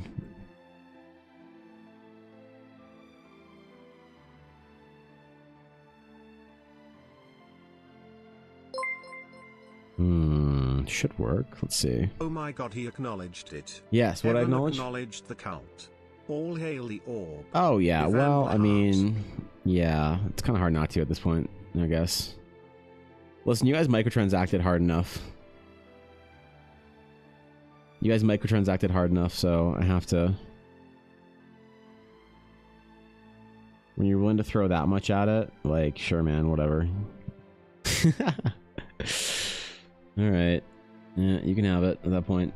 Time.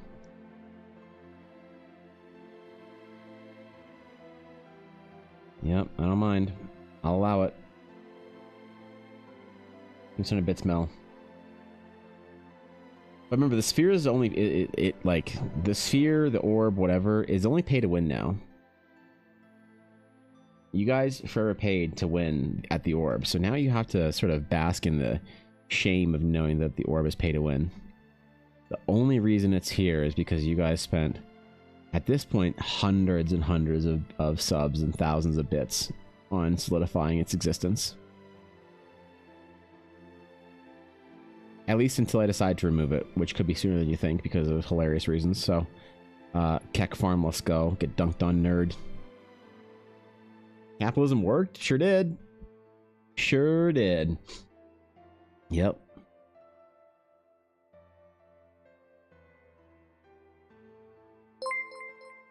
Let's go, dude. And sorry for my absence. Had to do phone tag with a bunch of pharmacies to help my boyfriend get a yellow fever vaccination appointment. Okay. God, it is hard to find pharmacies doing highly infectious disease vaccines, lol XD. Really? Is that like difficult? You'd think the people traveling and stuff, you could find it anywhere. I would have thought anyway. Basking in its light and thankful being honored? Yeah, right? Gotta be so funny if I just killed the orb like in a week. Oh my god.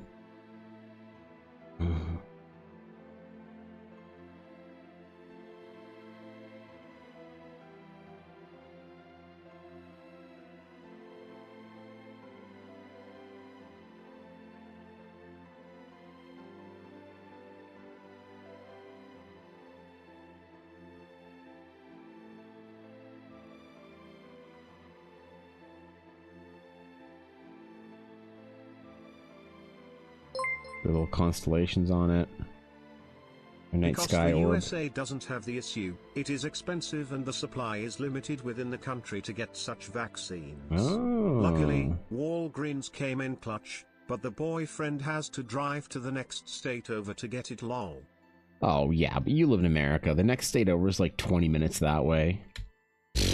And you're also East Coast. Okay, when you say the next state over, Mel, don't you make come on. You're not allowed to say the next state over like it's a journey, a slog when you live on the East Coast.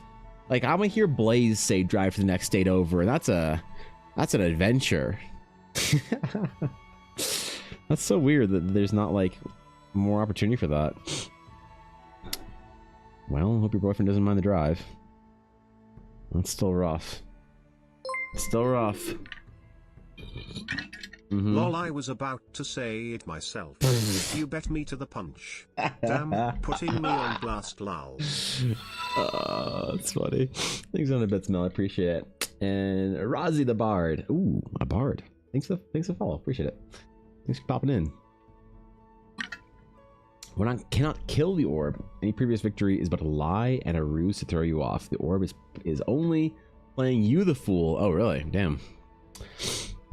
Damn, alright. Well, shit. It's fucking news to me. The orb gets to keep its emote slot until I actually have real emotes. Yep. Which I am working on, actually. Maybe I'll hire Miniful to do my emotes for me. The lowest ranking angel. I'll just commission her. I hear she's a very expensive artist, though, so I don't know if I could afford Miniful. Yep. That's Jamaica. You got them mixed up? Oh, yeah? Does Jamaica have states, or is that how you guys divide your country up down there? So we got provinces up here, bro. Gotta go, but thanks for helping me body double with you. Got a lot of writing done. Excellent vibes today.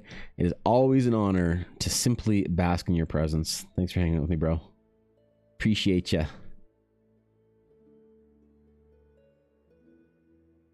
Charmed Fantasy. Another D&D stream, by the way. If you guys don't know, Charmed Fantasy does a pretty dope ass D&D game. Boom. Boom. I gotta shout out my other streamer friends more often. It's like a thing that streamers do. Pretty bad with my streamer etiquette. The orb is a real mode. You say that, yeah. Has to at least be around until the end of the calendar, com. Until the end of the swimsuit calendar, you think?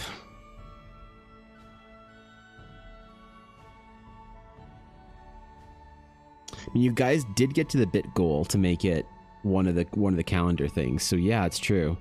One of the swimsuit calendar is just going to be the orb. So,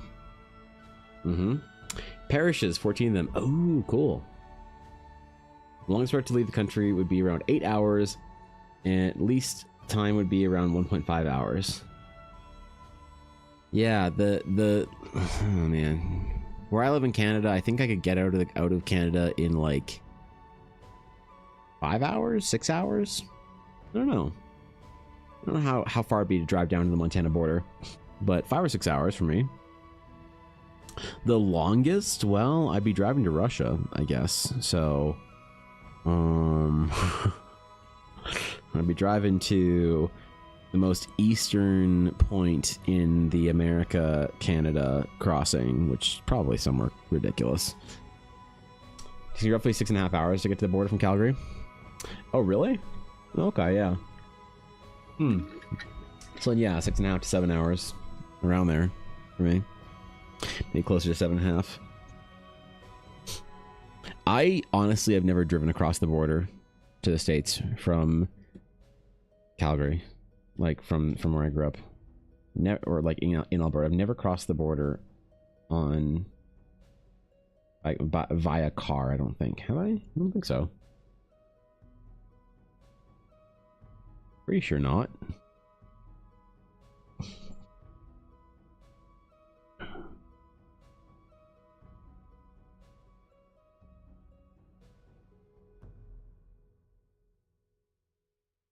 Yeah, I don't know. I haven't really thought about it, to be honest.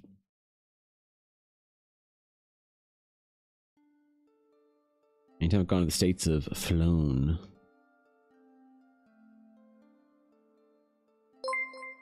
I mean, I don't go out down that often, but still. Reminds me of an old Lockhorns comic where the wife asks the husband how she looks in a swimsuit. He replies like an egg with 2 rubber bands on. God damn. Yeah, it's thanks on Bits Moves. Yeah, you're right. That's all. That's the way I'll do the orb entry for the calendar. Got it.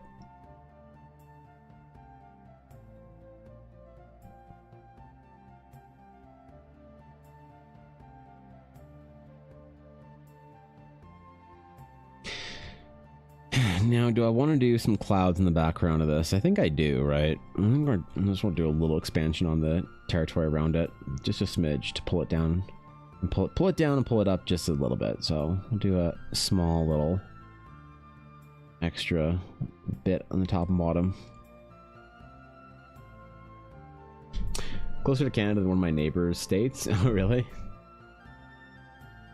Come on by, you know, get yourself some maple syrup or whatever we sell here. I don't know, ketchup chips. And it was funny, we were taking the cousins shopping because they most of them live in the US, and they wanted to buy all the Canadian chocolate and like potato chips and stuff. You know what I didn't realize? I didn't realize that Cadbury was different in the US and to Canada. They wanted to go shopping for Cadbury chocolate because it's different in the US. And they wanted to go shopping for certain chips and stuff. It's always funny to take our American friends and family grocery shopping. I'm from Vermont. I don't need to go that far for good maple syrup. That's true. I don't know, Vermont has... I've never tried Vermont maple syrup, but apparently y'all got some pretty good stuff down there. Seems like a place that would feel very at home for a Canadian. Vermont seems very like kind of like north facing winter vibes. A very like comfortable place for Canadians to go see. There's a lot of like cultural overlap there from what I hear. Cadbury is different. Yeah, apparently Cadbury is way different in Canada than it is in the US, because Cadbury, I believe, is an English company, and so Canada gets Cadbury more similar to the UK, and apparently in America it's completely different. It's like, from what I understand, it's like A&W. Like A&W as a restaurant, as fast food place. In America, I had no idea that it was considered to be like absolute dog shit. But in Canada, it's a different company. They share the same name, but they split off in like the 1960s. It's a completely different company. So A&W in Canada is like a pretty good place. It's like a pretty good classic burger joint, you know, one of the higher end fast food places, to be honest, for a lot of people's preferences. But in America, it's like truck stop level garbage. And I had no idea about that. I think it's similar where Cadbury is like different. I'm not sure if you've ever seen Cadbury in one of our supermarkets. In Canada or sorry, America, Jay, or UK or where? 37 hours from my door to your door. Yeah. Like to Calgary? Really? That's funny. A&W is 10 out of 10. Oh, in Germany. Oh, yeah. You heard you did the contract to make Cadbury in the US. Oh, is that what it is?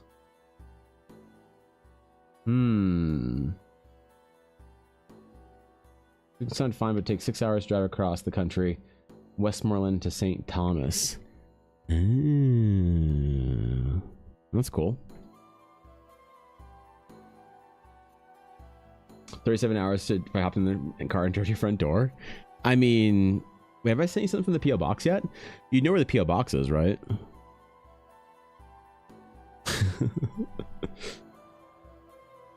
I certainly hope you wouldn't know where my front door was.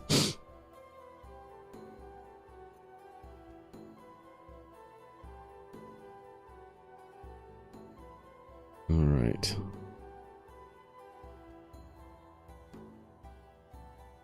Yeah, that's a long ass drive, bro. I thought about driving down to BlizzCon in previous years. Canadian food trucks where I live, the food is absolutely amazing. Also quite cheap, so it goes well. Wait, what about food trucks? I know they even had A&W in the States. Thought it was just here in Canada. No, it's like, yeah, it's a totally different place. Totally different place, right?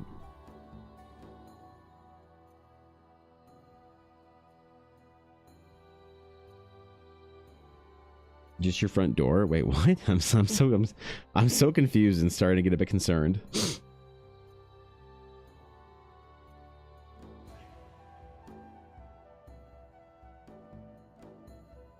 What?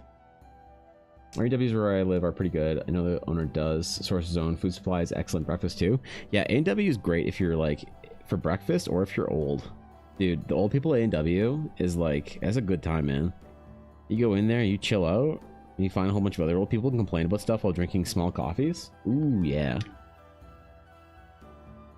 I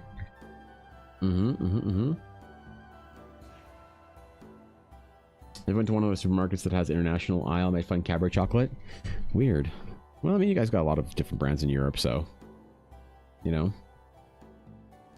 And you did it so we can LARP Mad Max? Hope it's not a problem.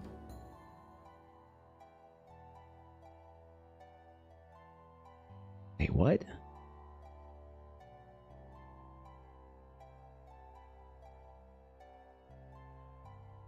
Alright. Okay. Okay. Whatever. Alright. Well. I'm confused. Tony Food Delivery Services where I live also have a car, and picking up food is kind of a must need. Yeah, okay, fair enough. Yeah, you can get stuff delivered, like, pretty well anywhere you live in Canada. Unless you're in somewhere really rural. No LARPing of Mad Max is gonna happen here. There you go. Here you go, Dark. Ella has spoken.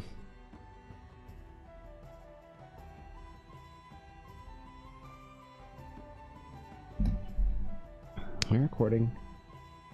I think I am. Okay. I was like, did I start for this piece? Did I start for this one? I think I did.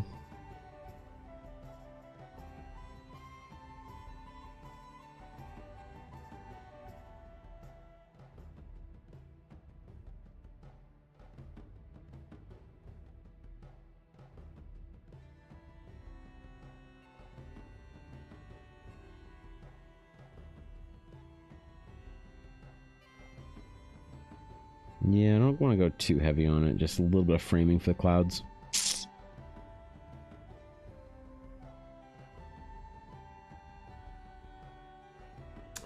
Food trucks and fast food restaurants are okay, but having a Hispanic family, they prefer to cook. That's fair. That's fair. Didn't order or get a lot of food when I was young. So as soon as I was like old enough to like go out and get food, man, I had a shit diet for college.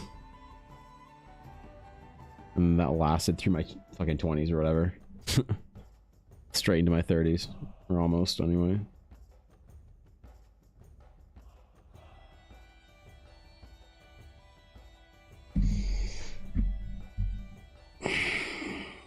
How intense do I want to go in these vignettes?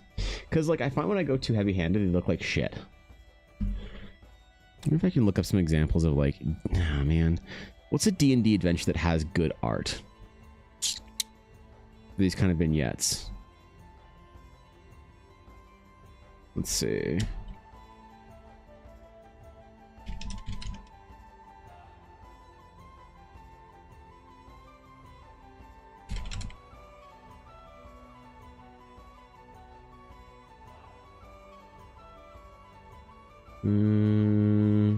Maybe Pathfinder. Ooh, okay.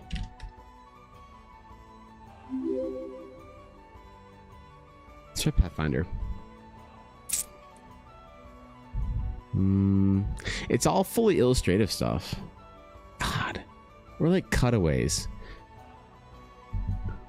Legend Docs. Yo, thank you for the sub. I appreciate it. Thank you for the Prime, my friend.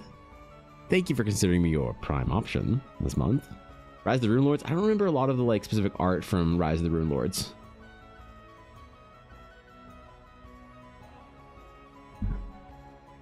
But like, because it's like I'm trying to do like concept art instead of like proper illustrative art.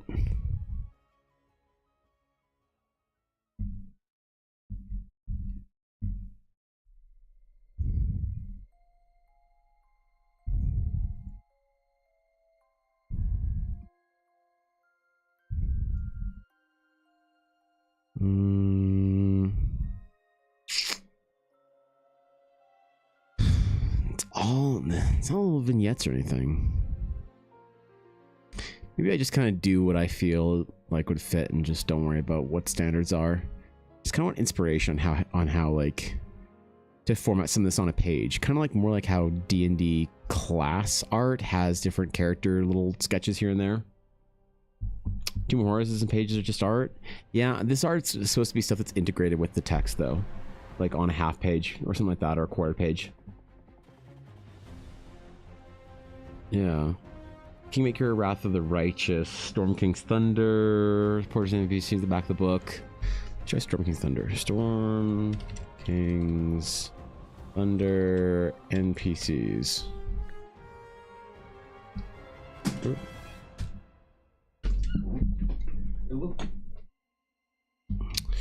Well, that's cool. Yeah, I guess those are just little like I don't know. Against like a white page, that's fine. Problem is, like, I don't know how to handle the parchment background. What is going on with this guy? Holy. This guy's seen some shit. Yeah, what? This guy's been there and back. Good God, man.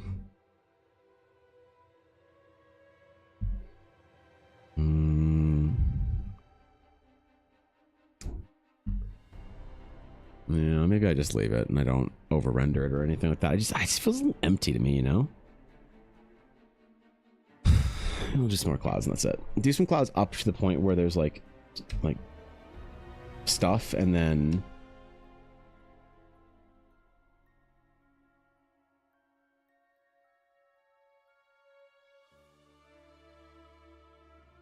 Prince of the Apocalypse is half-page portraits. The face I make when someone asks a question, I was zoned out. Yeah, right?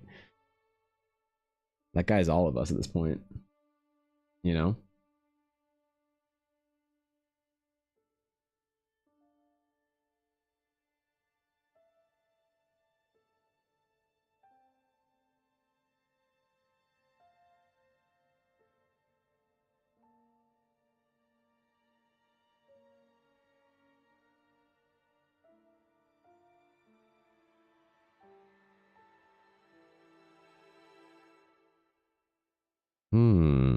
That's all right.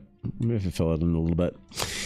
Yeah, I'll find a happy medium. I haven't quite figured out this environmental sketch vignette thing. And I'm kind of trying to just take reps at it, you know what I mean?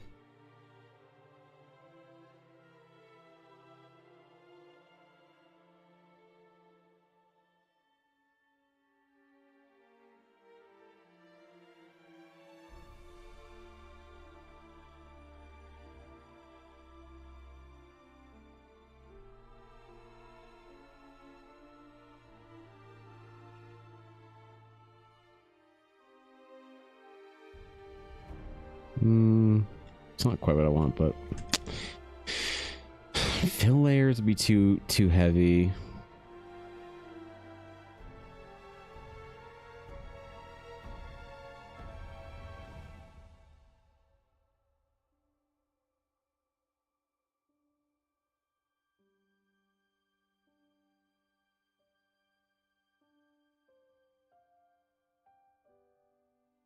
Maybe I'll leave it there. Just call it good. Yeah, alright. Alright, it's done. And the recording. Did that in two... Man, I wish I could have finished this on Friday. Friday stream was weird because I had to, like, get back to, you know, family stuff and be available and around and doing stuff. So, I didn't quite get as much done on stream as I wanted. I got a lot of projects done today, man. I got a lot of work done. Did some good shit. Did some real work. But I think that's probably about good. Ooh, no, don't want to delete that. I'm trying to close that window, not everything, Photoshop, please. Good God.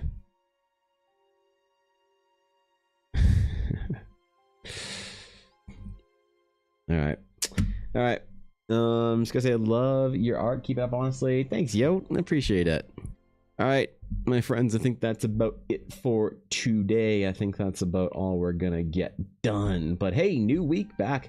We got a lot of things to get done for... Finished 2 pieces, right, Sleepy? Gotta get a lot of things done for the next little bit of Eldara adventure writing. I'm gonna be working pretty hard this week. This next month or so, this next month and a half is gonna be kind of a very, very busy time for me. I'll be working real hard, so I need a lot of encouragement to keep the pace up. But I miss streaming this week, and I don't know. Even though I only lost half a day, I still kind of felt like I don't know. I just didn't think of streaming at all this weekend because I was still busy. So. Still working on the 14 5e and 2014 or 2024 differences. Oh shit, yeah, that'd be good to know. So, thank you guys for hanging out today. I appreciate it. If you want to see the process videos, they'll be up on right there on those links. So, I will see you all tomorrow. First thing, bright and early, 9 a.m. Pacific. We'll be ready for the new project. It's gonna be dope. I might be finishing Nakia or a different project. I don't know. But this week's gonna be a lot of Eldara stuff. So I might even do the map stuff we were talking about later. If you want to do some battle maps. Still not fully sure if that's going to be quite the vibe I want for Horizon. Is to do sketch maps or if I need to paint them. We'll see. But either way, thank you guys always for being encouraging and amazing. I'm really excited to get the adventure ready and in your hands. Birthday stream is on Thursday. It's going to be dope. It's going to be lit. I'm going to probably do some little card giveaways and things like that and do some fun things and mail some prints out. So, as I always do as a big celebration of the birthday stream. Otherwise, I'll see you all tomorrow. Have a wonderful rest of your day. And until next time, my friends, farewell.